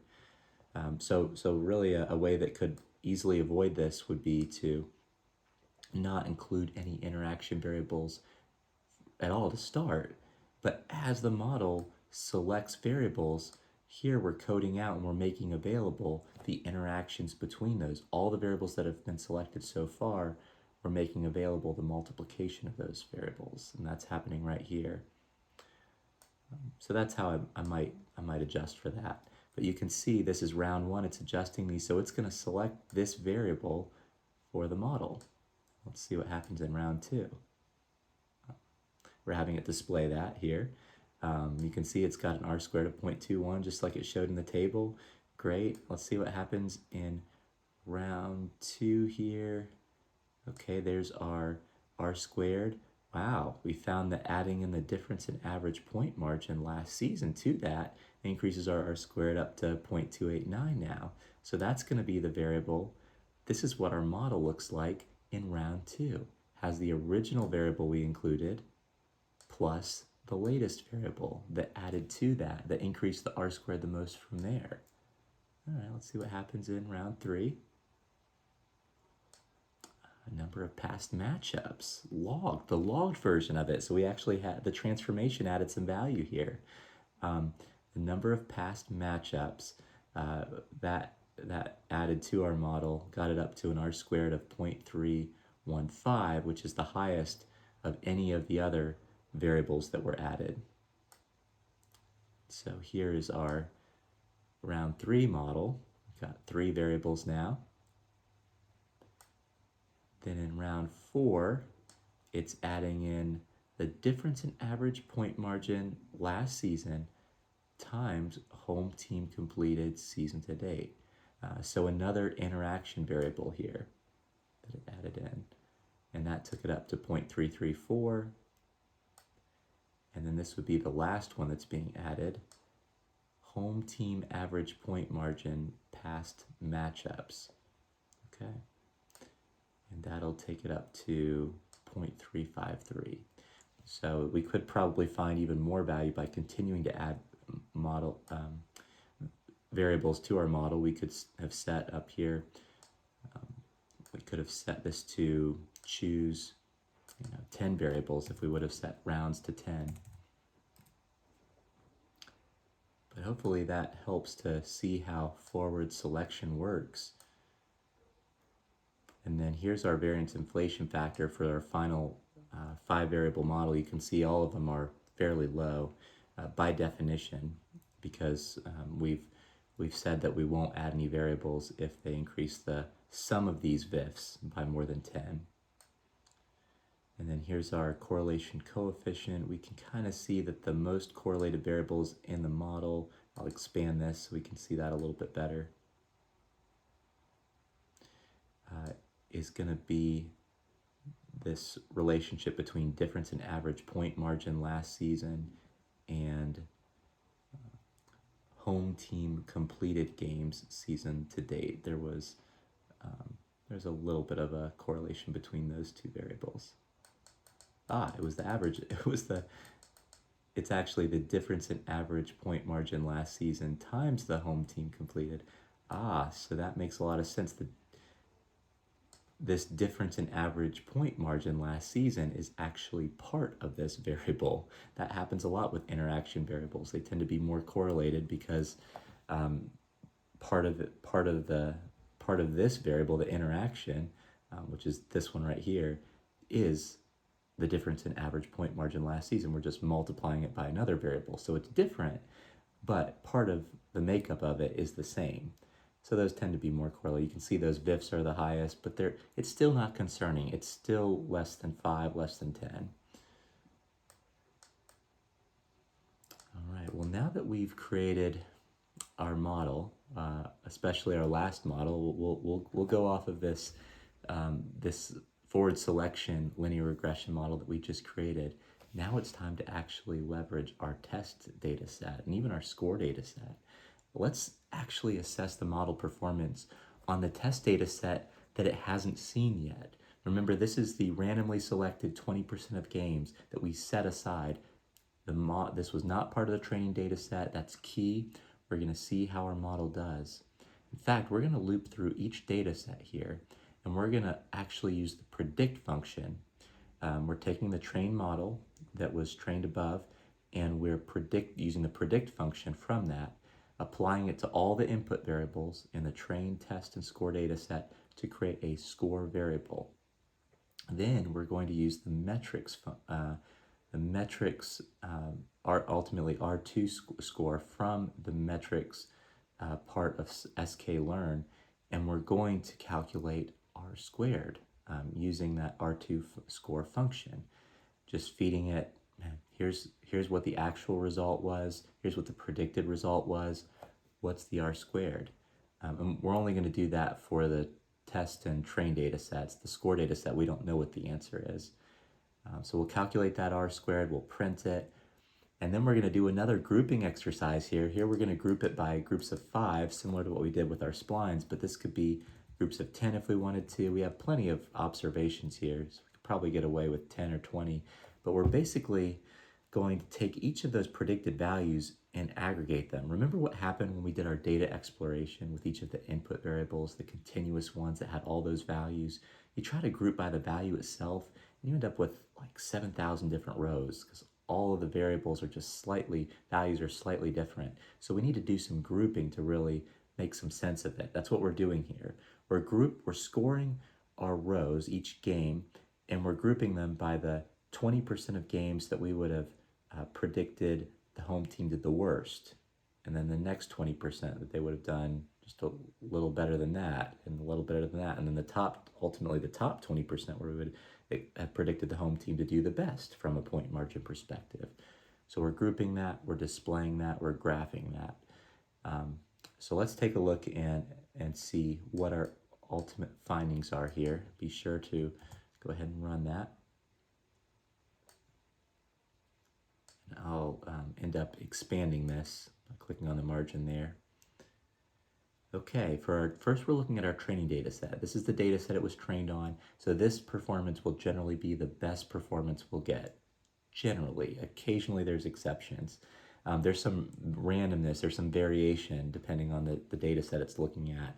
So in this case, the R squared of the training data set, 0.35, which means we can explain 35% of the variation from the mean. So our model improves, we take the variation from the mean, and our model's able to kind of improve on that by 35% is one way of thinking about it. Remember the squared variation, the squared residuals. And then when we graph it, this is very interesting. When we graph it and we take the 20% of games in our training data set where we would have predicted that the home team was going to do the worst. In fact, on average, we predicted for that group that they'd lose by 11 points. They truly do lose by 11 points. Okay, that's a good sign. And then you can imagine, as you go up here, the top pentile in this case, since it's groups of 5, we would have predicted that the home team would win by 25 points. And they really do win by 25 points. That's cool, that's good. And then this is really what we want to see, that there's continuous separation across the groups. Yeah, that second pentile has a higher average point margin, about 0, than the lowest pentile. and then you go to the next pentile and it's a little bit higher, and you go to the next pentile, it's a little bit higher at 14. And again, the top pentile, an average point margin of 25. This is very continuous. This is a good sign that it's a predictive model, but this is the data set that it was trained on. Of course, it's going to do well on the data set it was trained on. In fact, you can overtrain a data set you can overtrain a model on a data set. So that's where the holdout data set comes in. This is very rare, but in this case, this is a really good sign that there's not much overfitting happening. The performance actually did better on the data set it never seen before. That's probably a kind of a random thing. If we were to re-randomize the data set, I wouldn't expect that to happen very often, but it's a good sign that there's not a lot of decaying happening when it gets applied to a model that it hasn't seen before. And a big reason for that is we only included 5 variables, which is a lower variance approach. The more variables you include, your model can get more specific, but it can also get overtrained, and that focus on reducing the bias is good, but at a certain point, you give it so much flexibility that it can create more variance and make the true performance worse. Well, in this case, it's only 5 variables, so it's a very low variance approach. And it turns out, in this case, when we applied it to our test data set, again, really rare, this is probably just a little bit of randomness here, that the R-squared was actually even a little bit higher, 0.36. So that's good, and we see that separation across the pentiles last in this data set too. Really good sign for both of those. Let's take a look at some of the specific games that were scored. This is, I believe, that the train or the test data set we're displaying, so we actually can see the result here. It's sorted by the game that we would have predicted the home team to win the most by. Back in 2003, NC State versus Western Carolina, we're predicting that NC State will win that game by 57 points in this case, and a lot of it looks like it's the first game of the season based on our average point margin season to date.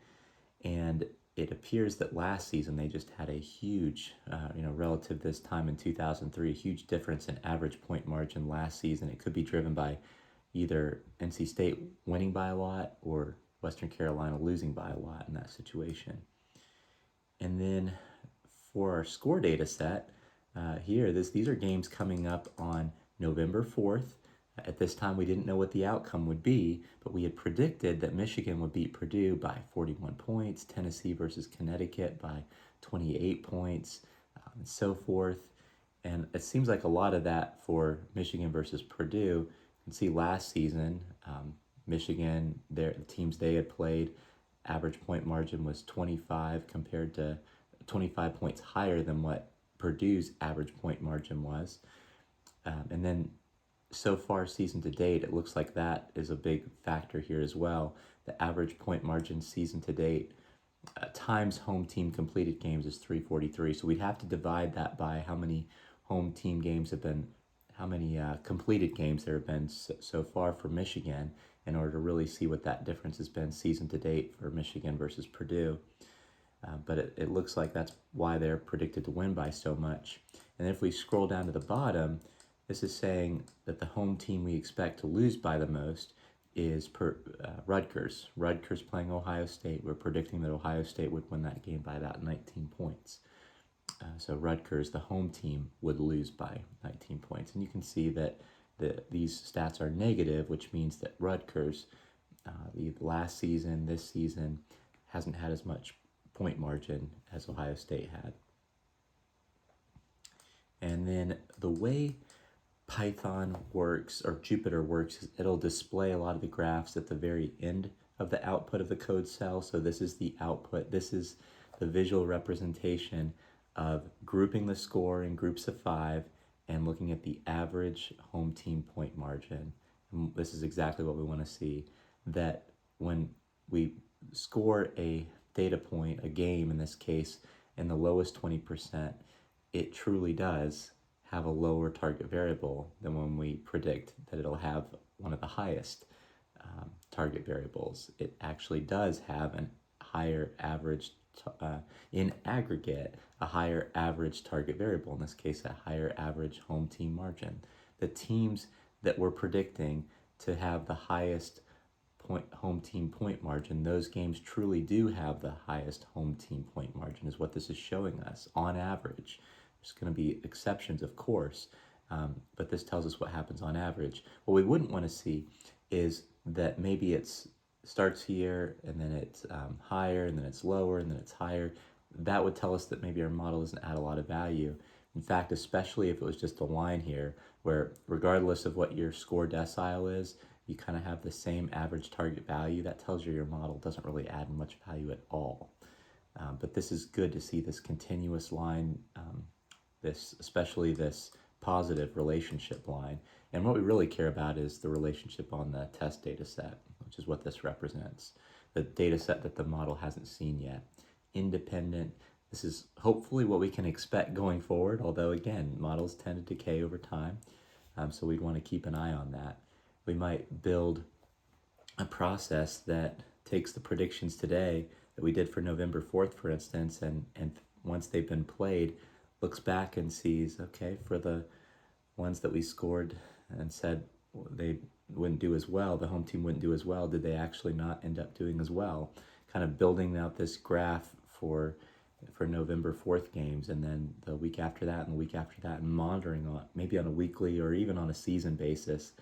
How is our predictive power changing? How does our R squared change if we wanted a single number representation of that model's performance? Well, I mentioned we'll take a look at one particular machine learning model. We're going to use random forest in this case. There's so many others that you could try. Gradient boosting, support vector machines, neural networks. There's all kinds of others. Decision trees, k-nearest neighbors, quite a bit of options when it comes to machine learning models. But we're going to try random forest today, and we're going to use the regressor version of it. So with a lot of these different machine learning models, there's a regressor and a classifier version. Similar to how you'd use logistic regression if we were predicting a binary indicator variable, like whether a home team won or not. We would use logistic regression for that if it was a binary indicator variable. If it's a machine learning model, like random forest, for instance, we would have used the classifier version of this. But if it's a continuous variable, in our case, the point margin, it's a continuous variable, we would use the regressor version of it. We're going to set it up to have 300 trees. A random forest model is essentially a set of decision trees, and another machine learning model, that basically only uses a bootstrapped or randomly selected set of observations. It's not going to look at all 20,000 games for each decision tree, and it's only going to consider a certain number of input variables as well each time. So it creates these decision trees with a randomly selected portion of the data, both rows and columns. Then it kind of takes an average of that ultimately to create a prediction. And a lot of times that ends up performing better than just a normal, simple, single decision tree that considers all the data and all the columns. It's really interesting phenomena, the way that the algorithm works. But we're going to tell it to build based with 300 trees that make up this random forest model. And random state kind of keeps the randomness consistent. We're feeding it the input variables that it'll have available, and then telling it what to train it on. In this case, the home team's point margin. Now, random forest doesn't end up being, and a lot of machine learning models, they don't end up being as interpretable. You don't get that nice looking regression output where you can see for every single input variable what the impact is based on the coefficient, how significant it is. You don't get that with random forest. There is a feature importance that we'll look at that kind of ranks your variables and tells you which variable was used the most, but it's not nearly as explainable as regression is. So that's a reason why you might use regression over random forest, is for its interpretability. And that's especially important if you're building a prescriptive model and you really are interested in what those coefficients are. That's maybe one of your, to see what the impact of this variable is on the target variable. And if that's your main mission, you probably want to use regression. But if your main mission is just to get the most accurate variable model possible, which is kind of what we're doing in this case, we just want to get an accurate prediction of what the home team's point margin is for these November 4th games in this case. Then random forest and other machine learning models that sometimes it's called a black box, just you don't have as much information about how the model works. But hey, if it's predictive and we see that it's predictive, very important on a holdout data set it hasn't seen yet, we feel good about that. And if it's just more of a predictive use case, then that might be good enough. Make us use a machine learning model like random forest over regression in that case. But let's actually build our model. We're going to use the predict function again to predict, and this time our model will be a random forest model that we've trained. Look at how easy it was to create that random forest model. Single line here, tell it what the input variables are, tell it what the target variable is, similar to how we created a regression model. Just a line of code. It's that simple. Obviously there's a lot going on behind the scenes there. But our regression model is going to train. Now there is, we talked about how a random forest model is a set of decision tree models. Decision tree models, especially if they don't have too many nodes, they can actually be pretty explainable as well. You've probably seen a graphic of a decision tree. Make this decision. If it's a yes, then go down this road. If it's no, go down this node. And then if for each one of those, they might split off as well. That's how a decision tree looks, especially if it's, and you can force this based on a hyperparameter that you would set here. If we're creating a random forest, if we're creating a decision tree model, one of the hyperparameters that we could feed it is max nodes essentially. And we could tell it only do 5 splits. And at that point, we could probably illustrate that, what the whole decision tree looks like, all 5 of those nodes, and it would be somewhat explainable. You could kind of follow that. Maybe 2 or 3 nodes would be especially explainable. But if it's a decision tree that you're going to let fully build out, it could have thousands of nodes. And obviously that's not going to be very explainable or very easy to understand looking at a decision tree with 1,000 nodes. The model just finished running.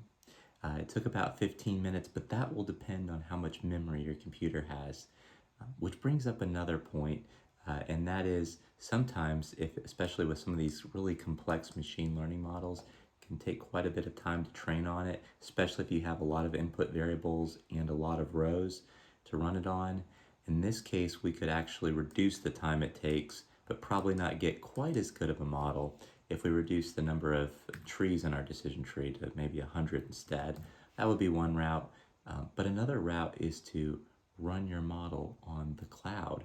There's different cloud platforms that allow you to leverage cloud computing to do that. In this case, we're using our memory so far. Well, here's our feature importance of the random forest model. So it kind of gives us a glance that this difference in average point margin season to date times home team completed games season to date. That was one of the top variables that it used. You can see some of the others here as well. And then these ones weren't really used as much. So that can be helpful, but clearly not as clean and giving us as much information as the regression output does.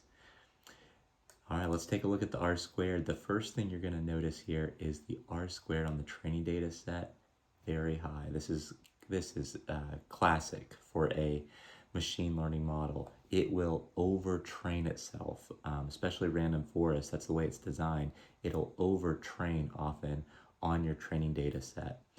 It is very low bias. It's carrying very specific, looking at all the interactions, the nonlinear relationships, at the expense sometimes of higher variance. So the machine learning model generally tends to really focus on reducing the bias, and this is the way random forest works. So you clearly cannot rely on this R squared of 0.9. It's just really overfit. That's the way that the random forest works. What's really interesting here is the R squared on the test data set, and you can see it's 0.374. So I'm going to compare that to our regression model, and we saw that the R squared for our regression model, it's got to be on the same data set, on the test data set, was 0.36. So it actually is higher for the random forest model. Now, here's the thing. The random forest model, we gave it access to all those variables and it was allowed to use as many as it wanted. So it's really not a fair comparison here. What we would want to do is maybe run our forward selection with 10 or 20 variables and see how it does. We saw that the regression model, when we included all the variables in our model, at least on the test data set, was close to 0.4.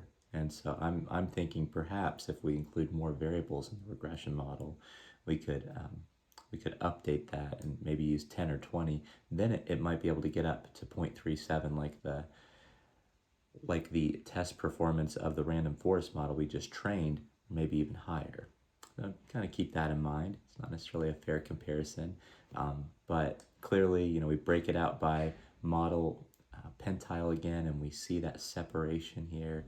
This is exactly what we want to see, that when the random forest predicts a higher average point margin, we actually see a higher average point margin. When it predicts a lower average point margin, it actually has a lower average home point margin. Wow, what a training session. We did so much, from importing a college football data set to doing all kinds of feature engineering to create all kinds of input variables, and then ultimately building a regression model manually using forward selection and even a random forest machine learning model, and then assessing the performance on a holdout data set. We did a lot. Of course, there's so much more you could do with this data set and this model.